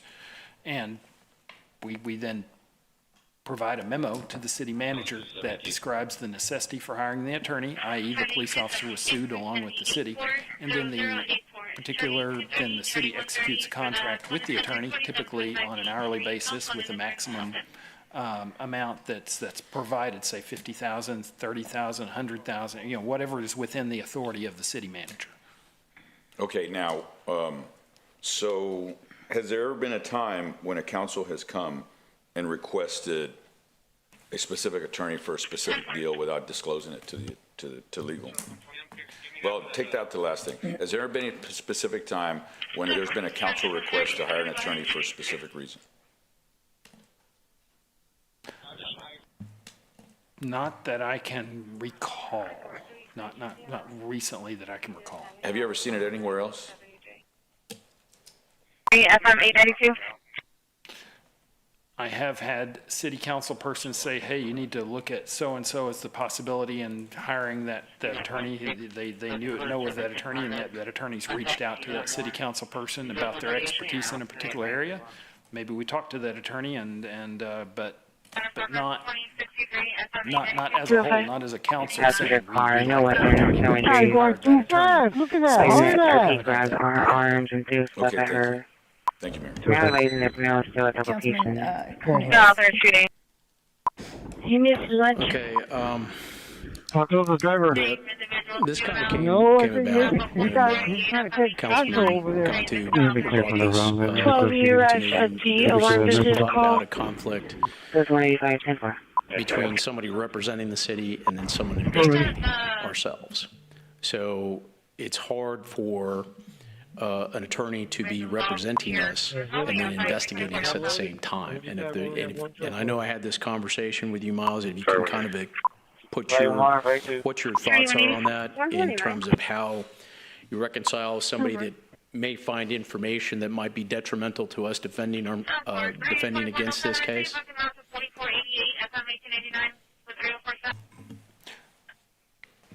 I think any attorney that y'all hire is going to represent the city, even if they're investigating activities that are performed by persons within the city. So every attorney is going to represent the city that you hire, and that's why, actually, based upon y'all's request, earlier we had sought an attorney outside the city that had no connections with the city or with any city personnel or officials, that no connection to any city council members. So yeah, it's one of the duties in when we became any other unit that could be in route with 324 Alpha? About a month ago, when the council was discussing this issue, and upon that determination of that conflict, we had to hire an outside attorney to represent the city anyway. So one of the duties of that attorney can be to report back and provide a report to the council on what he or she sees as potential violations by city officials that they have noticed, that they have noted, or outside parties. Okay, so I guess the question is, because when the first motion was made, it was to hire an outside investigator. When you came to us at council, it became representing the they both have 4519 FM 1889. This calls it's the same RP. Or correction. This call is called in by Lisa. It looks like she is a neighbor. We have a risk fund. That risk fund can be used to hire an outside attorney to represent the interests of the city. And that's the purpose of that risk fund. So we don't have funding for an attorney just to go investigate matters in, I think, quasi-criminal type investigations or criminal investigations. We don't have that type of funding. That's not a normal function of an attorney. Okay, so do you see any conflict of interest between the same attorney representing the city and investigating the city? In an active lawsuit, is he investigating the city, or is he investigating personnel that may be outside or inside the city? Okay, we're asking them to investigate a particular situation, right? And then also asking that attorney to defend us in that particular situation. Is there a conflict of interest in your opinion? is they're probably, it depends what they're looking at. I mean, I assume you're talking about the Homewood Suites allegation, right? Well, that's what the agenda memo says. I mean, I'm assuming we're talking about that. Yeah, I don't see an inherent conflict of interest in an attorney representing the city who would then report back if they see particular city officials that they believe may have committed acts. I mean, that's. Well, it's not just city officials. It's the whole process. Or outside right? parties, yeah.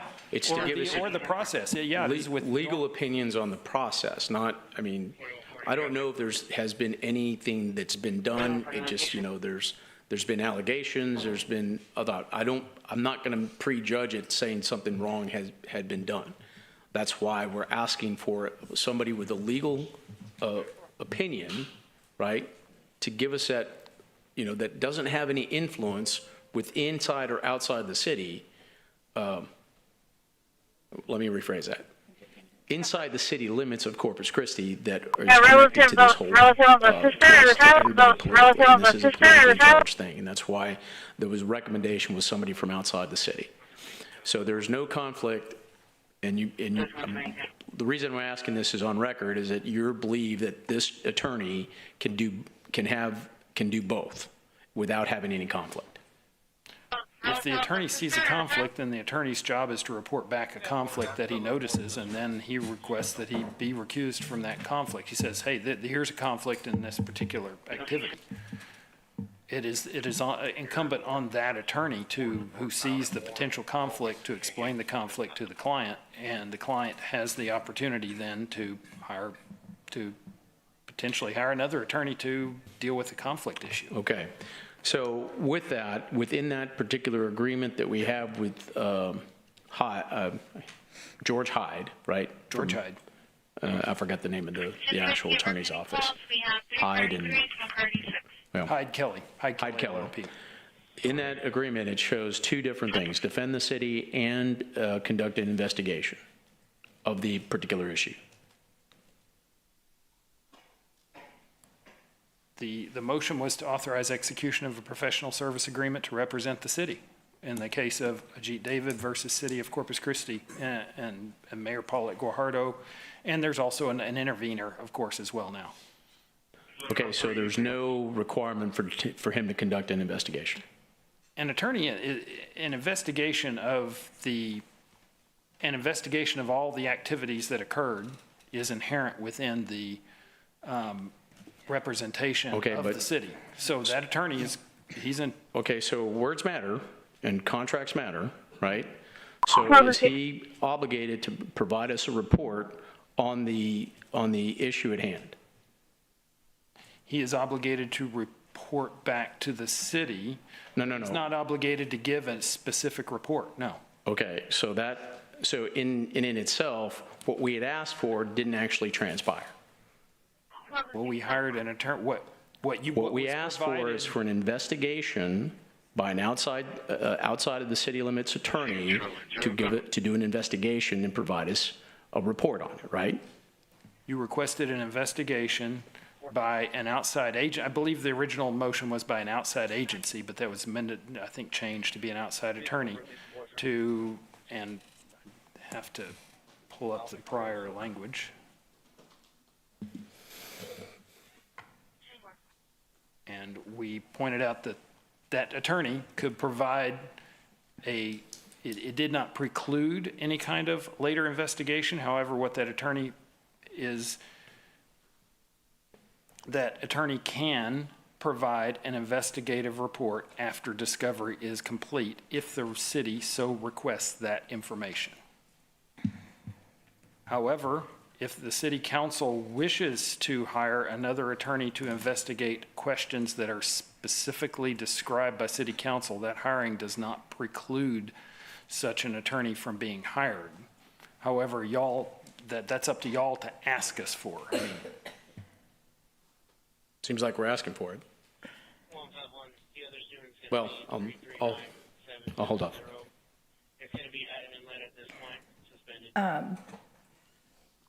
Miles, is the item is written a violation of the city charter? That's, I mean, yes or no? I mean, I think that's where this whole conversation, the first question was asked. Yes or no? Is it either it is or it's not? And if it's not, we move on and we can do, you know, what the three council members continue to discuss. But we need you to answer that. The way it's written, I'm not talking about interpretation. As written, it does not comply. Communications on 24-2Gs, Is it in violation of the city charter? Just yes or no? As written. Okay. Let me know when is that what you're going to create as your CCPD. Because that is putting us, everybody did that purposely, but that's putting us, a council, in jeopardy. Because we swear an oath to uphold the city charter, and you're telling us that this is in breach. That would be in breach. So you need to now tell us what we need to do, and I don't think anybody did that. Nobody in the right mind would put something illegal on a memo knowing it was illegal. So I don't think that was purposely done. I'm going to ask y'all to please.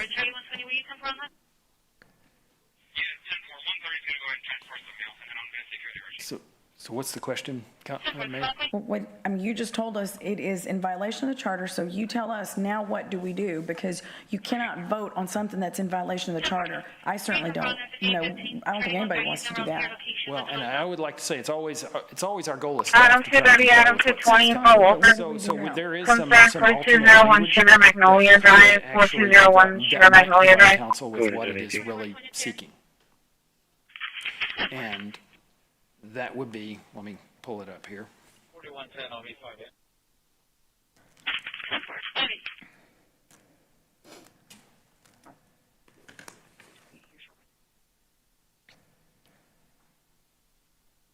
$324 Delta.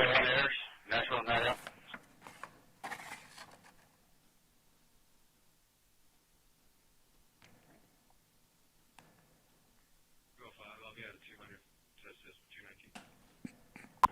Well, 1201 North Chaparral.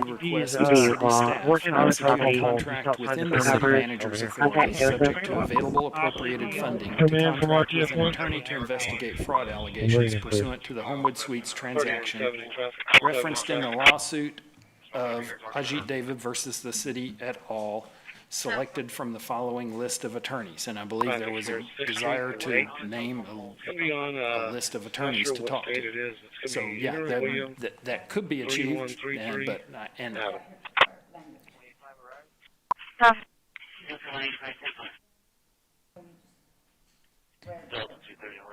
Okay, so what are we doing? What you are you need to suggesting? supply the attorneys for that list that y'all are thinking about, and I haven't received any list of attorneys. Hey, Councilwoman, I need you to put your light on because we got Mr. Cantu next. So, what are you saying, Miles? You want me to restate that? No, I want you to tell us simply, if there's something in violation of the charter, just give us the path forward, or the path so nobody gets in trouble alternate here. language. I'm sorry? The path forward would be that alternate language that I just described. If City Council wishes to, has names of attorneys that they desire to hire, it would be, I move to request the city staff execute a contract within the city manager's authority, subject to available appropriated funding, to contract with an attorney to investigate fraud allegations pursuant to the Homewood Suites transaction referenced in the lawsuit of Ajit David versus City et al., selected from the following list of attorneys. And I have a blank there because I don't have those attorneys. Okay, Councilman Cantu. Okay, so I'm a little lost. The reason why this item is on the agenda today is because 3 weeks ago we voted to get an outside attorney to investigate the claims. And the reason why we had to get an outside investigator to see if the claims are correct or whatever the case is because majority of this council said that George, our auditor, was conflict out. And no one believed anything he said. So that's the reason why it's on the agenda, to get an outside attorney. And then Miles scared everybody and said it's going to cost $400,000. It's just, It's ridiculous. $400,000 to investigate an application once it's been filed to the last vote. That's all we want to investigate and make sure there was no wrongdoing. My personal opinion is the attorney that is representing the city now, who wants to represent on this investigation, I think there is a conflict because I don't think he's going to mess up his case. In other words, if he investigates that an assistant city manager did some wrong, he's not going to go tell the other side, hey, our assistant city manager screwed up. I mean, I don't think that's going to happen.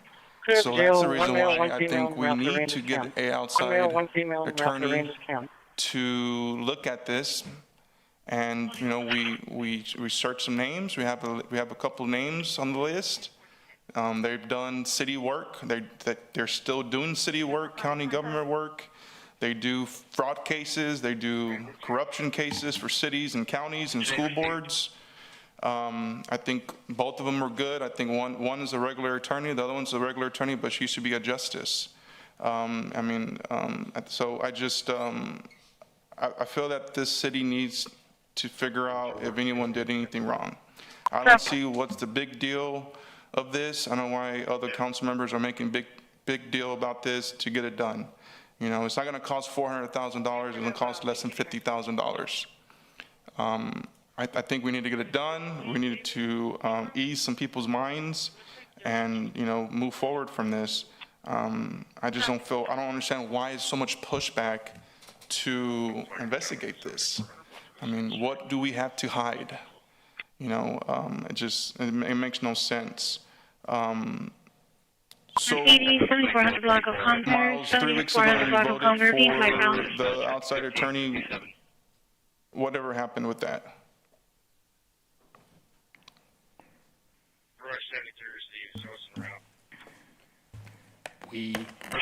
During that discussion, the statements were made that required us to hire an outside attorney to represent the interests of the city because of a potential conflict of interest. That actually, and that was during the discussion, the city, one of my suggestions at the time was, okay, we can hire an outside attorney to represent the city, and they can do an investigation as part of that. Yeah. And they all said, oh, it's not going to cost $400,000. Well, during that discussion, statements were made by council and the mayor on the dais, and those statements made it very clear that we had to have outside counsel to represent the city. And in fact, my litigation division told me they cannot represent the city now because I will almost certainly be a witness to the case. Landing, gate 102, 175, we have to have secured, outside counsel. So what I third landing open, under providing as an observation. alternative, a fundable alternative with money behind it, actually became a necessity. So the city council had to hire outside counsel to represent the city in that case, and outside, completely independent counsel. That is what council was wanting, somebody who did not have any connections to the city or any city council members. That is what we obtained. So Georgia doesn't have any connections to the city council. 202 South Parkwood, Unit 141. That person, Parkwood, Unit 141. George Hyde is going to be subject to question by the council in executive session.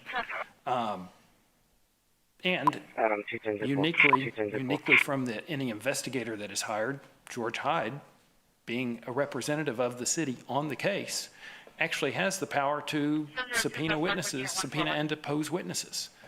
An investigator that is hired in this case wouldn't have any kind of subpoena power or investigator or that deposition power that George Hyde will actually have. So he'll actually have the power to obtain the information that y'all are wanting, rather than simply the power to look through the information that's been provided by others.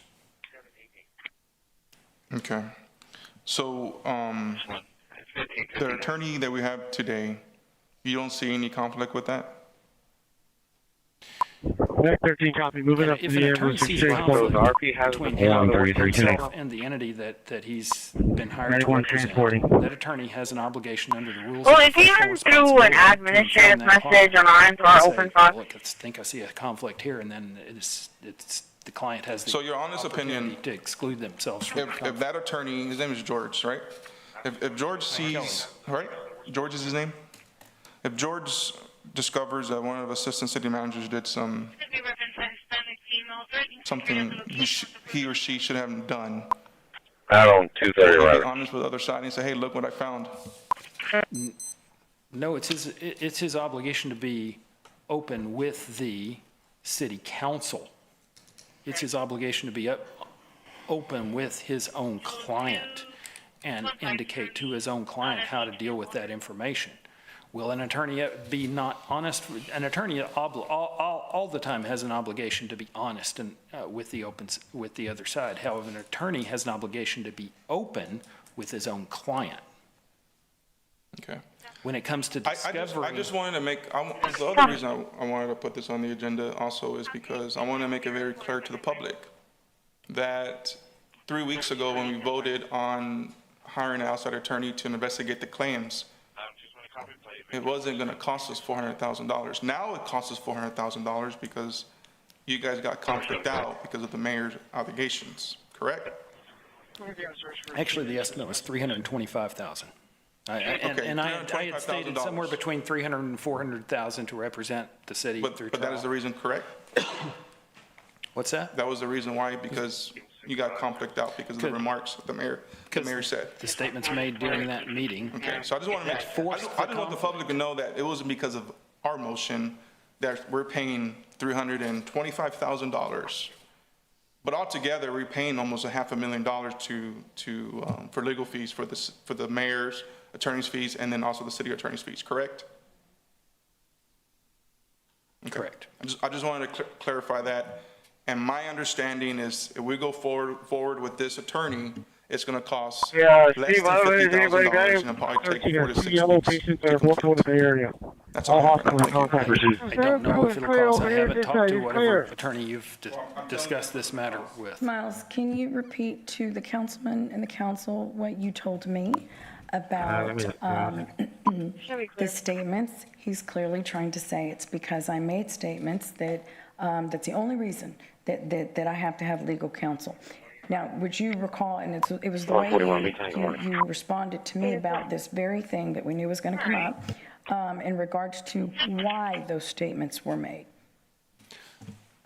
Well, I think probably it is important to, while the conflict may have become apparent, and that I would become his bus is about to come through the gate right now. Other members of the legal department would become requested witnesses in this case to essential issues, and the actual provision is essential issues in the case.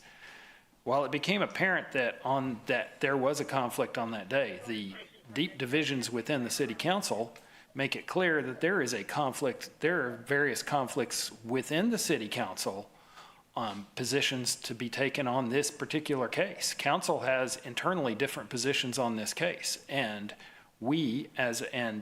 that conflicts the city in terms of acting as advocates for the entire city when those conflicts are within the city council. All attorneys that y'all hire will have an obligation to the entire city to represent the city. So it was multiple council members. I mean, that's what you just said. I think it is conflict with multiple. Apparent that there is conflict concerning this particular litigation between different city council members. Right, that's what I just said. So it was multiple council members. So your answer is, I'm sorry, Councilman, your light is not on, and we've got 2 other people, but you're welcome to put your light on. So Miles, thank you. Councilwoman Campos. Okay, so thank you, Mayor. So first of all, I just want to make sure that we are not violating any charter rules right now as we're discussing this, or do we need to make that change right now, the language, so that we can move forward? That's one of the things I want to know right now. Should we make that change now so that whatever we are discussing will be legal, I guess? Well, I'd like to emphasize both me and the city manager, we're always trying to help achieve y'all's objectives as the city council. So So yeah, you can make that change right now if you Right. if you want to make that change and put that on the as a motion to put that forth. It's up to y'all. It's up to the city, but it's our job to provide alternatives to council that would be legal. Okay, but my question is, now we're going to have to put it to a vote, right? Instead of it being just originally part of the discussion. Because if we don't get the majority of the vote on the change of language, I just want us to be legal. So what is the best way without actually taking a vote to do this, to move forward? Ms. Campos, just so the motion as it's written right now on the agenda, it's not in order because what Robert's rule says is that no main motion is an order that conflicts with the charter, constitution, or bylaws, and to the extent that procedural rules applicable to the organization or assembly are prescribed by federal, state, or local law, no main motion is an order that conflicts with such rules. So you can't that motion, is it a white you can't, the council cannot move forward with that motion. It's a conflict with our parliamentary procedure because, as the city attorney stated, it doesn't comply with our charter. Okay, so maybe then we need to postpone this or a replacement motion. Yeah, you can, so the city attorney provided a new different motion. Mm-hmm. Yeah. So, yeah, but you cannot act on that motion as written. It wouldn't be allowed. So, You're asking for a replacement. Miles didn't really answer the question, but you're asking for a replacement motion? Right. And is that okay, Rebecca, to ask for that? As long as it is legal, directly related to to what's on there. I mean, it can't be something that it has to be germane to that subject. Let's say to the subject. Well, I think our replacement motion is germane to the subject. That's why we suggested it as an alternative. And that, let me say it again, I move to request city staff execute a contract within the city manager's authority subject to available appropriated funding to contract with an attorney to investigate fraud allegations pursuant to the Homewood Suites transaction referenced in the lawsuit of Ajit David versus the city et al. Selected from the following list of attorneys. And then I understand you're going to provide a list of available attorneys to talk to. Yes, so the main thing is that we are actually directing staff to do the hiring. We will provide some possible firms or names, but we are directing staff. That is requesting. That's a very different thing. You're requesting staff to bring it back to bring you back an attorney to actually hire an attorney if that attorney is. To vet an attorney, determine whether that attorney can do that work and is not conflicted from doing that work. But they would investigate the fraud allegations pursuant to the Homewood Suites transaction referenced in the lawsuit of Ajit David versus the city et al. So if that represents your intent, and that's our goal, is to represent y'all's intent. Okay, so can we go ahead and make that replacement what he just read? So that we can discuss it and. Yes, if there's a motion, a second. Tabling is also an option, as you mentioned, but it's an option to adopt his motion language, the city attorney's motion language for discussion. Yes. You gotta fill in the blank though. Okay, let me that's the one thing that's missing. Make a comment. I know you're thinking about that, Councilwoman. Do you want to do that? Yeah. Okay. Councilwoman Paxson. I didn't want to interrupt if she wasn't done. Were you done, Sylvia? Yeah, I just asked her. Okay. Yeah. I didn't think. I don't want to waste our time or get us into trouble by discussing this any further if we can't move forward. That's what I was trying to get across. So if you want to maybe, I think add to that discussion.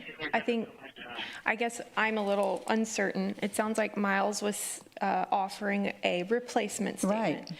And so were you making the motion to adopt that? Yes. So what you needed was the second? Yes.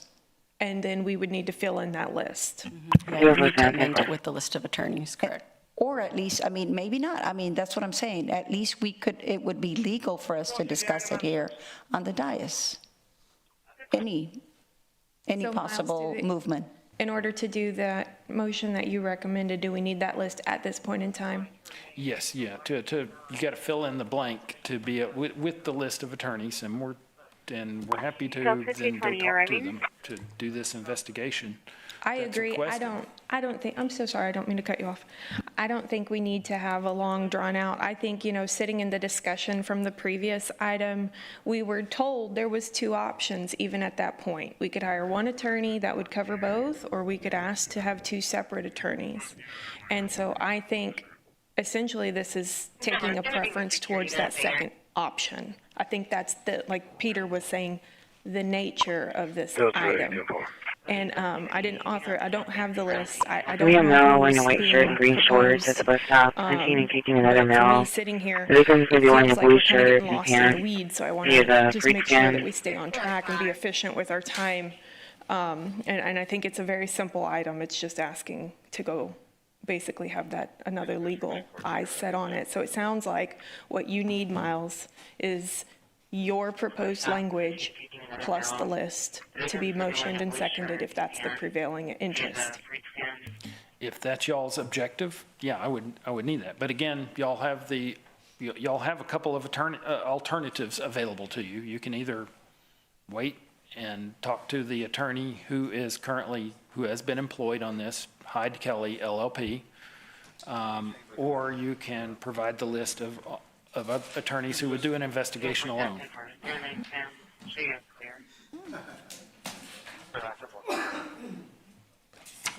So does everyone submit a list, I guess?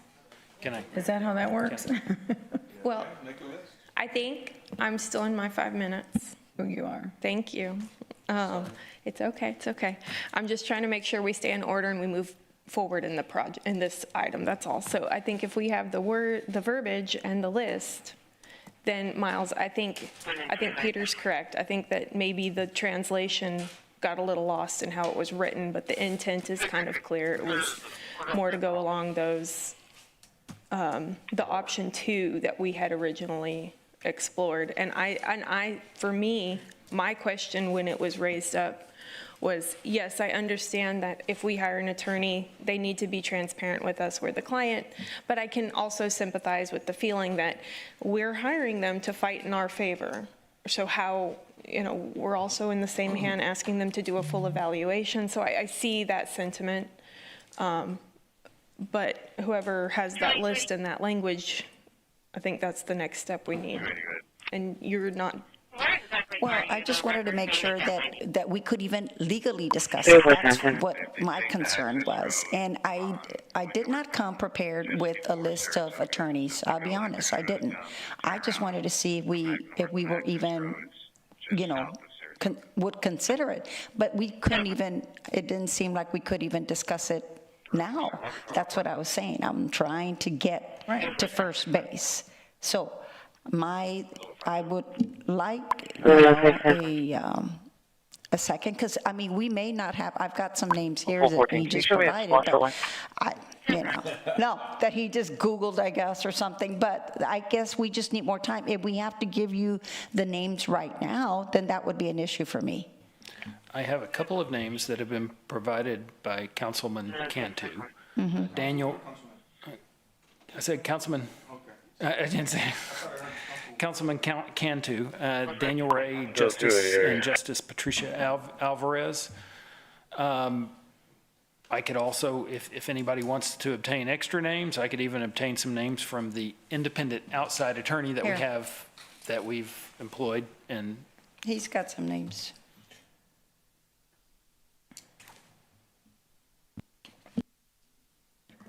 Okay, what are we doing? What are we doing? Can someone please? There's no motion, so we're still having discussion without a motion. Miles, we have got to have some order here.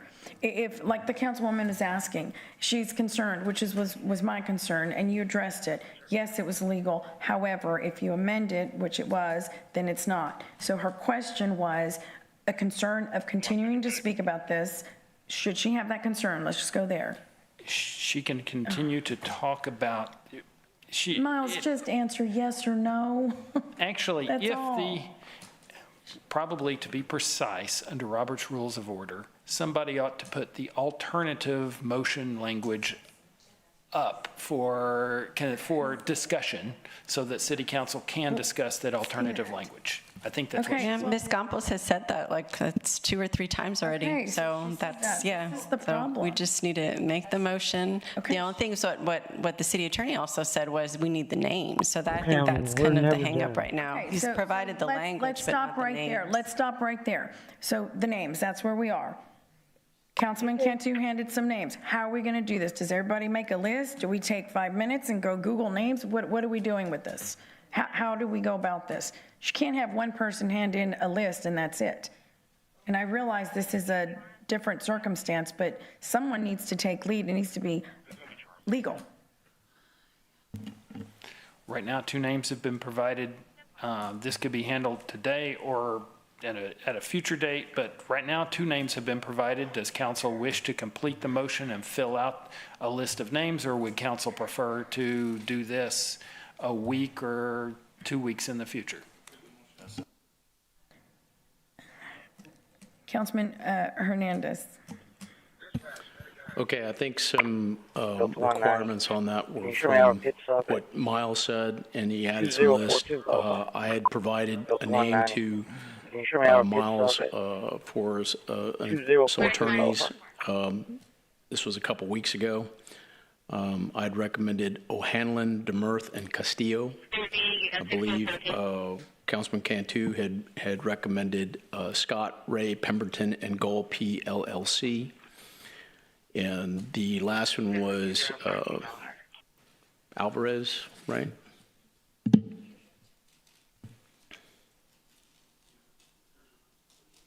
Justice Patricia Alvarez. Justice Patricia Alvarez. I know all these are outside of Corpus Christi. 1248, go ahead. Of O'Hanlon, Mirth, and Castillo, do you have a specific attorney in that firm in mind? No, these are attorneys that I know that do small cities. I believe they're based out of San Antonio. And they do small cities in the Valley, in Dallas, and around San Antonio. And what was the other name? This is from Councilman Cantu, is Scott, Ray, Pemberton, and Gull, Goll, PLLC. And the specific attorney is Daniel Ray.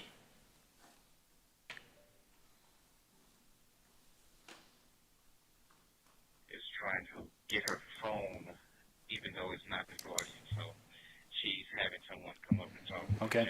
All right. Councilman, you're done? I'm done, thank you. Councilwoman Vaughn. I feel like I'm in a loony bin right now. Miles, I totally got what you said. You explained it very well. You said the motion needed to be changed to the language that you said. It was that simple. Change it and add the attorneys. But before I go there, I'm just going to say this. You're right. Attorneys are supposed to be honest. That's their obligation. It doesn't mean they always are. We hope they are. So I understand the concern. I wasn't here last week, so I don't know what y'all did. But I don't understand what the pushback is right now. I don't. We represent the citizens. There has been a concern for the citizens about this for too long, and we've got to put this to rest. We have to. Truth is truth, and that's what we need. It sets you free. We just need to know what the truth is. So if it takes an investigation to do it, and I'm really frustrated that we sat here and said, hey, the auditor, nobody believed him. That's not true. It wasn't that we didn't believe him. He didn't present his case well. There wasn't enough stuff there for me to say, hey, go do this. That's why I thought I abstained and said, let's go to the police and Texas Rangers, whatever. And I don't know where that's at because we've not had an update on that. But I think this is going to keep going on and on and on, and this is bad news for our city to do this. So we need to nip it in the bud. As far as I'm concerned, we nip it in the bud and find out what the truth is. And then I don't think there ought to be any pushback. Truth's truth. Let's find out what it is. Thanks. Councilman Scott.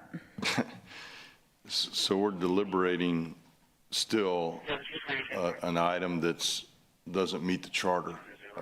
No? So No, we have it was changed. we are now deliberating the motion to amend, right? Well, no, we can't amend it because it's not out there. A new motion. So there is no motion. There's some proposed language that the city attorney has provided, but we don't have the list of, we're developing a list right now of attorneys. But I don't know if everybody's ready with a list. Yeah, so I'm speaking on that, right? I'm not speaking on that which we decided earlier on violated the charter. Well, if the motion, we're just talking right now. There's no motion out there. I thought. A motion and second. Was it seconded? I thought that Sylvia had made a. not no. We're trying to be more specific about where she's at because we couldn't find her. I know, Right, well, so we do need a motion at the proper, I mean, we need a motion When out there. when there's a motion on the table that we believe meets the charter, let me know. I'd like to visit. I'd like to. I don't see anyone else here comments. We can take that All one. right, so we have a motion, but we do not have a second. So We have a motion, an incomplete motion without the attorneys. We've got some of them. All right. Yeah, we've only So got a Councilman partial Scott. list. Thank you, Mayor. A couple thoughts, quick. I don't think I think the way I understood it is this city auditor provided a document that thought there was enough evidence that we needed to hire an outside investigator to see if there's fraud. That was my recollection. And so we did. And I specifically asked the question because I thought it was interesting that I thought it was an interesting experience, and I specifically asked the question if this attorney, what's his name, George? Show us how to service George police Hyde supply. would also be including in his work the investigation of the city auditor's concerns. Those are my words. And I was told, yes. So when I left that, I full disclosure, I still think that what we should do this is you turn to your police chief and go, hey, is there something there? And if he goes, man, I think there's something there, there's smoke or whatever, then you move on to the next step. So that was my issue. But I thought that we had confirmation that George Hyde was going to include in his work investigation of our city attorney's concerns. And so, I'm really confident that that was the case because I asked it. And so, if that's what we want to do, I still think we go to the city police chief, ask him to reach out to the other entities, whether it's Texas Rangers or FBI, give us a report back, and that's the next step. So that's where I was a couple weeks ago. I guess what I'm trying to say is we confirmed that the city attorney, that Attorney Hyde was going to do the work, requested to fulfill the desire of the council to investigate the city attorney's recommendations. Yeah, so I thought he was doing it. So I just want to get that out there. When I left that meeting, I thought he was going to fulfill the concerns or the obligations of the council regarding the city attorney's concerns. And he will be reporting back on what that is within his general scope. He will be reporting back on what he sees. Is there a violation? Is there a illegal act that has been committed by any city officers or agent or a third party? Councilman Barrera. Okay, there's a couple things. I'm sorry, ma'am. Would you please, ma'am, I'm sorry. You know, you're breaking decorum.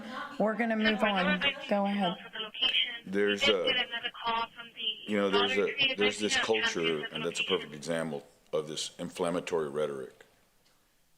It's cynical, it's destructive, and it's done to create division and confusion. And it's we should be here trying to solve problems. And that's where I go back to what problem we're trying to solve. This obviously has been very one-sided because the plaintiff in the lawsuit is providing all the information, and they also cherry-pick the information they provide to the public and to the press.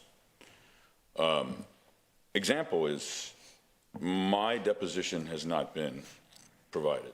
Right. And I think it's because it doesn't fulfill the narrative. It doesn't fulfill the narrative.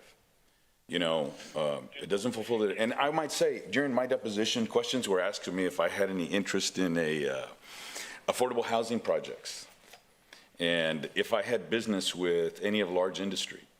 What that had to do with the Homewood Suites, I don't know. But once again, it's this inflammatory rhetoric that has been the effort of this council. Of this lawsuit. And,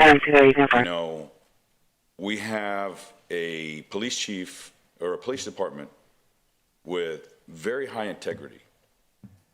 And I've said, regardless whatever the situation, the inflammatory rhetoric, just Friday, there was accusations made about Kiewit being involved in a bribery scheme.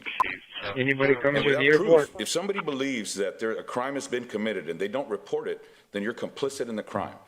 That happened, I know, because I saw that in your deposition, but they played it for me. They've played it for me, Heather's deposition, and they put it in my deposition. On Kiewit or on the... No. I'm talking about in the deposition that we had. They said, if you're aware a crime has been committed and you don't report it, then you're complicit in the crime. That's what they said. That's what their opposing counsel said, the plaintiff's counsel said. So if anyone is aware of any crime has been committed and they don't report it, then they're complicit in a crime.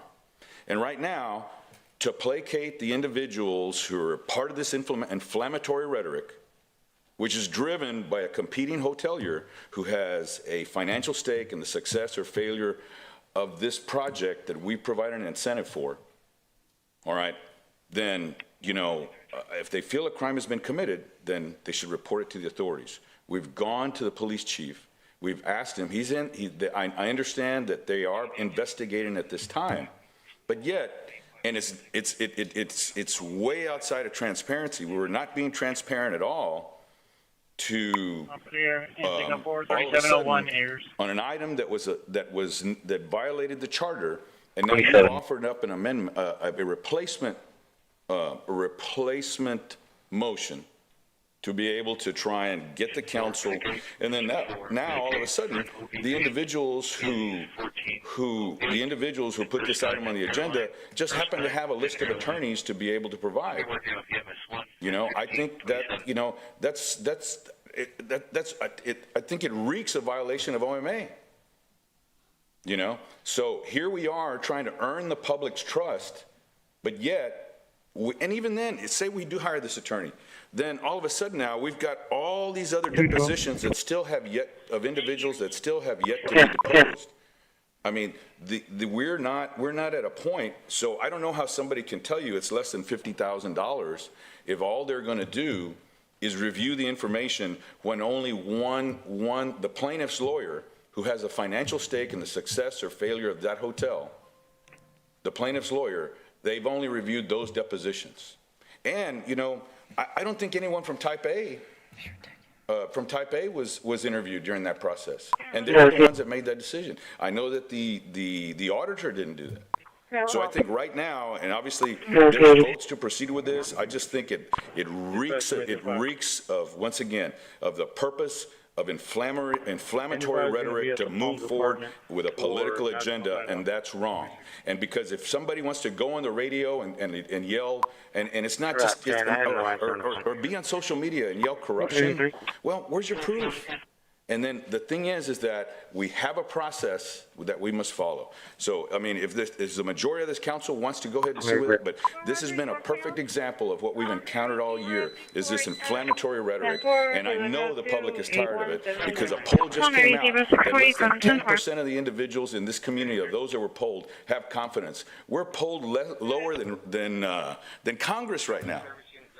Thank you. Councilwoman Vaughn. Zero 120, Delta 185, PRS 4010, Santa Elena. 4010, Santa Elena. Speak for a residential light. Delta 1, Delta 2. He'd recused himself. We abstained in that vote to where I abstained and said no, didn't want to hire an attorney. Should we be abstaining? Should we even be talking about it? I want to make sure that I'm doing the right thing. So should we even be allowed to talk about it when we abstain? Because I know some out there are thinking that, so. the decision on whether or not to abstain. Before residential light, 4010 Senate, Elena, before the stove is on fire. Specific, it's not subject specific. Now they're raising that they see smoke and flames.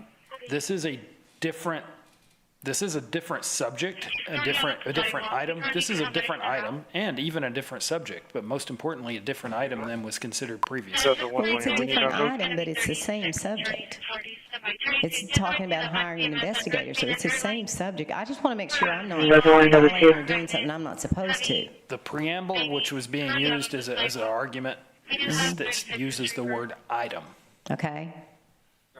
So the preamble, according to the exact wording of what it says, is not violated. However, the preamble is not really binding, because a preamble in general, and this is Black's Law Dictionary, look that up. A preamble I'll be en route to Mary Gret for special assignment. intended as an aid in there's an ambiguity. She's already settled down the mom house. She just calling the kids, you know, let her talk to the individual to decide. Looks like you're going to be having a service with the son. My husband's currently holding the son down right now. Recuse yourself, when you decide that you should be mandatorily recused, you look to the standards of the rules of ethics, the standards that are in the city charter, and the standards that are in state law, especially those standards that apply to actual financial conflicts that might relate to a particular. It's not a financial conflict, it's a different kind of conflict. So I just want to make sure, because I don't want to sit up here and talk about something when I shouldn't be doing it.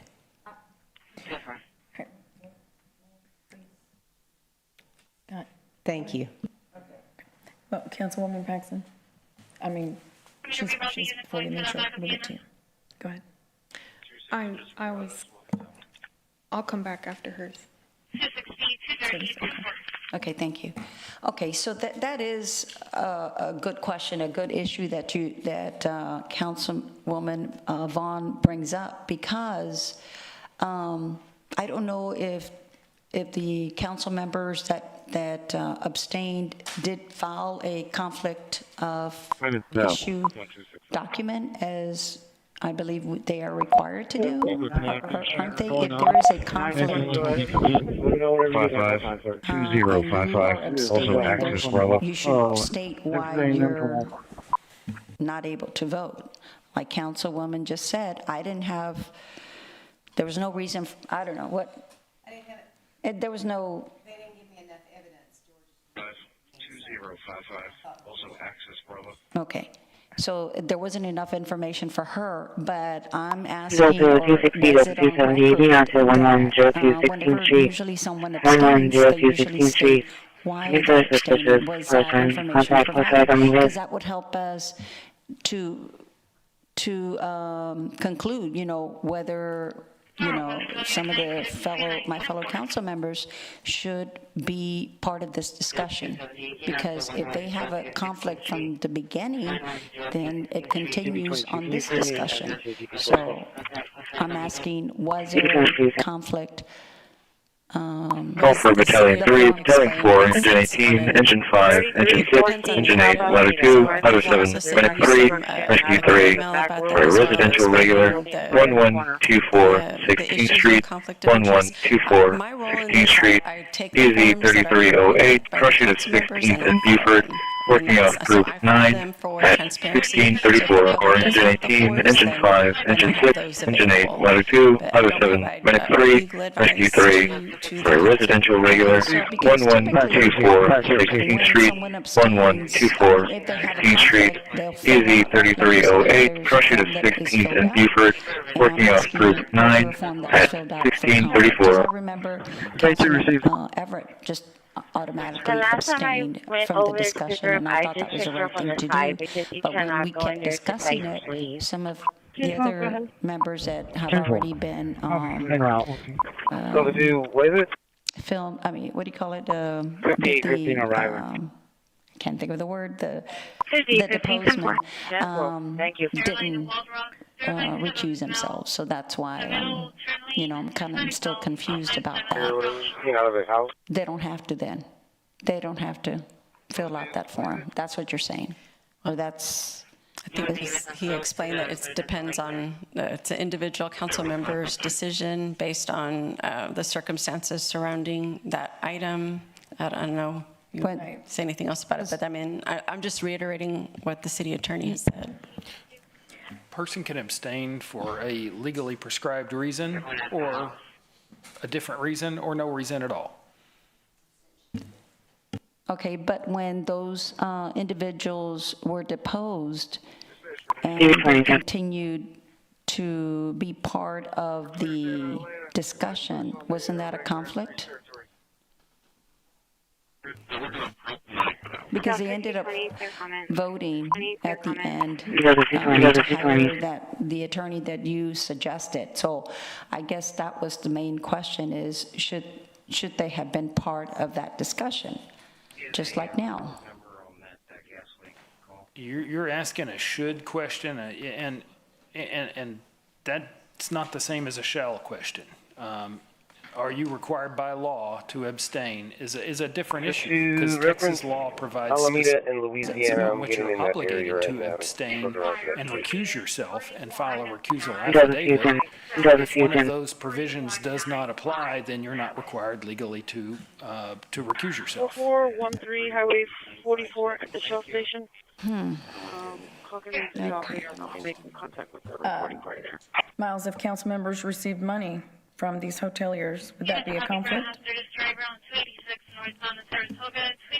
If you were receiving money that's dependent upon your particular vote, or received money that gives you a specified financial interest, you might have a reason to recuse yourself from. Okay. Or hosted fundraisers, or met with them.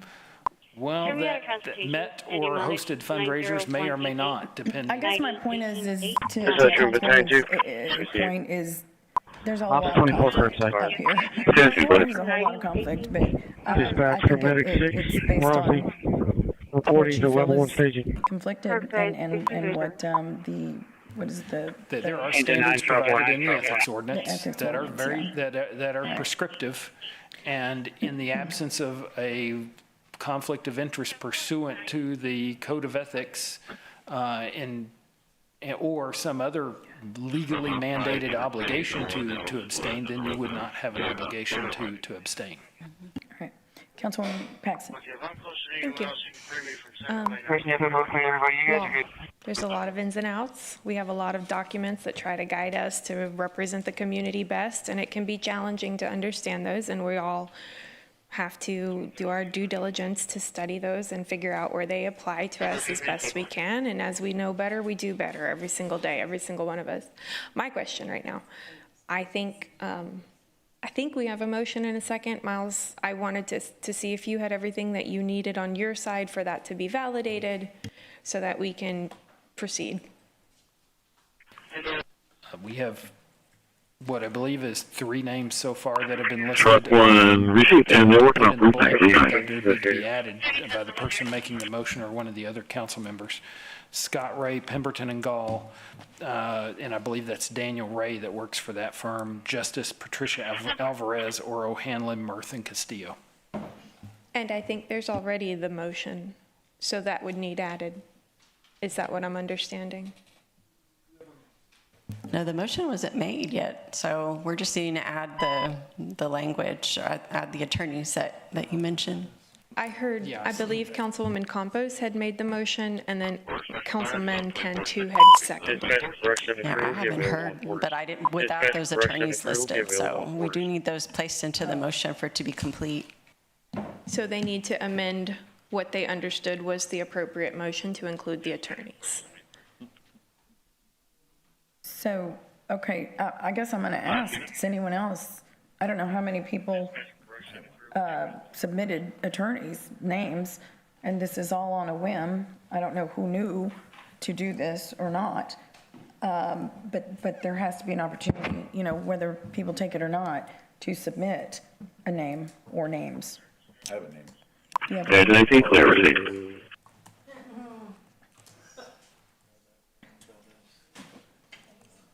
Councilman Kenty, Councilman Scott. I mean, I'm just saying, there's certain, you know. Okay. All right, it's your turn here. Councilwoman Paxton, you're still on. Well, she's still on. I just wanted to reel us back to our steps that were in front of us because it's complicated. I want to make sure that this dais fully understands the decisions that they're making, and I also don't want to belabor a point that we may be ready to move forward with. So we just need the names and amendment potentially, and then we can vote and be moving on. Yeah, that's the plan. Councilman Scott.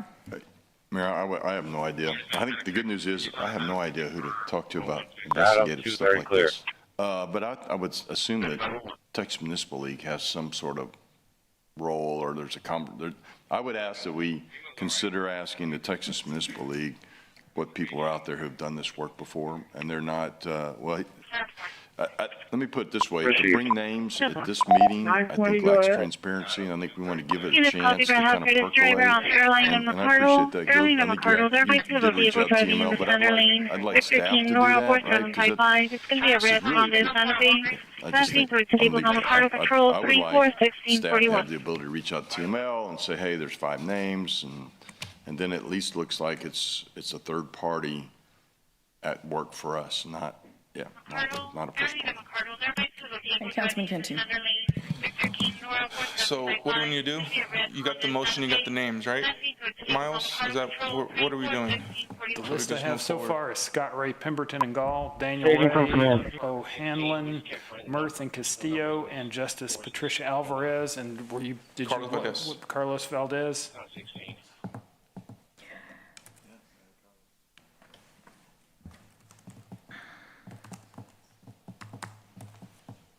Any more? So how about we just solve this problem? We all just take lie detector test. It'd be much cheaper. I'm just saying. 0700. I think it'd be much better.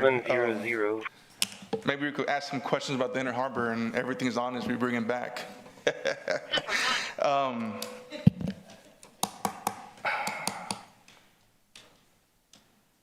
Yeah, I'm ready to move forward with that. We got names, so I'm ready to move. Does Carlos Valdez live in Corpus Christi, or does he live out of town now? What is he doing? Does he? Okay. Yeah. Okay. I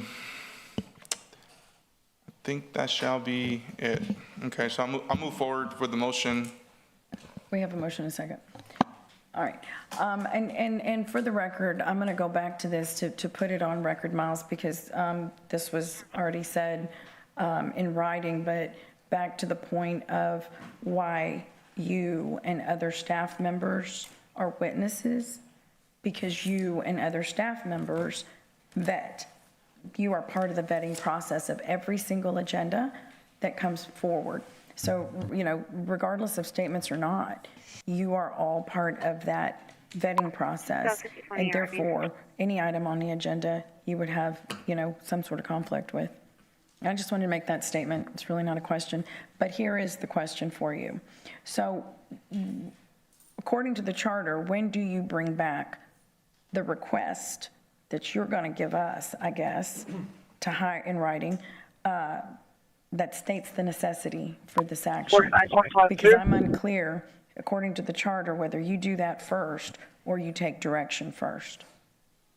First off, it's not direction, it's a request. It's a request that the city staff execute a contract within the city manager's authority, subject to available appropriated funding, to contract with an attorney to investigate fraud allegations pursuant to the Homewood Suites transaction referenced in the lawsuit of Ajit David versus City of Corpus Christi et al., selected from the following list of attorneys: Scott Ray, Pemberton and Gall, Daniel Ray, O'Hanlon, Mirth and Castillo, Justice Patricia Alvarez, and Carlos Valdez. That's the proposed motion. When it doesn't state a time on which we would bring that back. However, we have I think that when we have a majority of city council that wants to do something, we, as staff, we tend to try to comply with y'all's requests. That's an expectation of the city manager. That's what I try to do to meet his expectations and to meet y'all's expectations. Yeah, that's not in question at all. My concern is the city charter. And the city charter states that you will request it in writing, the necessity of hiring legal counsel. One will take So that for engine I five.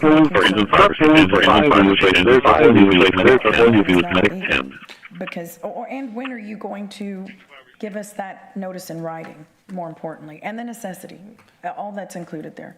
If the majority of city council feels that that's what's needed in order to have the credibility as city council to feel that they can move ahead on matters, that would probably go into the necessity determination that I would put in such a memo. Again, our job is to, in general, comply with the city council, and if city council has made that conclusion and desire, we're going to... Mayor, probably be about 2 weeks, okay? 1 to 2 weeks. Miles says we do them frequently in running the business, whether it's a water issue, a real estate issue.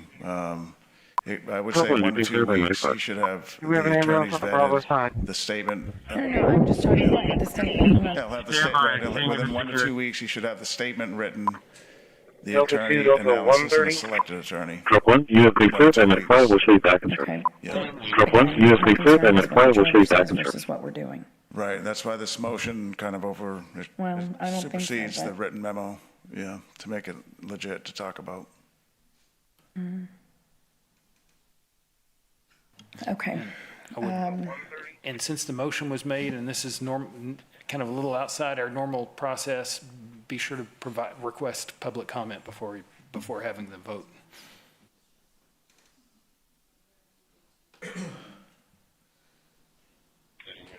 You're checking Starbucks. Let's do it.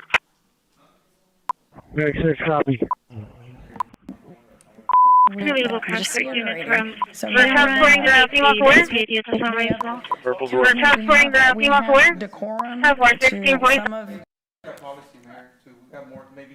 Okay, can we please, Councilman, you and I talk offline. Let's talk offline about it. I'm going to open public comment on item number 18. If anyone would like to speak on this item, please come forward.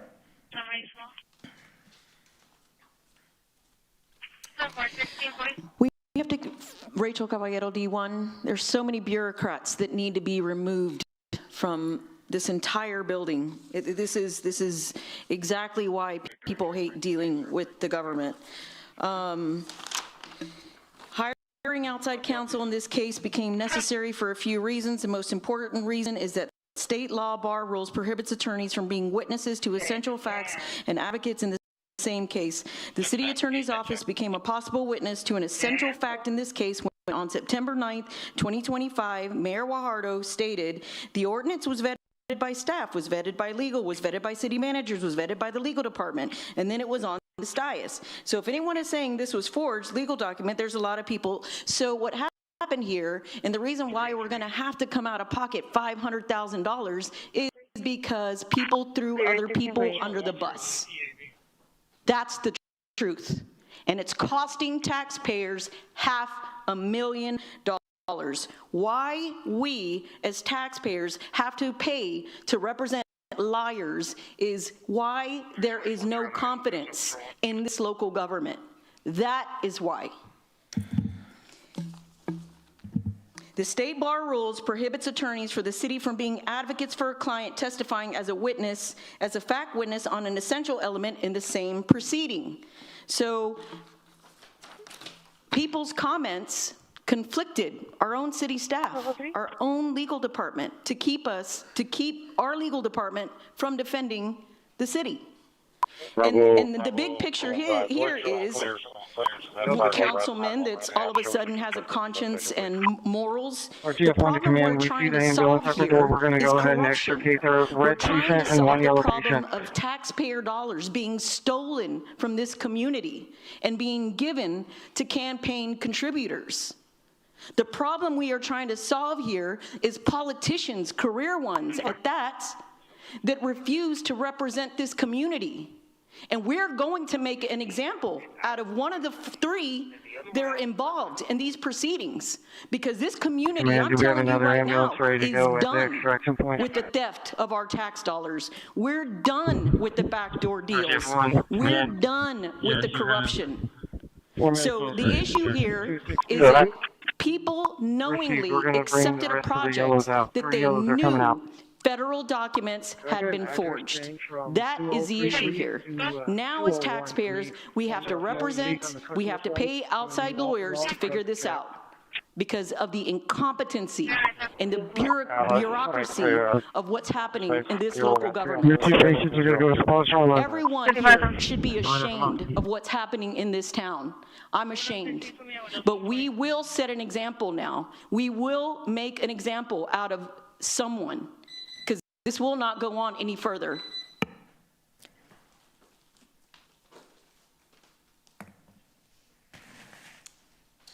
Susie Luna Saldana, Corpus Christi, Texas.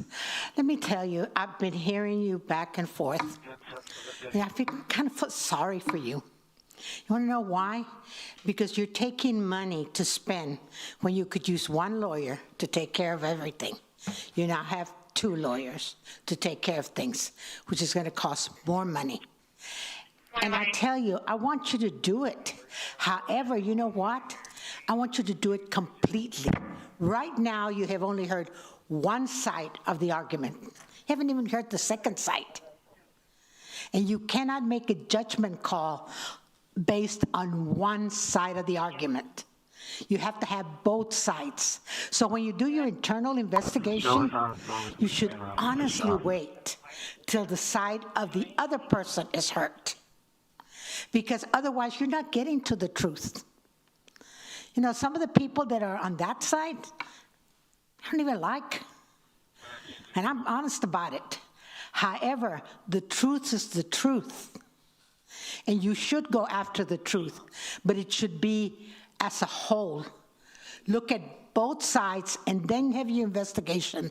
And then when the legal system comes out and says they're guilty, they're not guilty, then make your transparency charges. Don't supersede the whole thing because you're only listening to one side of the table. You're spending $500,000 for this. Money that we don't have. Confirmation. This could be a choking call. 4702 Old Brownsville. 4702 Old Brownsville. Pass that Montana Apartments. Apartment 4204. ESC 9015. Possibly south on Long Berlin. Majority in this one will serve as with you at 1653. All of you have people that you come from. All of you have people that you want to help. All of you, hopefully, are sitting there because of honesty. But if you tell me that I'm not going to favor this one because he just gave me $100,000, that's all. Little bit. Or he gave me $25. 251000. There is no difference. You need to come to your senses and stop making us a laughing stock in the city. I'm tired of people criticizing Corpus Christi. I'm tired of hearing about city council. And I sit here throughout your whole arguments. But I have to be able to defend it. And that's why, ladies and gentlemen, take a look at tea time tomorrow. RTF1 and RTF2 are at the building. We do have forward and rapid staging. This session Medicaid, we're going to be transporting code 1 and based on has 0.0. Okay, today's 0.0 received. Marilena Garza, District 1. Man, y'all need a better city attorney. Delta 210, Michigan Alpha choking, 4702 Brownsville, 4702 Brownsville, Unit 4204, attack out the living in our apartment.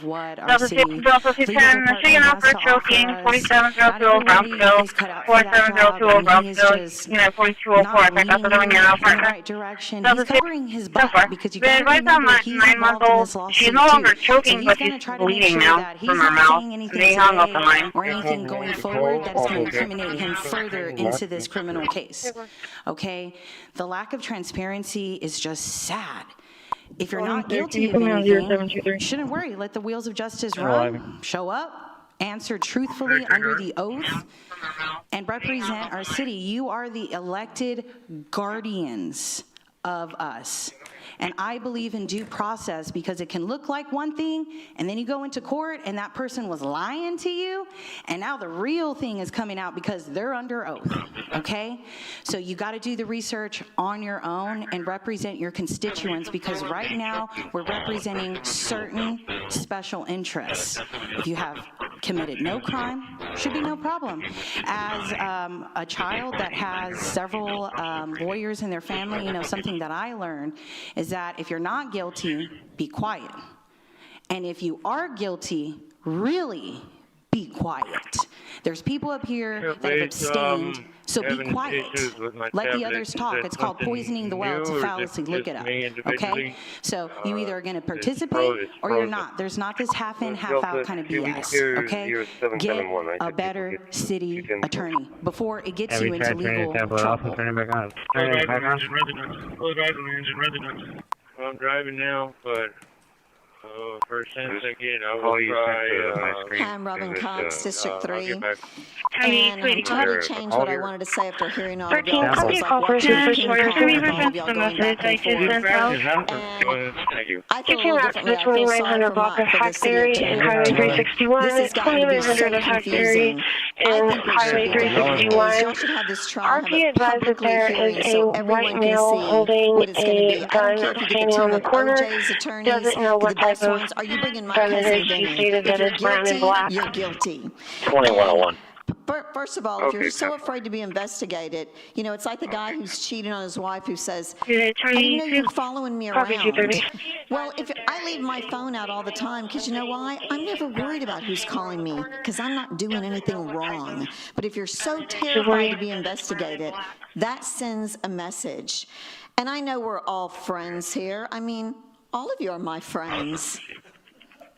So, on that note, I want to say, this is embarrassing. I have friends calling me from other cities saying, we're watching what's going on. Doing the right thing isn't very hard. And I commend one of you who is standing by and being a total ally. I mean, you're going to stand by that person till the very end. I commend Everett Roy for stepping out of this. But when you stand by someone, you may think, this person will give me the shirt off their back. But be careful. That person, when backed into a corner, will take that shirt off their back and choke you with it. So you better be careful who your friends are, because if that ship is sinking, you're going to go down with them. Part of me thinks about this like in the Titanic. I'm sure you've all seen that movie. You're going to be loyal to that person. But remember, when that pretty girl that you thought jumped in the water, she didn't let you on the door with her. She let you sink. So be very careful who you're sticking by, because they could turn on you. So let's hope we all get to see this and it's televised. Like I said, I'm sitting here just, I can't believe that our city's going through this. Maybe the best thing to do is just admit it. Admit if you've done something wrong. Sometimes the cover-up is worse than the crime. Dispatch from Engine 8. Is the patient up in the ceiling still? Patient up in the ceiling still? So, wink, wink. Christi. Authority associates the first call, authority trying to just be advised that the wire is sparking right now, so take precautions. Sorry, 604 Fire Department 8, you've been notified? Fire Department's currently en route right now. I'll notify 8.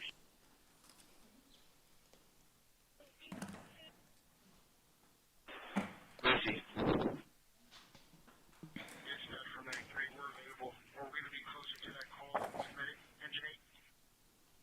Call your way. 6 will show you clear. Over here by 358, ready on Weber. 4170. 117. Can you show me on 7? Can you show me working off duty for RTA? I'll be at Port Air Station till... Fire dispatcher is logging up 5540. To me, $50,000, $400,000, whatever, is a lot of money that we cannot afford for attorneys. I discovered this weekend that all over social media, there is stuff out there that shows every single agency that has been provided our allegations of wrongdoing plus a little bit. On October 7th, 2024, coincidentally, 1 year ago, the first sheet, or actually page number 2, lists a whole bunch of different people from the FBI, the AG's office, the Texas Rangers office, to include Chief Markle. The person is so passionate about sharing the concerns that he felt like he was being ignored and was doing certified mail copies. And from what I saw, he's so concerned that nobody's paying attention to his allegations of wrongdoing that there's even pictures of the certified mail stamps. I'm not going to read through, but basically he kind of summarized the lawsuit from Mr. David. So all those people who are even asked to look at this. Then after the September 9th meeting a couple of weeks ago, he sent out another blast because he got some more ideas of places of people that could potentially investigate the fraud. On the very last page, if you go to, it included the specialized public finance groups, just the Texas State Securities Board. If anybody here thinks that our allegations that have come up in Mr. David's lawsuit has not been shared with law enforcement, I think we're very wrong, and that's why so many people are aware of our issues. I implore you, please wait at least a couple of weeks, verify that this is true information, because I did pull it off Facebook, and I have not read even all of Mr. David's stuff. Please verify that this was actually sent out. And please save the citizens' money, even the $50,000. That lady back there has got some nonprofit stuff that she would love to be able to use $50,000 for. I think Marilyn Garza. It's a lot of money. So please, thank you.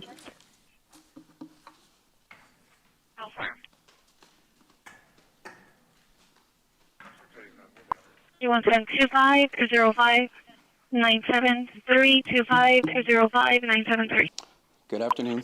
Received, Chief. Good morning, or good afternoon, I should say. My name is Aaron Ayala.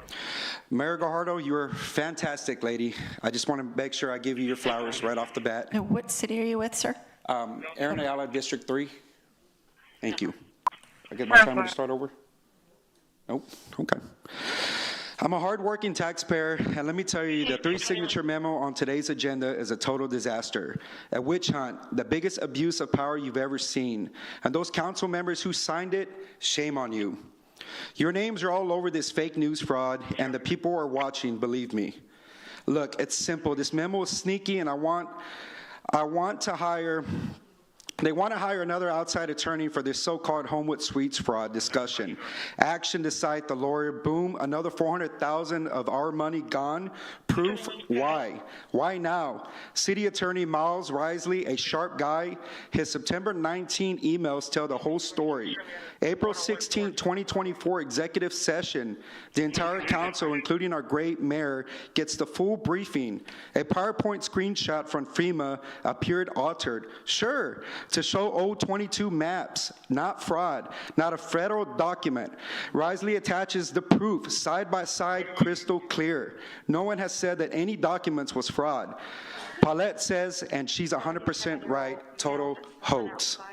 But they won't stop. Why? Because of the loser like Doug Allison, that disgraced export lawyer, is a total failure. He's repping Ajit David, the rival hotel guy who hates competition. David's empire is crumbling. The lawsuit is fake. Allison's depositions are games and nonsense. He harasses Zanoni. Did you tell the mayor? Because he's weak. Peter Zanoni, your $460,000 a year manager job, and text messages to Ajit David. It's not looking good, sir.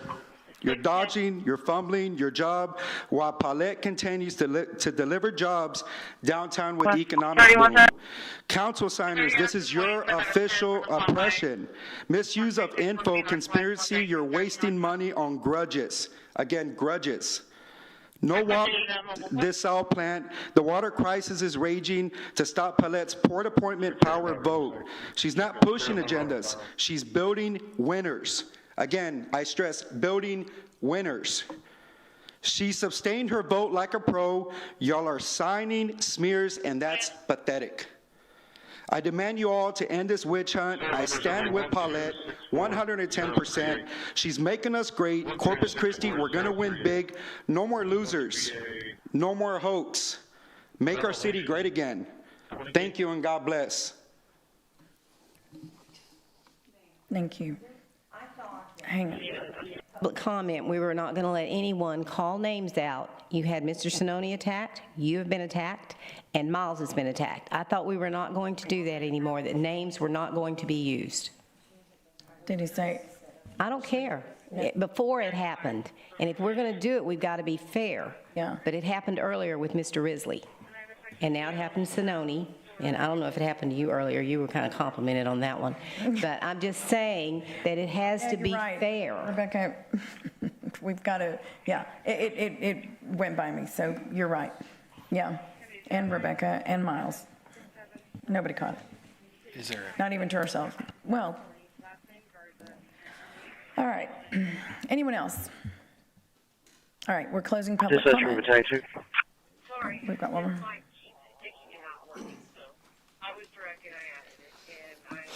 I'm clear 16th. Am I closer to any other calls? I'm from District 3. Clear 16th. Am I closer to any other calls? Yes, sir. Would you be able to be in route to the electrocution call at 2820 SKID, Unit 114, the Patel front? For Conica. He could have just let me know. I would have shouted him out. Like it just did Conica. You know, they have some really good We'll be working off groups. I know we have some Navy people here too, some military. And what we're really looking at today is gun decking. We're looking at people that didn't do the due process of what needed to be done to ensure that the right processes were upheld. Give me the And a couple other Navy terms: honor, courage, and commitment. We shouldn't have to spend $50,000 or $400,000, but it's because that people who refuse to recuse themselves or take themselves out because it's not the law, doesn't say you have to, even though it's a conflict of interest, even though the Corpus Christi people know it's a conflict of interest, you still refuse to say, I'll step this one out so that our city can maintain confidence in the leadership of Corpus Christi City Council. A few members here, they just will not do that. And because of that, we have to spend that $50,000. We have to spend the $400,000. If not, then this snake is going to run wild. It's already lost us $50 million. It's about to lose us $2 more million. We have to get rid of the corruption before it takes over the whole city council like a cancer. All of Corpus is already losing their confidence in you. I know that that's another term that Navy veterans would understand. Because when we lose our confidence in you, it's time to put you aside. Because the mission at hand is bigger. Corpus Christi is bigger. And whether you think there was right or wrong done, Corpus Christi is bigger than that. And the right thing to do would to be recuse yourself and even resign. And say, you know what, if there's no confidence in Corpus Christi because of me, I will say, I think that will probably be the first time you saved us money. So do us a favor, save us the money. There's a couple other people that just don't mind seeing this snake go. But I agree with Eric on too when I say it's like so easy to see. It's so easy to see because just like the water, when there's no evidence, there's no good things, no benefits you can hold on to, you're still pushing it down our throats. And so it makes it easy to see that there are council members lining their pockets, past and present. There are other organizations that are trying to get involved just to make that little bit of money. And because of that, we have to deal with threats. We got what from the NRA, we're getting threats. From the Kiewit and other people, we're getting more threats. They're going to pull our jobs. They're going to pull our funding. It's time to do the right thing and resign so we don't have to waste another $400,000. Thank you. Anyone else? Okay, we're closing public comment on item number 18. And we have a motion a motion and a second on the floor. So please submit your vote. Well, hang on. Yeah.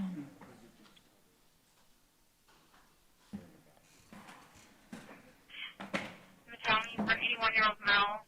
They said he was not responsive, but he is now conscious and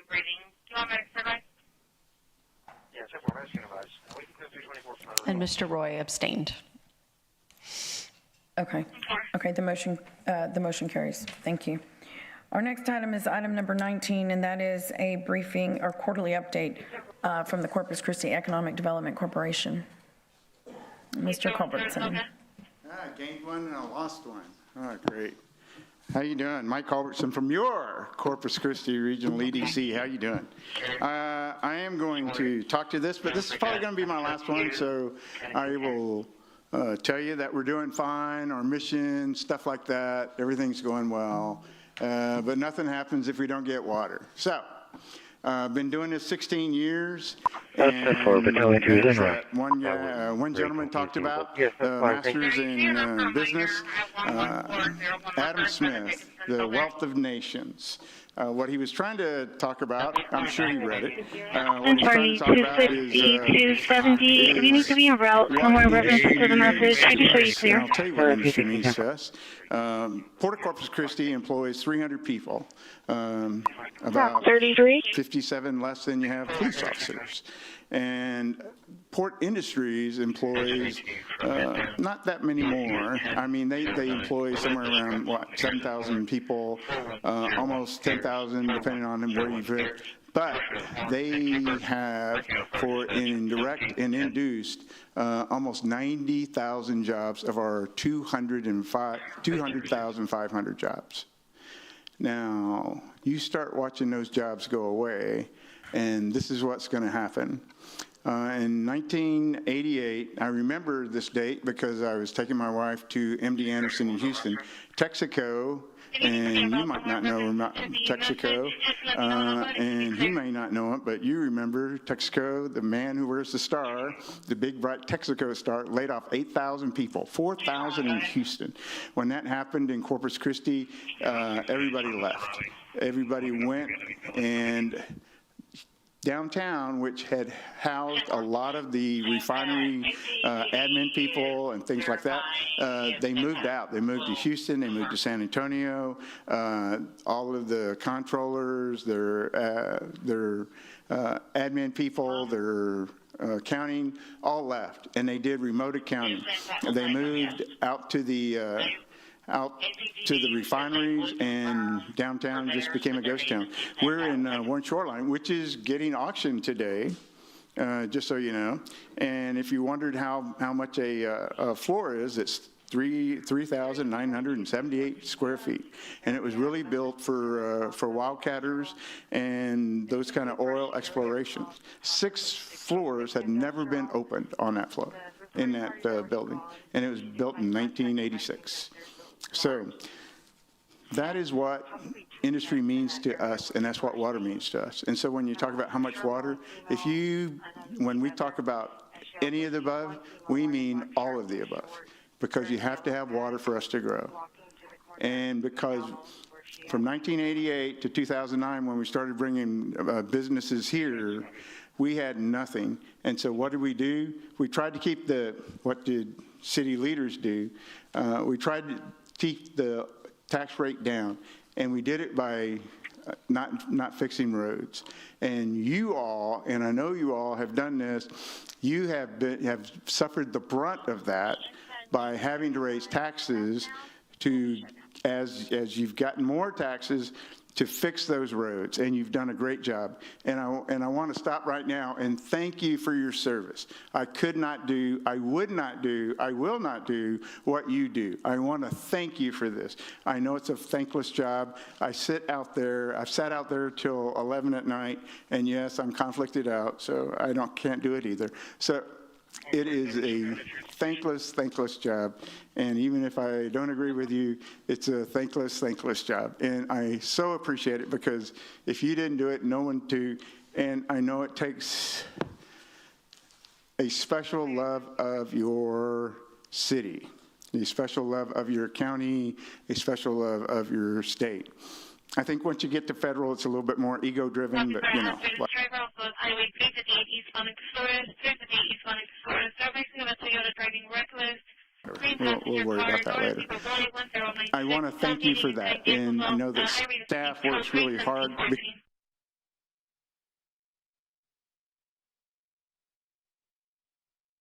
I know that you're looking at things, you're looking at short-term things, I know you're looking at long-term things, but this is what's going to have to happen. I mean, think about it. When they were trying to if you have one more, they can help. It got so bad that the EPA came in and said, okay, you're not spending enough, so guess what we're going to do? We're going to have an agreed-upon order to where you're going to have to spend this amount of money every year on your wastewater system. Okay, this is how bad it got. They even came down here and told you how much you're going to have to spend. All right? So these are the things that we're going to. Now, this is the gift that keeps giving, because once those industrial districts in San Pat start blowing up, you are going to get tens of millions of dollars more a year, and you can do it for anything you want. And if you want to do it for all for water, that's fine. You can do that. Okay, we came here, we're the boomerangs, right?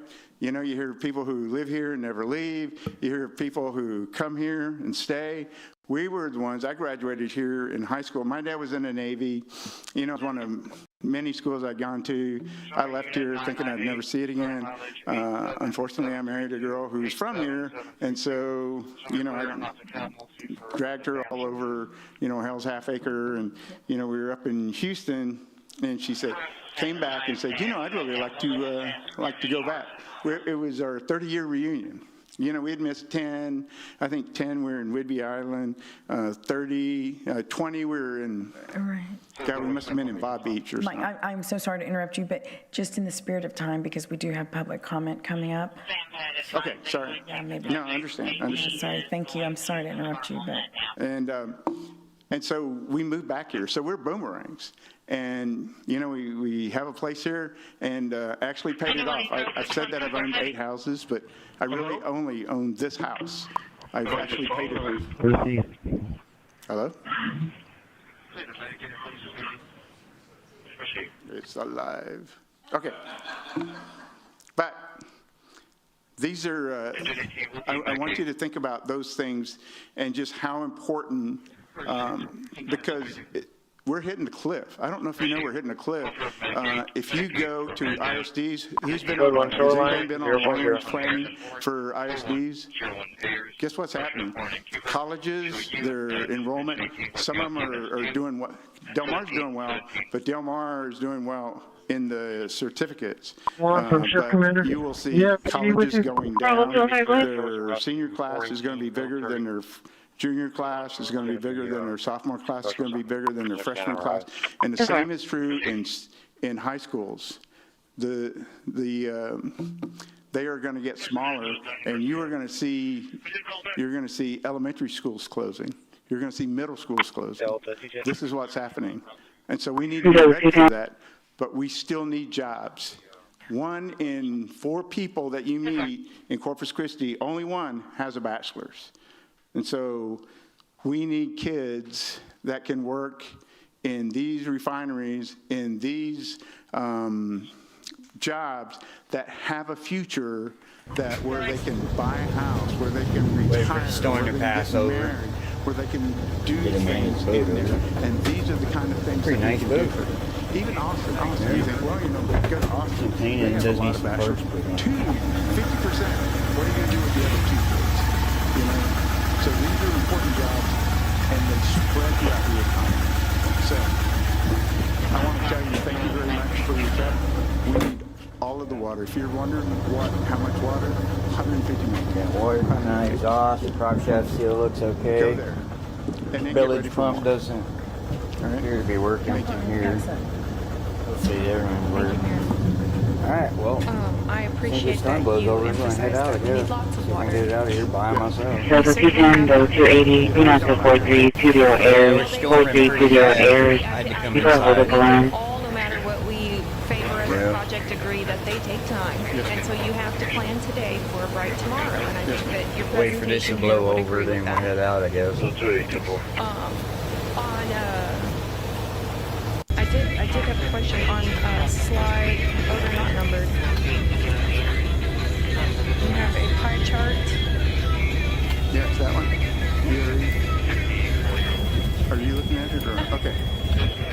So BRE, Business Retention and Expansion, one of the things we do is we go out and we talk to people.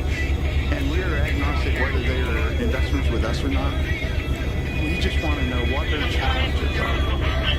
And some of their challenges that we're finding is just business intel. And one of the problems that we're having hit is, again. I think we all understand what the administration's trying to do, with, for example, tariffs or immigration. But if you just throw a bunch of tariffs on, but we haven't had the time to build out plans, Well, my question was actually, one of the challenges was in recruiting resources and making Everything connections. seems to be good though so far. Besides it pulls a I little know bit that and the boom's loose. we serve in this capacity as a So regional I got economic an development autopilot center, rigged up with some and weight. I know that all of our neighboring communities are very economic development minded right now. The coastal bend is growing. The coastal bend is surging. There's a lot of new businesses.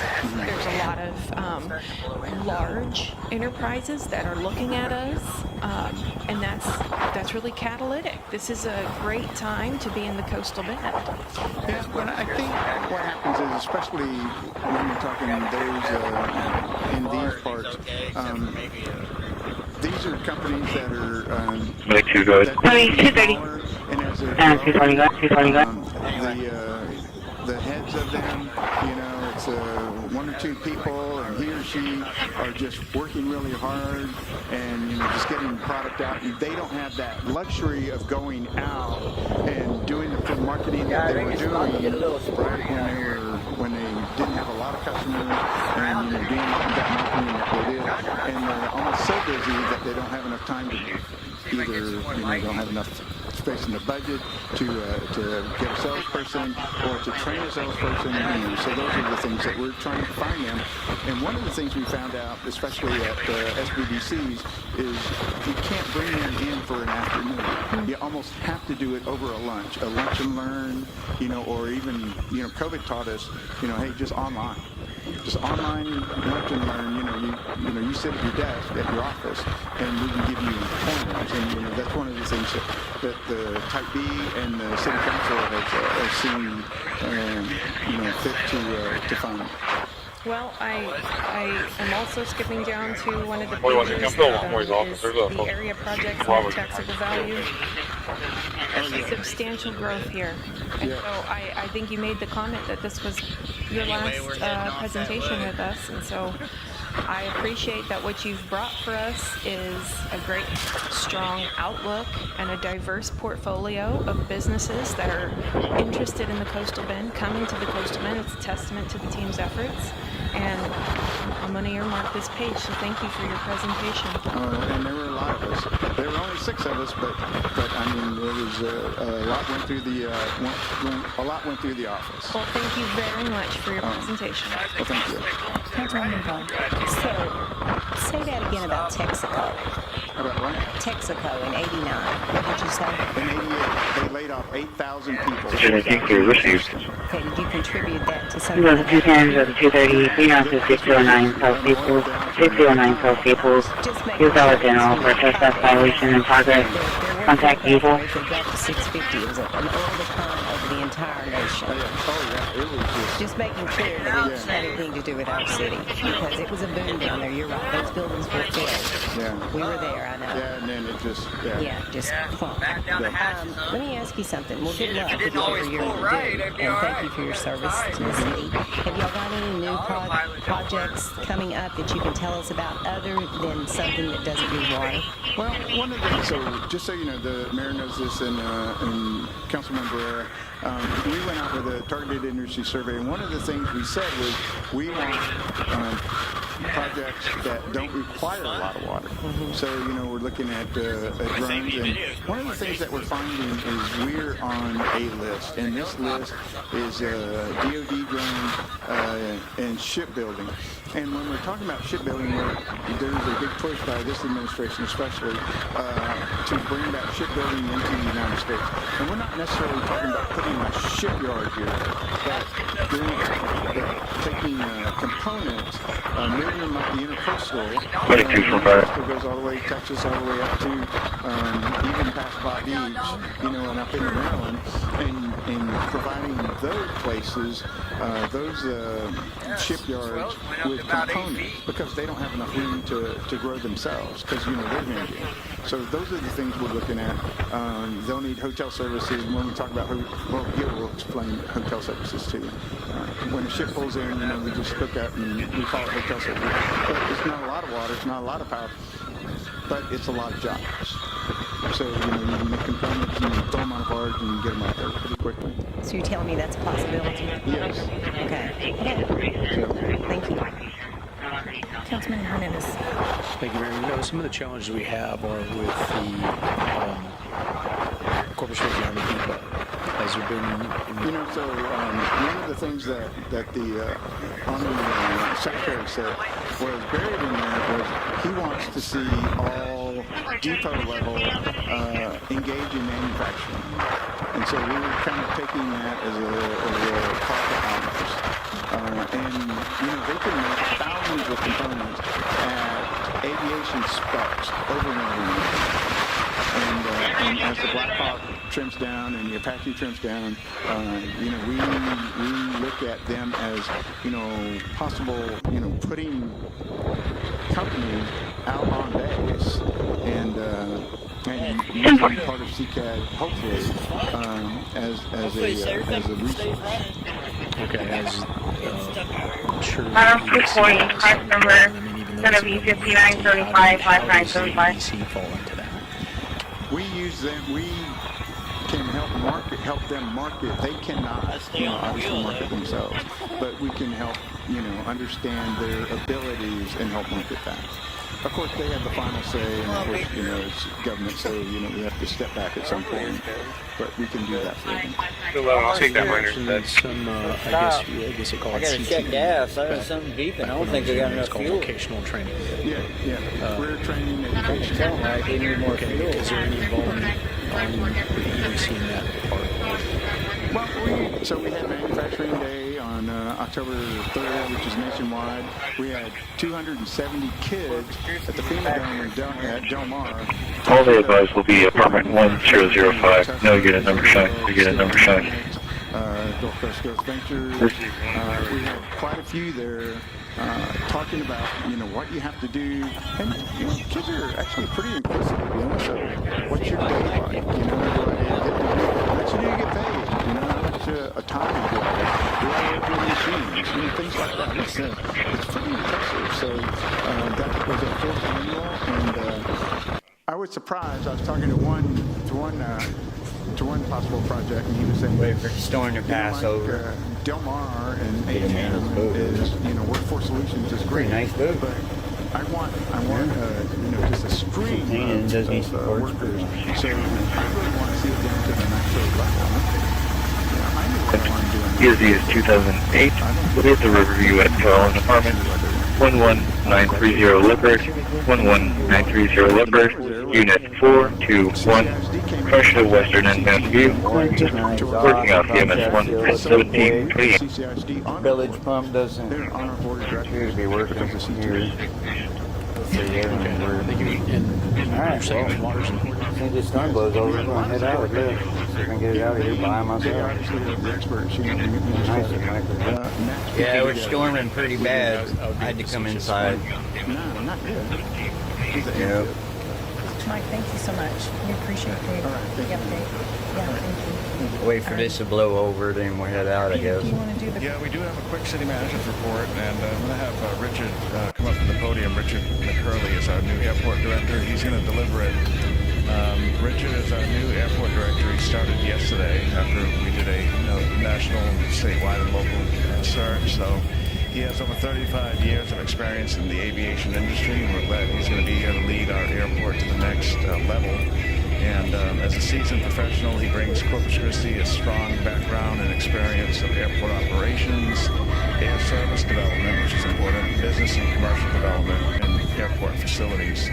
Richard most recently was at the city of Albuquerque in New Mexico, overseeing Albuquerque's international Sunport BMW Eagle 2 airport. His experience includes 22 years in various capacities and leadership roles at the Hobby Airport in Houston. So that's where he started his career, 22 years there, right down the street here in Texas. So, Richard, thank you for being here and staying through the meeting. Everything seems to be good, though, with so that, far. you're just going to do a quick introduction of yourself to the council. They'll see more of you in these coming months and years. And then a quick reminder that this Thursday is the first Frontier direct flight to Denver. So he'll explain that to you real quick. So, good evening, Mayor and Councilors. It's a pleasure being here in Corpus Christi. I want to thank the City Manager, Mr. Zanoni, for this opportunity to be here in Corpus Christi and work with our team out here and everything. So, thank you so much. As you mentioned, I've been doing this for 35 years in airport management. It's been a joy for me. When you do the job that you love, it's not a job. And I truly love being an airport manager, working with the team that I work with, serving council, serving the city manager, but most importantly, civil service, serving the citizens. I've always enjoyed that. What I can bring at the airport, build those opportunities at the airport, whether it's air service, it's new infrastructure, it's working with the community, to always that first impression at the airport. I look at those three areas and what I can do to achieve to just make everything look better at the airport and serving the public as well. 70. Those opportunities. What do you need so, to hear in open to any questions. If you have any questions. Well, first of all, welcome, and thank you for being here. It's a pleasure to meet you, and we're excited about you. You came into perfect time, with this new flight, so that's going to be very exciting on Thursday. Councilwoman Ball. I just wanted to say welcome. We're glad you're here, and I think you're going to enjoy the city. It's a good city. This is good news, people out there. This needs to be reported, and we're excited about Frontier as well, so we're happy you're here. Thank you so much. Thank you. Councilwoman Campos. I just wanted to say the same thing. I'm so glad that you decided to come to Corpus Christi, and it's nice to know that you have a taste of Texas, that you from Hobby, to Corpus Christi. All I know is that when I do travel and I come to the airport, you get that feeling of, it's what a vast difference from all the other airports that I have experienced. Not that I've experienced that many, but I congratulate you. I'm hopeful for our city and what is yet to come. Unavailable unit for a verbal domestic disturbance, 7421 Oak Hollow, 4741 Oak Hollow. I'll move forward on it. So, as Mr. Zanoni was mentioning, we have the inaugural flight to Denver with Frontier Airlines. The first flight will be on Thursday. It's 5:30. We'll have a presser event about 5:45 in between the arrival and departure. And departure leaves out at 6:45 p.m. and arrives there about 9:30 in Denver. So first flights, and they're going to be on Thursday and Sundays. So good opportunity for people getting off work, catching up for truck 4, medic 17, truck 4, medic 17, to Corpus to enjoy the beaches and domestic disturbance with injuries. PSV is 1114 at 7421 Oak Hollow. 7421 Oak Hollow. Pressure of Turkey Spring. Trade workout for dispatch state routine safe at 1733. Yes, ma'am. Go ahead. I'm looking at the vacation travel and everything, and then also economic development. So I look forward to working with everybody, serving the city and all that. So thank you so much. Anything I could answer for you? Any questions? Likewise. I think that's all. But again, thank you so much. Welcome to our city, and we'll, I'm sure, have more opportunity to visit with you and get to know you better in the future. Definitely. Look forward to meeting you. Thank you. Yeah, thank you, Richard. So the mayor and council did send you an invitation to the event Thursday at the airport. So you can see that there. That concludes the city manager. Okay, thank you, Peter. Okay, it's 5:33, so we will move on to public comment. So we handle significant matters concerning taxpayer dollars, making it imperative that we uphold the highest standards of decorum and adherence to our policies.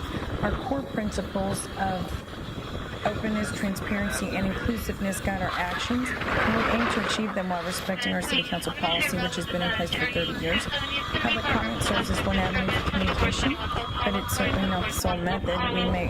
You may also reach out to members of this council by way of phone, email, or even scheduling an in-person appointment. I also want to take a moment to address an important matter. Chambers is a place of public business, a forum for civic discussion, decision-making, and service to the people of Corpus Christi. It is not a stage for personal attacks, disruptions, or vulgarity, and violations of decorum will not be tolerated. There have been repeated instances of individuals using profanity, shouting over others, and shouting blatant disregard for the rules that govern our proceedings. I've allowed space for differing viewpoints, and I'll continue to welcome respectful disagreement. But I will not allow this council or the public we serve to be disrespected. Additionally, I want to reassure everyone that from time to time, council members may step away from the dais for brief periods. Please know that televisions and audio are available in the back, ensuring that members remain fully engaged and attentive to the discussion, even if they're not physically seated at the dais. So at this time, I will ask City Attorney Miles Risley to review the council meeting rules of decorum, which will appear on the screens above us. All citizens must be courteous, polite, and respectful of one another, including the city council and city staff. The mayor and council members shall be referred to by title and/or title surname. All remarks must be addressed to the mayor and city council and not to the council members as individuals. Citizens are only permitted to speak on city-related subject matter. Speaking on any non-city related matter is prohibited. Almost there. Loud, boisterous, profane, or obscene language or behavior is not allowed. Citizens must refrain from any disturbing noise, demonstration, or other act disrupting to the city council business. Thank you, Mr. Risley. So please state your name and the city in which you live before beginning your comments. Citizen comments are limited to 3 minutes, while non-resident comments are limited to 1 minute. The visible timer position near the city secretary's desk will help manage the allotted time. Residents of Corpus Christi will be given priority in speaking over non-residents. And if you have a petition or relevant information, please present it to the city secretary before speaking. Our first speaker will be Keenan Lehman.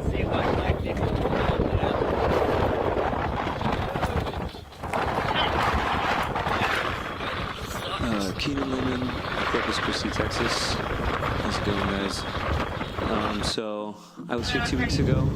I came with a petition. The petition is from all the business owners on Everhart Road that are suffering from the construction project that's been going on for over 2 years. I'm going to read the petition. I, again, didn't have time to print them off for everybody, so I'm just going to read it so everyone can hear it. It says, we, the businesses of Everhart between Alameda and SPID, are demanding economic relief from the city of Corpus Christi due to the construction project that began in 2023 and is subject to end in 2026. This project has forced businesses to lose unseen profits and set them back years of progress, even forcing many to close or pay moving costs and find another location, which actually just happened this last week. We are unhappy with the current state of the road construction and demand that the city pay the lost revenue to ensure that not go under but remain a part of Everhart Road. The city has neglected these local businesses without care or consideration, and we are now demanding that the city pay out economic relief immediately to these businesses and all who have been affected. So it's been 2 weeks since I was here. I want to let you guys know, since then, the construction on Everhart has not gotten any better. The road has moved. I've seen about 20 yards of concrete poured. McCardle is still closed. It's just an absolute total train wreck of a mess. Nothing seems to be getting done. Today I was driving out of my trailer. I own Adelphos Coffee Roasters. It's a trailer on the road. I was driving away from there towards the highway just to see how long it took me to get to the highway. The light had turned green 4 times before I could go. It took me 20 minutes to get through that light. It's a stretch of like 100 yards. It's absolutely ridiculous. While I was there, I was able to snag this picture of the construction workers, 5 guys standing around staring at an excavator digging a hole in the ground. This is what you're paying for. This is what I'm paying for. It's my money. And it's been 2 years. It's just really long. And like I said last time, what we're asking for the economic relief program for businesses that are losing money from construction is not like an alien idea. It's normal in cities to have some sort of relief program. I messaged one of the council members. She was asking me, can you give me an example? I just Googled real quick, economic relief for construction in San Antonio. Boom, popped up right away. It's first thing on the list. And you could do it for every city. And we should have it here. You guys did bailouts for the people during the drought. I had a friend who had a water business. He had like a little side business where he did pressure washing. And you guys gave him $20,000. He didn't need the money. He just started the business. You guys gave him $20,000. He bought a new truck, and that was like an act of God. And this is an act from the city, and I'm suffering. All the businesses are suffering. This petition has $4 million worth of lost revenue on it. Like that, people have said that's what we're losing. I'm sorry. I know I'm going wrong. The power went off, but we appreciate your testimony today, and we have your information that you. Yeah. Well, I'm not asking. I just want to make it clear. I'm sorry. I know I'm going over my time. I'm not asking that the construction company gets whipped into place. I'm not asking for that. It's been too long already. I'm asking that y'all do something. It's too late. Like, businesses are closing. It's not okay. Thank you, Mr. Lehman. It's not okay. I'm asking that you guys put it on the agenda, that 3 of you say, I want to put this on the agenda, and y'all actually talk about it and do something. You have 3 minutes, and we've gone over. Okay. Thank you. Yeah. Appreciate it. Yeah. William Almaguer. Is the call going to be on 44 or Heinzen Road?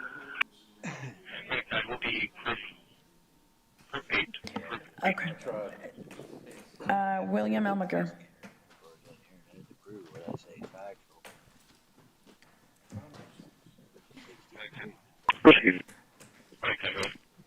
Hello, my name is William Almaguer.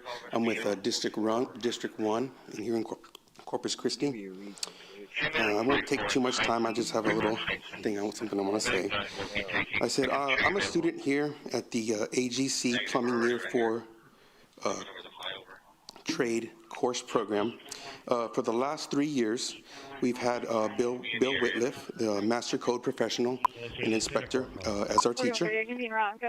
He has shown us everything he has learned in his many years in the plumbing field and has helped us advance our understanding of plumbing. We learned things that would normally take us years to learn in the plumbing field. I am also excited to be one of the first... Lost my place, I'm sorry. Be one of the first students to come out of the AGC plumbing course. I recently found out that Bill would no longer be able to be our teacher. I will not go into why he is no longer able to be our teacher, as I do not know the full extent of the situation. I just think that it's unfortunate that a person who wants to dedicate his time to better the future of our city's plumbing community and is not able to teach us, and it's clear that he has a passion and love for teaching, and to have that taken away from him is unfortunate. I'm here today to simply ask for the reinstatement of Bill Whitliff to his position as our teacher. Thank you for your time. Thank you, sir.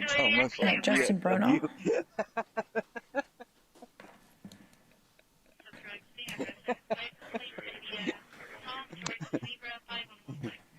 Sometimes I laugh. Hello, my name is Justin Bernard from Corpus Christi. Yes, sir. I'm going to have people wanting a supervisor because teaching me through the NCCR as well as the National Code Council. As a licensed plumber, we are required by state law to do a continuing education class each year. And Bill Whitliff was the only instructor in Corpus Christi that was able to do that. So now I will be having to travel towards San Antonio or New Braunfels, paying $100 for the class, room and board, a place to eat, and other costs. The financial strains are getting even worse because the water bills have recently gone up due to the city's lack of ability to implement a proper solution to the drought we are in. As a young man in the plumbing industry working towards my journeyman license, I am beginning to feel that the city of Corpus Christi does not have the best interest for workers like me in mind. Take-or-pay contract in place, and we Mr. Whitliff has always been an excellent teacher and an even better inspector on the job site. He evaluated my work fairly and without bias. That's all I have to say. Thank you, sir. Thanks for being here. The other one's eat, the other one's eat, till the other one's eat, till the other one's eat the bus. 453, last giving the 453, last giving the Call for letter 15, medic 15, medic 92, letter 15, medic 15, medic 92, for an unconscious patient, Izzy is 1511 at 13510, Fifth, 13510, Carlos Fifth, pressure is Bobo de Lara. So do you want me to go ahead and report these people or not? Just backed up all the way into Gregory. He's a really good teacher. He teaches from experience. If you take the time to stare at his hands or any time of his face, you see a lot of scars. So he has a lot of experience. So he's a really good teacher, and he teaches us everything from the book. And I would hope you guys reinstate him. It'd be nice. And that's all I have to say. Okay, thank you, sir. Thank you. Bradley Bartleson.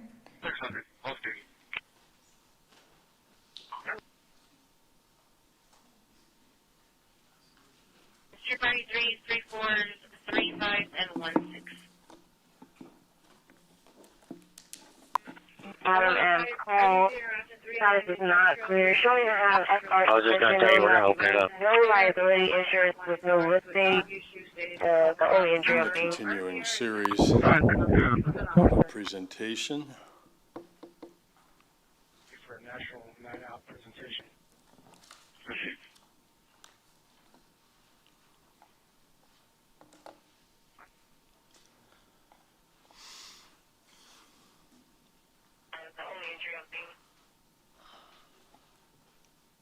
The CDL holder is not eligible.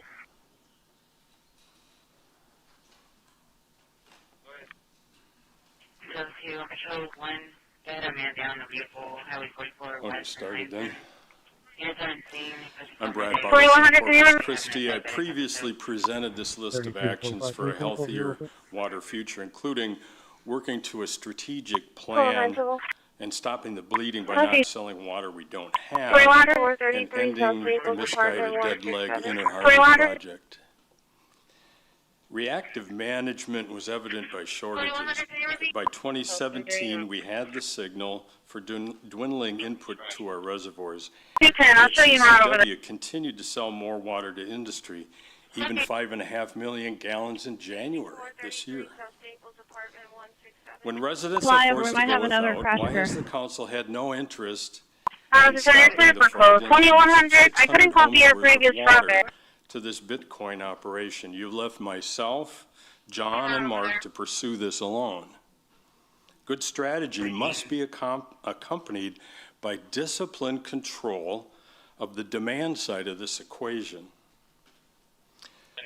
Masking the shortage with fear-mongering on drought while selling more to industry and misplacing the burden on residents isn't indicative of good strategy, of a sound plan forward. A strategic water plan is not a simplistic allocation of current resources, but it is temporal, having yearly capacity and goals and limits. It allows our joint partners and our customers to plan.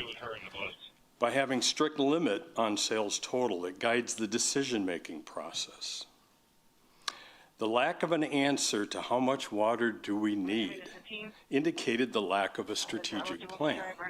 The capacity and use plan detail shown here has us moving from 100% use of our resources to 85% in 3 years, getting to surplus and restoring our reserves. I'm going to close this flyover lane. The third sheet of the strategic water plan is the water projects evaluation. Projects are evaluated on cost metrics and capacity, delivery time and risks, of water quality subsidence, source contamination, environmental and business partner risks, and fit to the schedule. Such analysis would have saved us from the misguided Inner Harbor project. Members of our team Water for Life have continually presented directions for a healthier water future, identifying surface and groundwater options as having the best cost to benefit ratio, the prescribed method for city government policy. I've presented stormwater and peak flow capture opportunities and evaporation control that can be had with no investment by the city, a win for everyone. Delta 280 and June route on code 44 West and Huntington, reference 4410. Looks like there was a minor that occurred behind him and traffic is backing up. Reference 4410. Looks like there was a minor that occurred behind him and traffic is backing up. You're clear for code.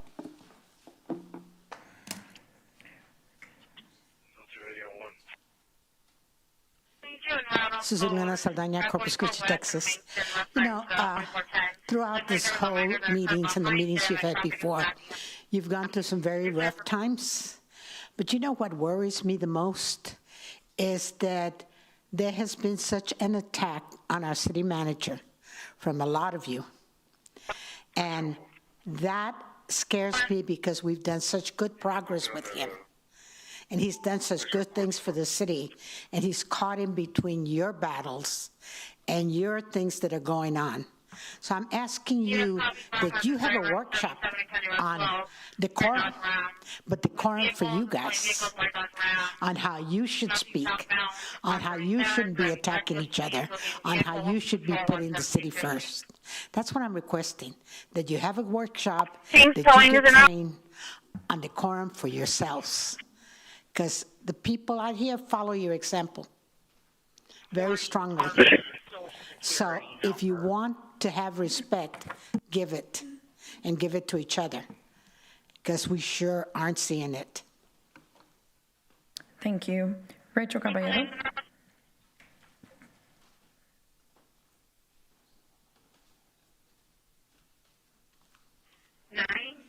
Rachel Caballero, D1. I just want to say a quick thank you. I already spoke on the things during the agenda item, but thank you to the Fab Five and the people that are actually representing our community, and we can see the difference. The community can see the difference, and we want to thank you guys for that because it's extremely important, especially during these trying times.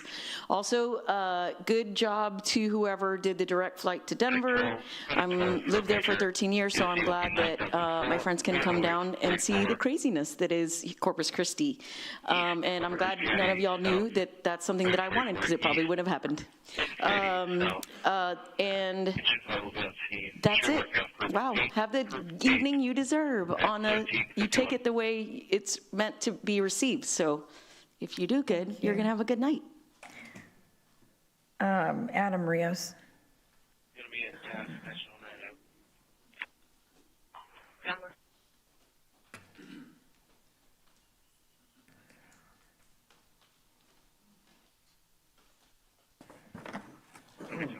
Good evening, Adam Rios, District 5.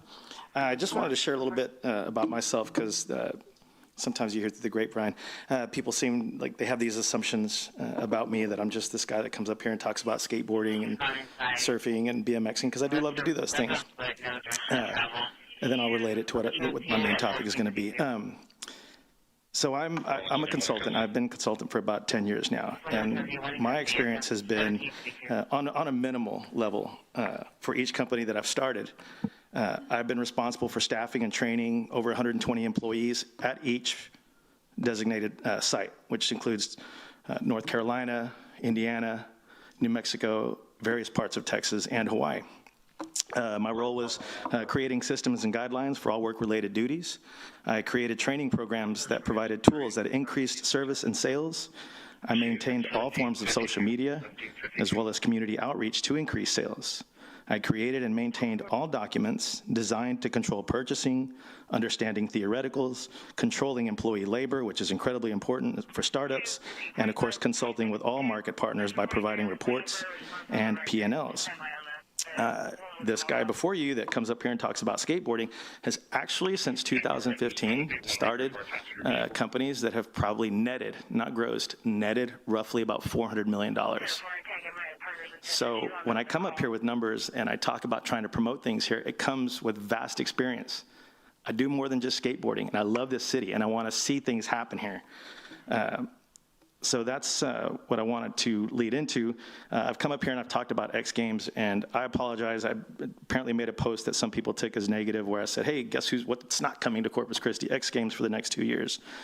And so I decided to, and by the way, all that experience that I've spoken about, when I moved here, got me denied a low-level position with the city, and it's gotten 2 of my resumes denied with other city-related entities. Even with all that, I wanted to talk about Visit Corpus Christi and bringing them to the table. I'm hoping somebody from there will hear this and eventually want to sit down and speak with me about, for those of you who don't know, a lot of people, when I've talked with them, I explained to them that they operate on the hotel occupancy tax. And if you look at, what the collection has been annually, in the millions of dollars to promote events here in Corpus Christi. And I want to say, and if I'm wrong, they can reach out to me. I think about 35 to 40% of its budget goes towards marketing, promotions, and advertising campaigns. That's gone into the millions of dollars. There's a bunch of things that we could focus on. It came and broken a lot of winds. I'm hoping that they can reach out to me, because I'm not kidding when I say that the direct spending that has happened in cities that it's occurred in has been $40 to $60 million over a weekend, with visitor impact of about 100,000. I'm sorry, what was that? Anyway, Visit Corpus Christi. Give me a call. Thank you, Mr. Rios. Gabriel Hernandez? Gabriel Hernandez? Fatima Guerra Rashidi? The other one blocked off. As soon as that other unit comes on the other side, like coming from Leopard. I'm sorry, what was that? Do you have anything blocked off?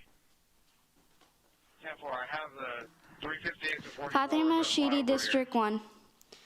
When I heard about the vote against DSAW, I was overjoyed. It made me think that finally you have been listening to the many voices who have been fighting for years against this detrimental impact on us and our environment. But what was the point of voting against DSAW if you're considering bringing it back into place again? Our solution isn't building new pools, water parks, both flowers, ma'am, that go westbound to 44 and he blocked off. There's one coming from Leopard and there's one coming from town, 358 on the other side, from eastbound. If the drought is as bad as you say it is, let's act like it is. Minimize water usage for everyone, including big industry. Support the residents of Corpus Christi than outsiders, who profit off of our land, water, and other precious resources, while we are the ones who have to face the consequences. In honor of Jane Goodall, I'm going to end with her words. So do you want me to say clear and put him on it? The most clever species ever to have lived. So how is it we can destroy the only planet we have? Thank you for your time, and God bless you and your families. Adam 220, and Adam let's fight 210. together to protect at least a small part of our planet. Thank you. Thank you, Fatima. Isabel Araiza.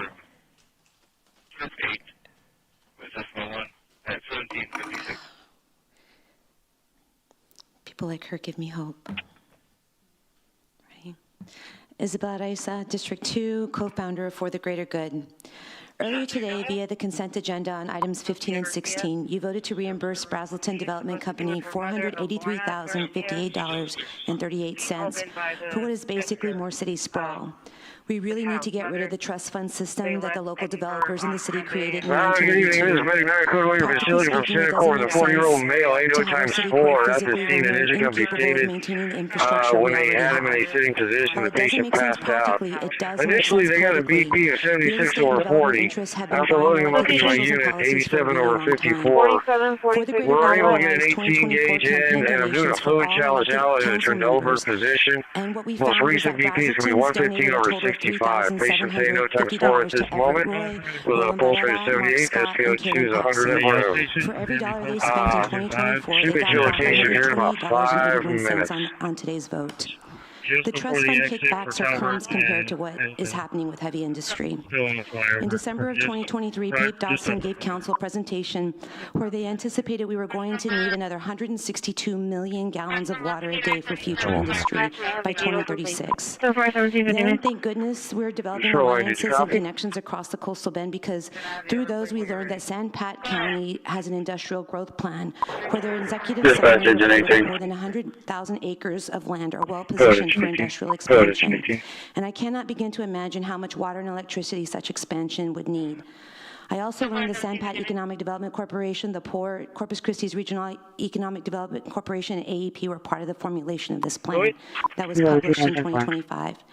Now you're scrambling for water makes sense. I haven't had time to do the math for all the costs of all the new water resources, but I'm sure you haven't asked your constituents if we want all this investment in heavy industry. I bet they don't. And here's another thing that I noticed in the report. It showed that in 2017, when the city passed the drought exemption for industry, the value of goods moving through the port was about $10 billion. In 2023, the last full year for the report, the value of goods was now $65 billion. Our water and tax abatements and industrial agreements have been making heavy industry mega rich, and what do we have to show for it? We have a region whose population has declined over the past 5 years, as industry's use of our water and profits have exploded. We have tens of thousands of people in Corpus alone who are waiting for affordable housing. We have community organizations popping up all over the coastal bend trying to stop these terrible plans and trying to get you to stop your short-sighted panic pursuit of water. We don't want to live like this. Our young people are leaving, and the ones that are staying and fighting for a better tomorrow than this are being ignored, disrespected, and arrested. And finally, I only have 6 seconds. I'll come back about economic development, but we need to do away with that because they're not developing anything. They're just exploiting our resources. Thank you, Ms. Araiza. Selena Obregon Benavides.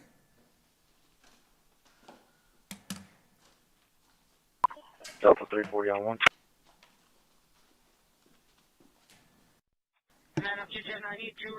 Selena Obregon Benavides, District 3. Sorry, Corpus Christi Air.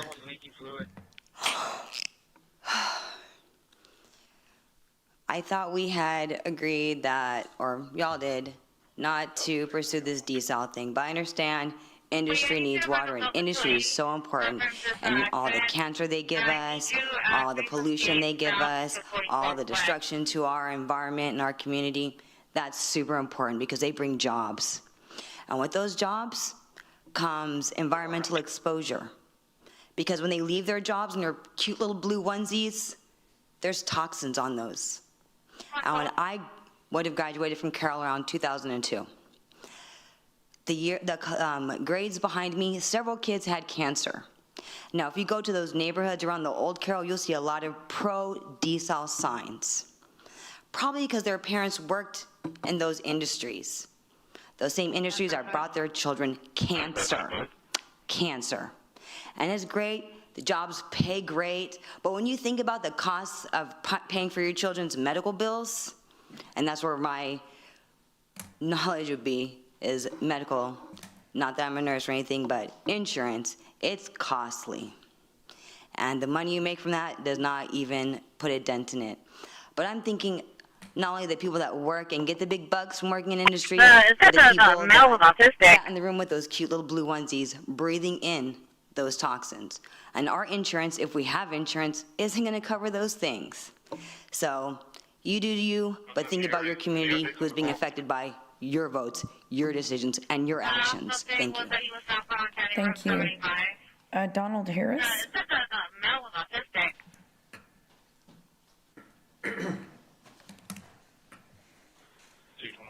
Transporting 175, sorry, mileage 9735.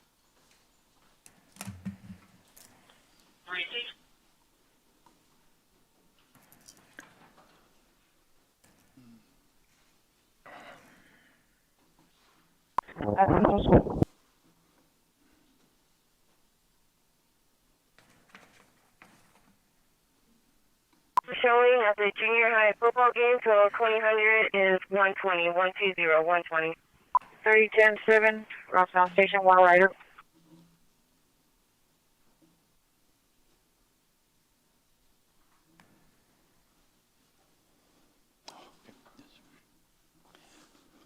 Good evening, Mayor and council members.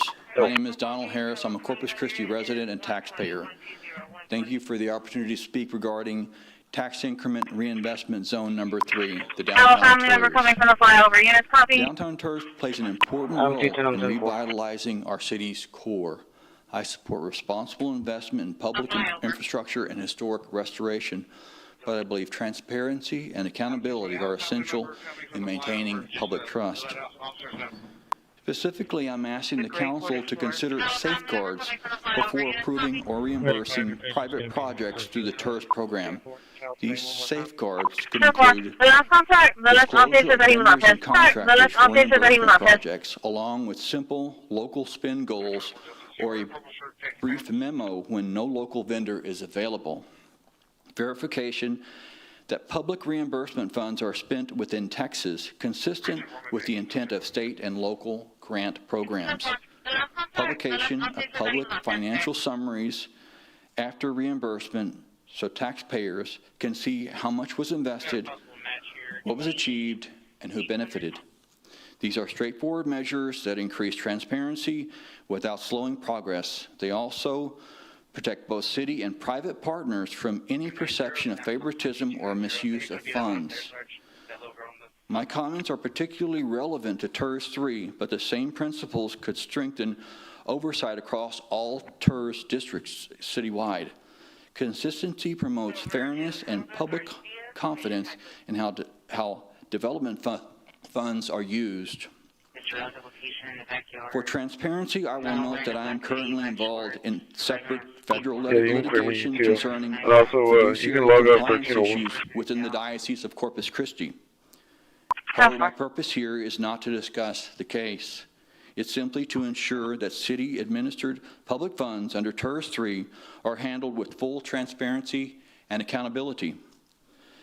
Thank you for your service to the city and for considering these constructive recommendations.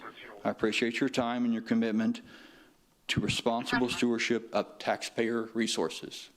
Thank you. Thank you, Mr. Harris. Robin Cox.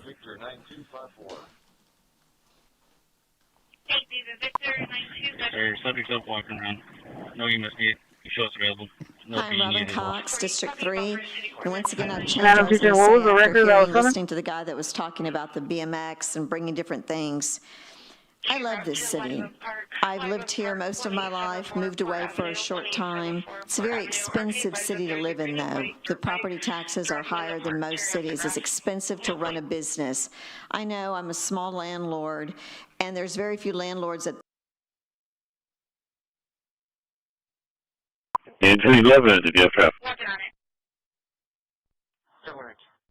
do this just for a business.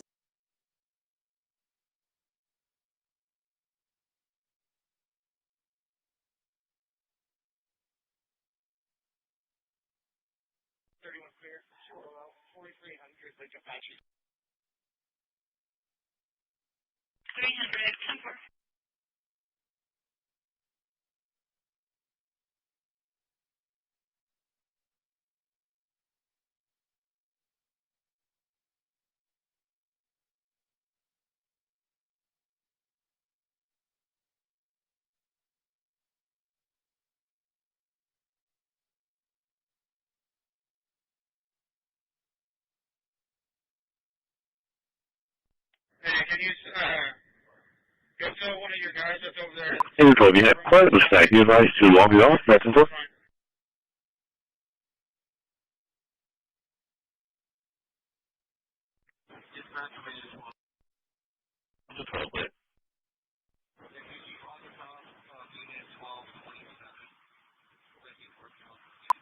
We're still out of service. Info, we have quite a stack. You advise to log it off, that's info. We're one so many record around. Unit 1227.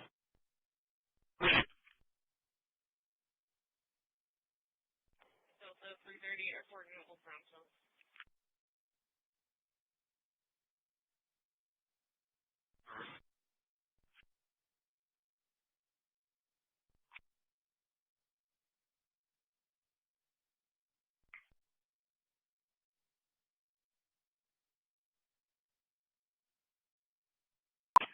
Delta.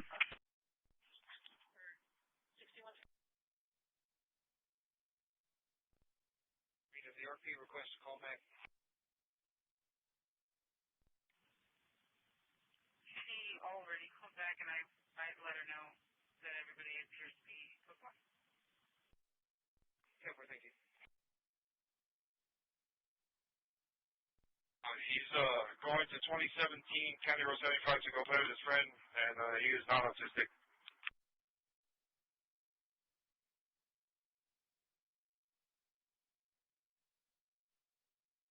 Or why they're closed.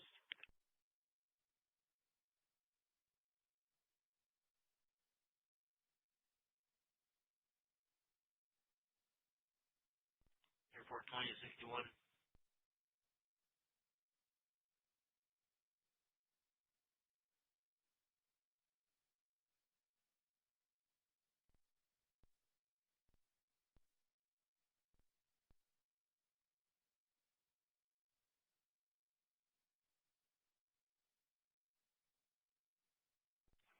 Delta 320, I'll be clear with comments. Huh.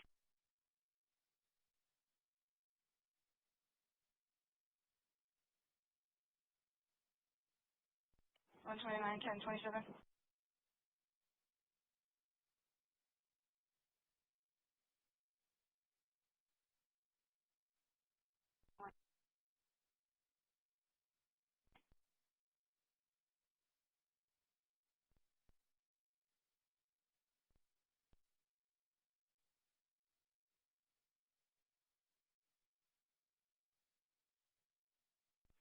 Information was called in by the assistant principal, by the band director, reference of black male wearing white overalls, staring at the band members, making them feel uncomfortable. 40 clear. 44. First checker up on the rotation list is gonna decline, so I gotta go to the next one.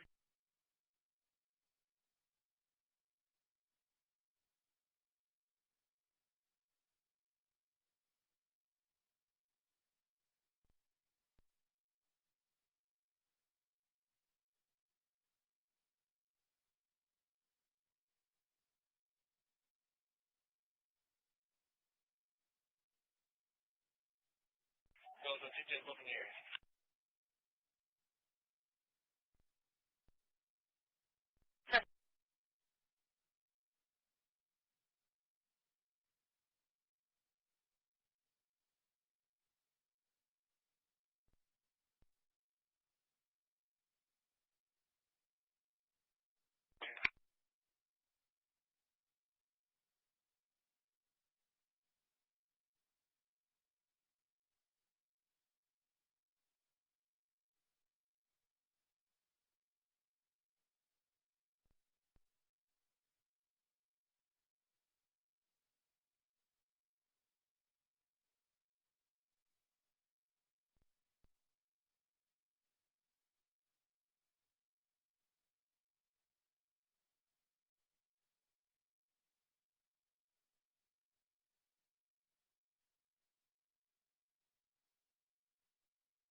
Delta 340, Delta 280.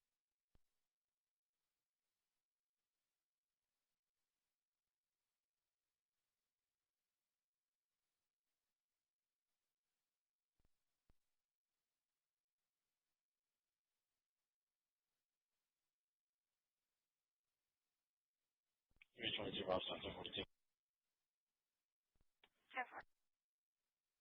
Do y'all need a text on out there? Engine 17. Transferring code 1 spawn. Indian Raptor 6685 lights for presentation.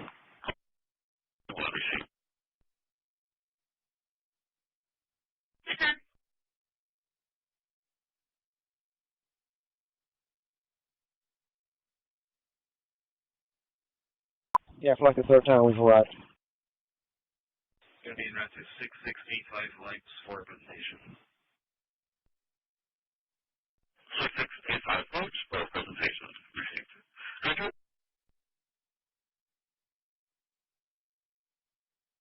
Delta 10.